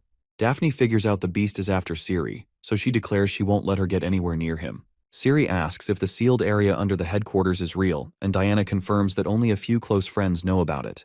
She mentions that the blades for slaying dragons are locked away there. Bella asks if any beasts will pop up in that area, but Diana says it's impossible because the room is safe. As they move forward, they're shocked to find the guards dead, and Siri asks Diana if the demonic beast is around. Realizing this place is unsafe, Diana is stunned when she sees the statue that wasn't there before. That is the sleeping maid statue. She wonders if their intel was off. Bella notices an injured man still breathing amid the carnage. She quickly moves to his side and helps him prop himself against the wall while the rest of the team spreads out to check the basement. Lady Diana takes a slow step forward and stares at the destruction in disbelief. She can't understand how this basement, of all places, turns into such a massacre. The injured guy quietly mutters that the maid had gone downstairs before everything went wrong. That piece of information instantly puts Lady Diana on edge. She raises her voice, demanding to know what's going on below them. But the man quickly motions for silence, his eyes wide with fear. He warns her to keep quiet, saying the statue might wake up again. It's already too late.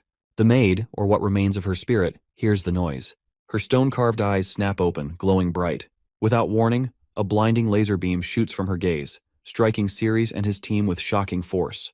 Roy yells out Lady Diana's name and lunges toward her. He throws himself over her just in time to shield her from the blast. Ceres reacts instantly, pulling Diana back with him and covering her body with his own to absorb the brunt of the second wave. Just as suddenly as it begins, the beam stops. The statue's eyes close again, and her head lowers, returning to its lifeless position. As the dust settles, Lady Diana glances at Roy, panicked. She asks if he's all right. Roy gives her a lopsided grin and tells her it's just his hand that needs rest, as there is nothing too serious. Bella, still kneeling beside the injured man, tries to help patch him up, but he insists there's no time. According to him, they need to split up and run while they still can. Ceres asks if the statue only fires the laser when it hears sound.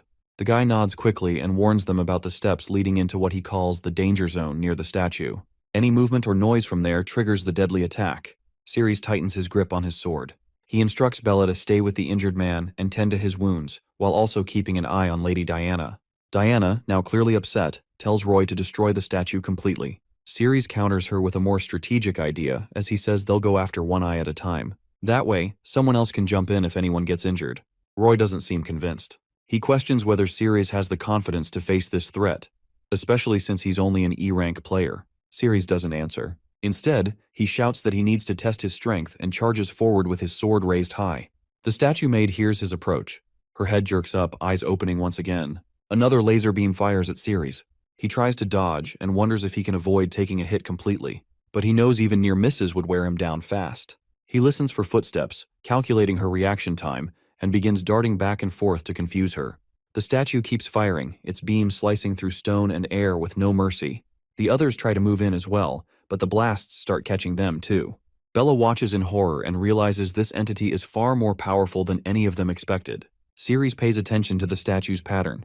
It always targets the loudest source. Testing his theory, he throws his sword behind it. The statue immediately turns and blasts the weapon into dust, telling them to stay quiet with a mechanical whisper. Ceres confirms it targets sound. Grabbing another weapon, he prepares to strike again. This time, he rushes in and lands a direct hit, but his sword shatters on impact. Before he can react, Roy steps in.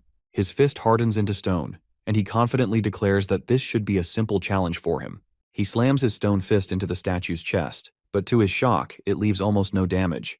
He barely has time to register what's happening before the statue grabs him.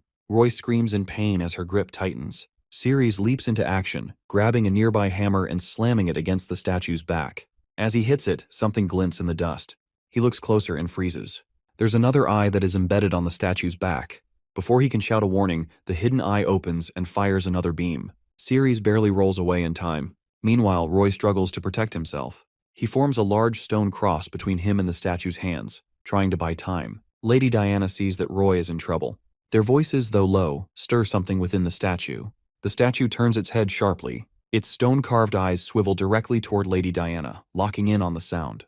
A sharp glow ignites in them, and a laser beam fires off in an instant. Roy, struggling in the statue's grip, sees what is about to happen. He yells for Diana to get back. Bella doesn't hesitate.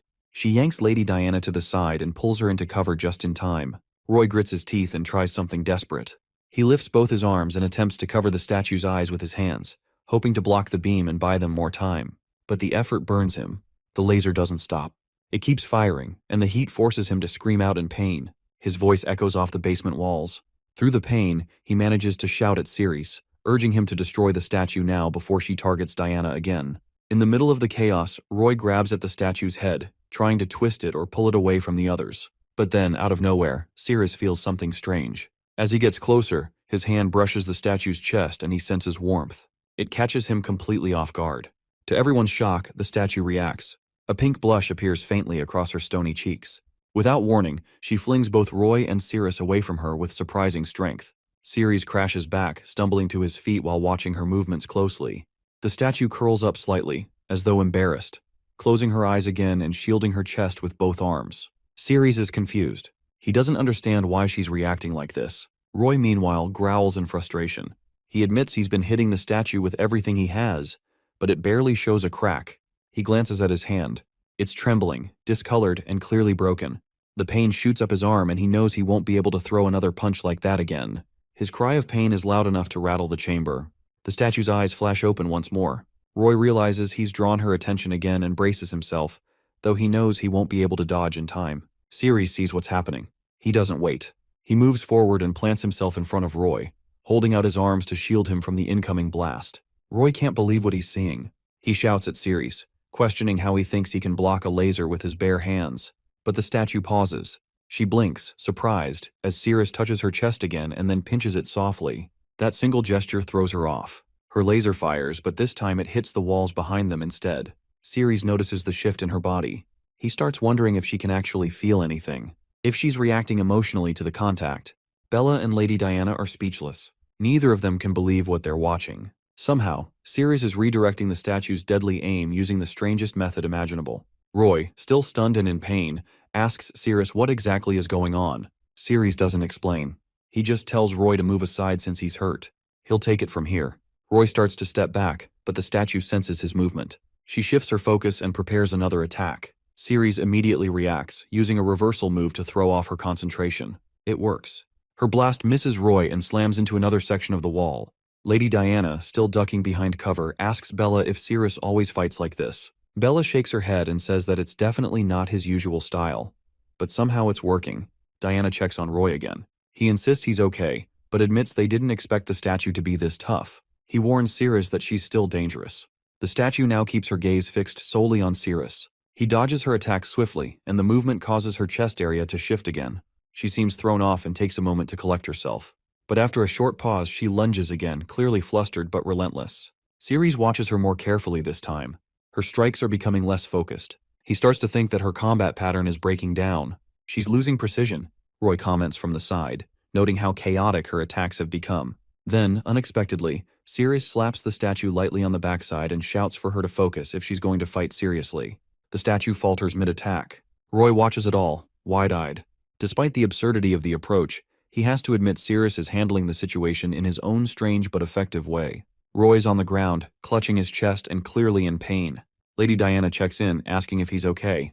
He tells her he has chest pain and thinks his ribs might be cracked from all the hits he took from the statue.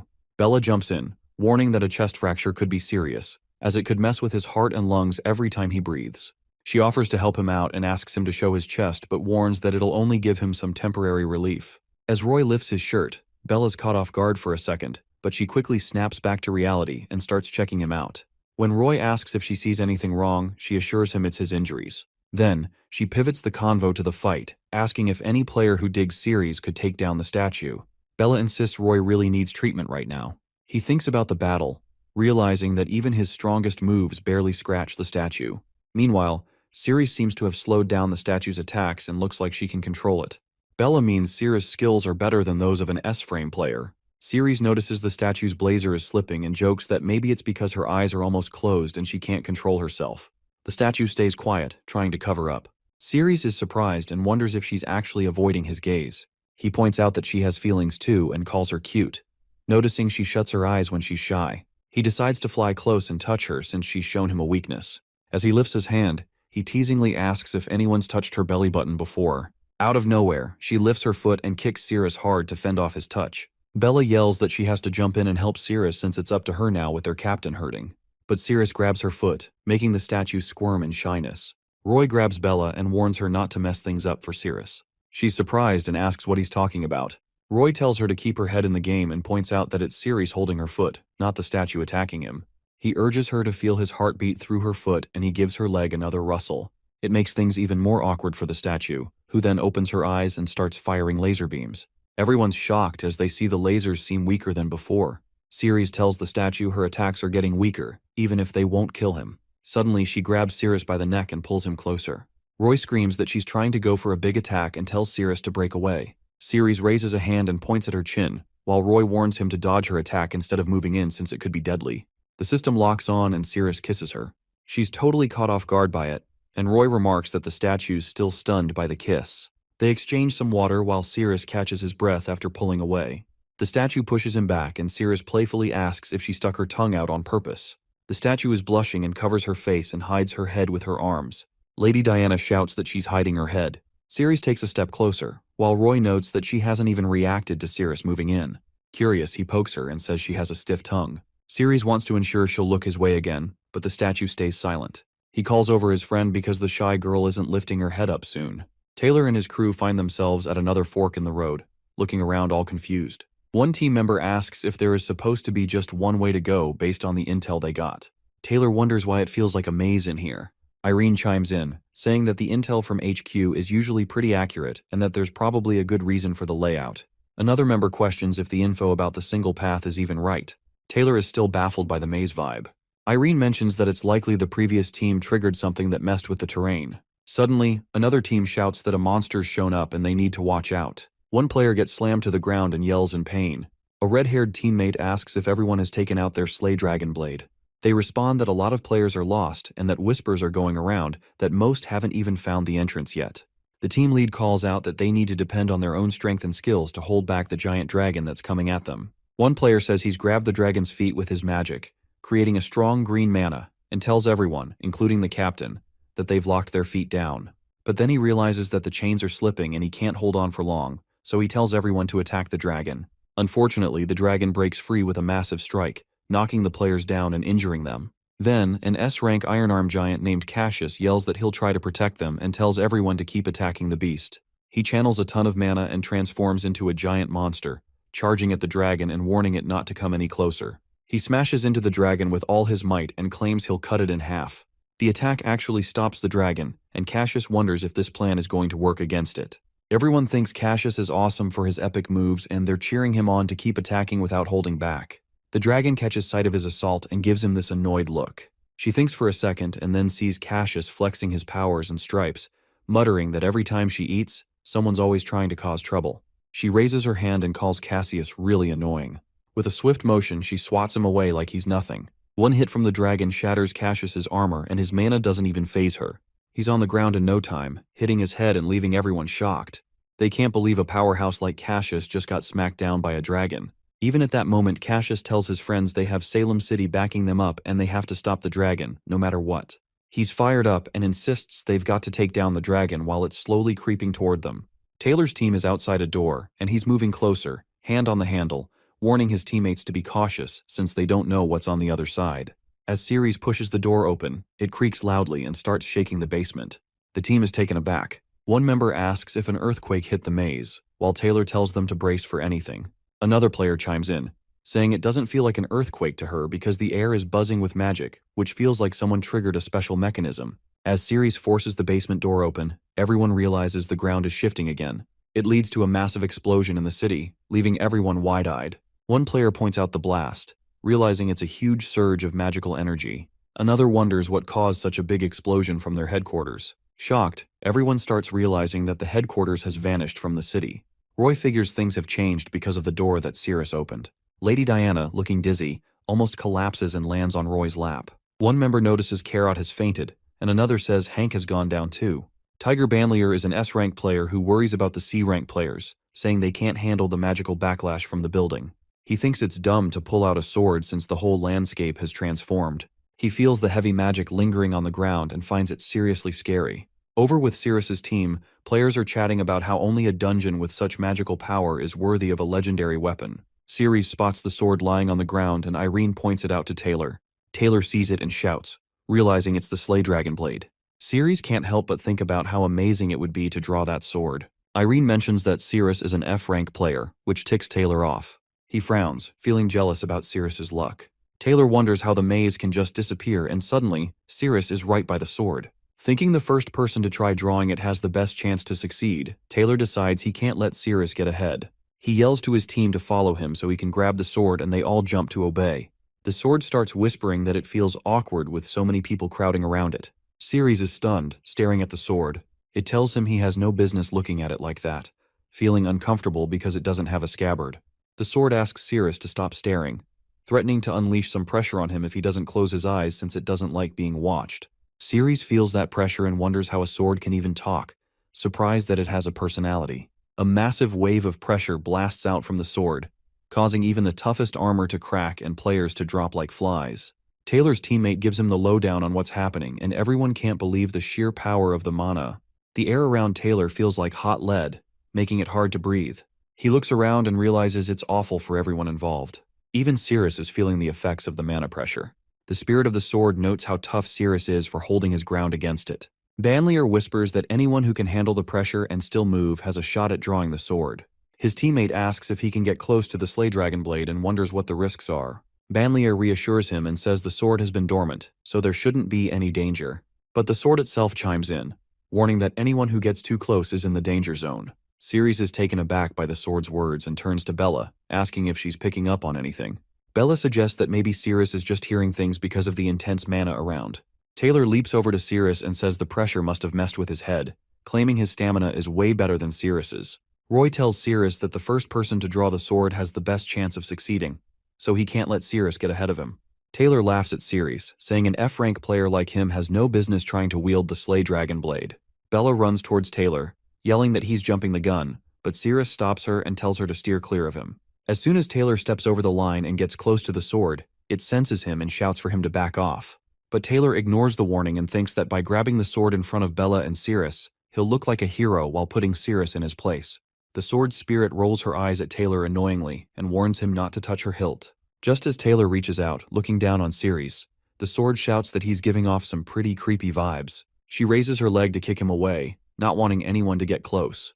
Taylor gets slammed back and sent flying, screaming in pain from the sword's powerful mana. His teammates are in shock, and one of them calls out to Taylor, their captain. He jokes that it's unbelievable their captain got hit by the sword. Ceres checks out the sword while the sword's spirit rolls its eyes at humans, saying they don't need to treat her so roughly. She adds that humans are all the same even after all these years, and admits she really can't stand their existence. Taylor notices his broken armor, pointing out that it's made from deep-sea materials but got torn pretty easily. Ceres realizes that his A-rank scale armor underneath has been saving him the whole time. Without it, things could have turned out really bad. The other players are buzzing with surprise about the sword. One of them asks how they even found out about safely drawing it, while others think it's a failure for Taylor since the Slay Dragon Blade rejected him. They're also chatting about how the blade has come to life. Taylor's teammates are saying they just don't have tough enough armor to handle the Slay Dragon Blade's attack, and are wondering who's going to step up to try and pull the sword. Out of nowhere, Taylor starts laughing, and his teammates wonder that what's up with him. Taylor just chuckles and says he's not a failure. He explains that legendary weapons are only meant for those who can pass the trial of the Slay Dragon Blade. He takes a stance in front of the sword, saying as an A-rank warrior, he's made it through the trial. He yells that the Slay Dragon Blade should be excited, but the sword spirit isn't having any of it. She shouts back at Taylor, saying it's not the same deal because she can't stand rude guys like him. She even hints that taking Taylor down herself would feel pretty good, clearly thinking he's not worthy of wielding the sword. Taylor suddenly turns to Ceres and yells that he's jealous of him because the Slay Dragon Blade seems to have picked him out. Ceres quietly suggests that maybe the blade just wants to take him out personally. The sword spirit glances at Ceres and agrees with a whisper that he's totally right. Out of nowhere, Taylor lunges to grab the sword real quick. The sword spirit notices that Taylor has snuck up on her because she wasn't really paying attention. Taylor grabs the sword, but the spirit quickly points out that he's actually got her neck. A wave of strong mana pressure bursts from the sword, making Taylor's armor start to break apart. Everyone's stunned that Taylor can even hold the hilt and might just win over the Slay Dragon blade. While grabbing the sword, Taylor yells that the pressure and power are so intense it feels like they're attacking his whole body. He wonders if this is the final test from the Slay Dragon blade. The sword spirit screams that Taylor is hurting her and wants to break free. Taylor grips the sword tightly with both hands, determined to take control. The players are yelling that Taylor is going to be the first to pull the sword and become the hero who saves their city. The sword spirit totally loses it, getting mad and shouting that everyone is gross because of how they've treated her. In an instant, Taylor notices that the vibe in the air feels different. The other players are buzzing about it, claiming the sword has stopped attacking, which gives them hope they can win without putting themselves at risk to pull it out. They're urging Captain Taylor to grab the Slay Dragon blade. Banlier is pretty bummed and starts to wonder if Taylor has really made it. He whispers that there's no reason for someone like him, an S-rank player, to jump in. Meanwhile, Taylor's getting pumped and is gripping his sword tight while thinking about Bella. He knows he's the one who's been recognized by the Slay Dragon blade, not Cirrus. Everyone's cheering for him and calling him a hero. Bella is frowning, really annoyed because Cirrus was supposed to be the first one to draw the sword, but Taylor got to it first. The spirit of the sword is now awake and is confused about why everyone is cheering for Taylor. She says she'll tear them all to shreds. Ceres sees what's happening and quickly pulls his teammates back. Bella asks if something's up, and Cirrus warns them that the Slay Dragon blade is really angry. They all notice it too, and then the Slay Dragon blade goes on the attack, unleashing crazy destruction with its intense mana pressure. The sword spirit is going after Taylor and he's feeling some serious pain from the crown. Everyone nearby can sense the crazy pressure coming off the sword. Taylor screams in agony and iron while noticing his condition is left in shock. The sword spirit, who's used to dealing with humans and seems shy, that delivers a brutal kick. Iron catches the strong mana and pressure from the sword and yells that it's heading Taylor's way. With a terrified voice, he ducks behind Taylor and begs for help. Then Banlier jumps in to shield them and uses his skills to control the attack with just one hand. He goes all out while Irene stands there, completely shocked since Taylor is still cold. He manages to dodge the attack, making the earth shake. The sword keeps cranking up the pressure with its magic, hitting everyone around. The sword spirit notices Banlier and thinks he's got an impressively tough body. She sees that his armor has healed, acting like a shield for humans and showing off his strength as an A-rank warrior. The players all notice how tough Banlier is, with his armor untouched. One of them points out that he's an A-rank warrior, which is pretty impressive. He tells everyone to take the injured players to the underground sanctuary, putting the lower-ranking members in charge while the higher-ups stick with him. Everyone jumps right into action. Taylor's team picks him up, insisting they leave because it's getting too dangerous to stick around. Banlier taps into his powers and transforms, claiming he's humanity's strongest guardian. He strides toward the sword, which he believes is the strongest in the world. Just then, the sword spirit lifts her leg and is ready to strike Banlier. He braces himself for the hit, shouting they're a perfect match. Banlier charges toward the sword, determined to grab it while dodging its magical attacks. The sword spirit sees how fast he is moving.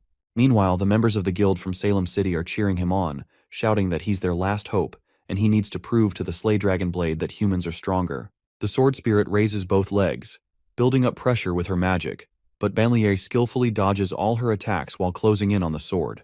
All her powers end up useless against Banlier. He grabs the sword and insists that he deserves to be the one who wields it. The sword spirit doesn't want to be owned by him, so she goes for another attack that hits Banlier right on, smashing his armor to bits. The attack hits Banlier hard, leaving a mark on his face and making him bleed. Everyone's taken aback. Banlier thinks he's hurt, even though the sword spirit hasn't touched him. He pins himself down while his teammates shout his name, worried about him. Banlier tells them to back off and pushes them away. Banlier tells them they must defeat the sword, but the players are surprised since S-rank armor can't withstand its magical power. One says the Slay Dragon blade has fully awakened, leaving no chance for them to win. Banlier insists they must defeat it, as it's their only chance to become powerful and bring honor to the Slay Dragon blade. The members whisper that they'll have to fight until their last breath. Banlier tells them they're warriors and must face challenges for Salem City's sake. He questions why they're hesitant. He becomes aggressive, stating that any player who refuses to fight will be considered a deserter and immediately killed. Banlier yells at the players for their pointless chatter. The sword spirit catches wind of this and whispers that the humans are aware of her powers and are scared. She picks out a blonde guy, pointing at him and saying she'll start with him if nobody moves, shoving him into the danger zone. The blonde dude is freaking out. Suddenly, he spots someone already on the battlefield and shouts at Banlier to look. Ceres stares at the sword, remembering what the Slay Dragon spirit said when Taylor tried to grab it. He realizes the sword can sense and communicate like a person. Since the sword has a life force, he wonders if he can connect with or bind the sword's spirit using his system. Ceres tells his system to lock onto the target and it responds. The sword spirit wraps around the sword, confused about why Ceres looks at her intently.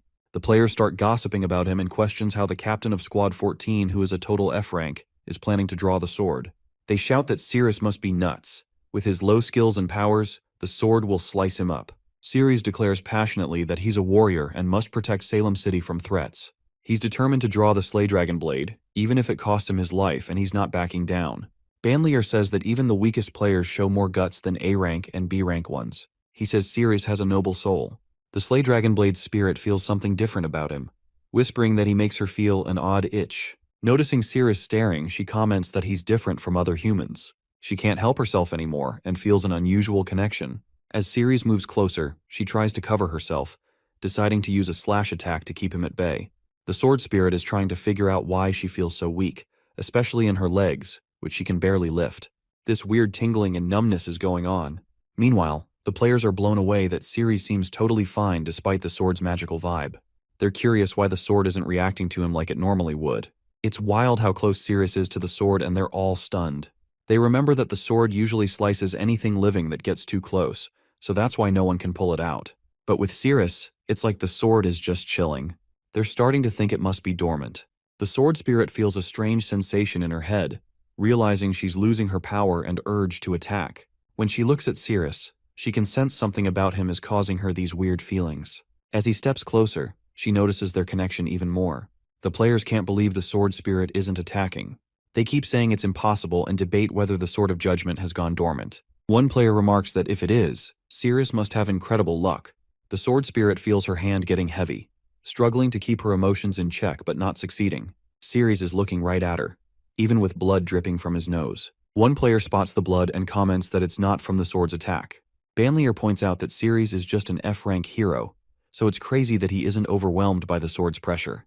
They can't understand how he's still standing, considering his low rank and the sword's sheer power, and they note he's barely managing to complete his hero mission. Ceres is holding his nose and mentions it's the first time he's bled this much from it. He can feel the Sword of Judgment's immense power. Bella is worried about Ceres and suggests he could step back if things get too dicey, but he stops her with a hand gesture. Ceres declares that his mission is to protect Salem City, and he'll see it through no matter what. On the flip side, the sword spirit feels strange looking at Ceres. She mentions feeling warm and shaky, even a bit ticklish, and holds her chest because her heart is racing.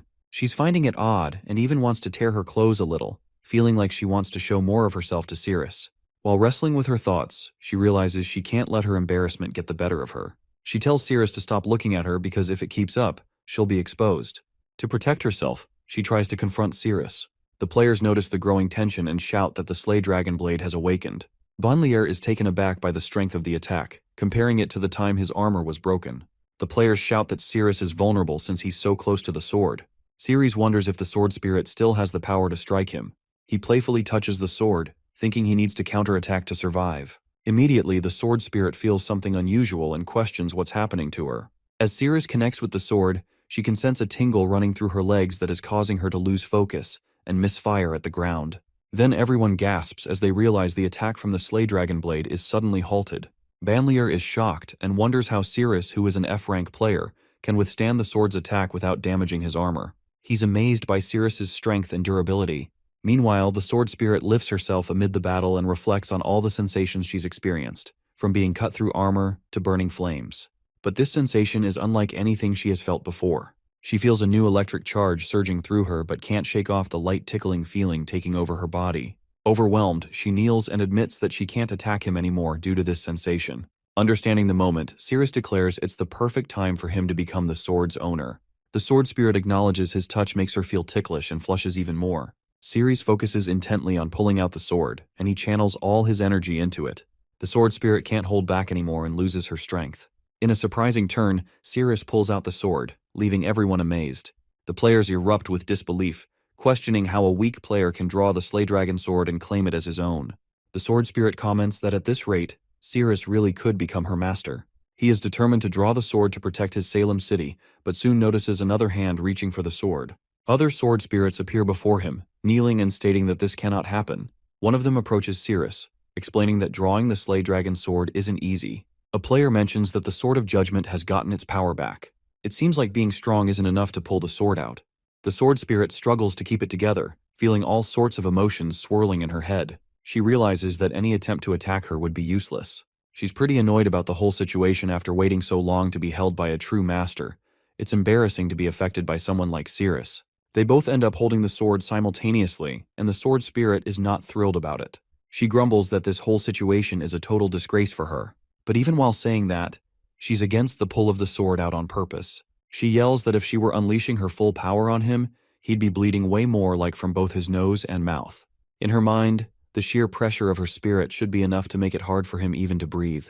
Still, she insists she's a pure, flawless weapon and won't let her emotions cloud her judgment. Even though everything's chaotic, she tries to protect the sword while Cirrus gives it everything he's got and tries to pull it free. The sword spirit points out that she's just a spirit while Cirrus is a real person, and if he keeps pushing, it could lead to his downfall. She tells him to give it a rest, but Cirrus is stubborn, fueled by his courage and desire to protect his city. He's not backing down. One player comments that Cirrus isn't planning to throw in the towel. The crowd cheers him on, saying that he's fighting hard to save the city. They think that Cirrus is such a brave guy as he's bound to become a great warrior eventually. Everyone's rooting for him. Meanwhile, the sword spirit is baffled and wonders how a guy can be so committed even in a tough spot. She finally realizes that he has justice in his heart. Then she asks for a moment to collect herself, and when he rubs the sword, she loses her grip. She complains that he's tickling her armpits and finds him super annoying.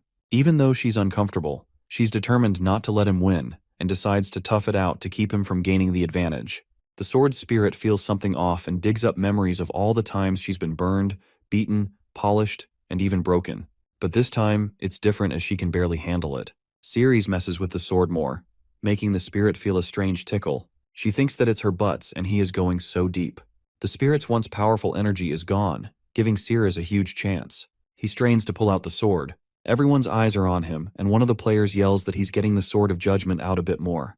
The sword spirit releases a surge of mana, her eyes glowing blue as she boldly claims she can handle any sensation thrown her way.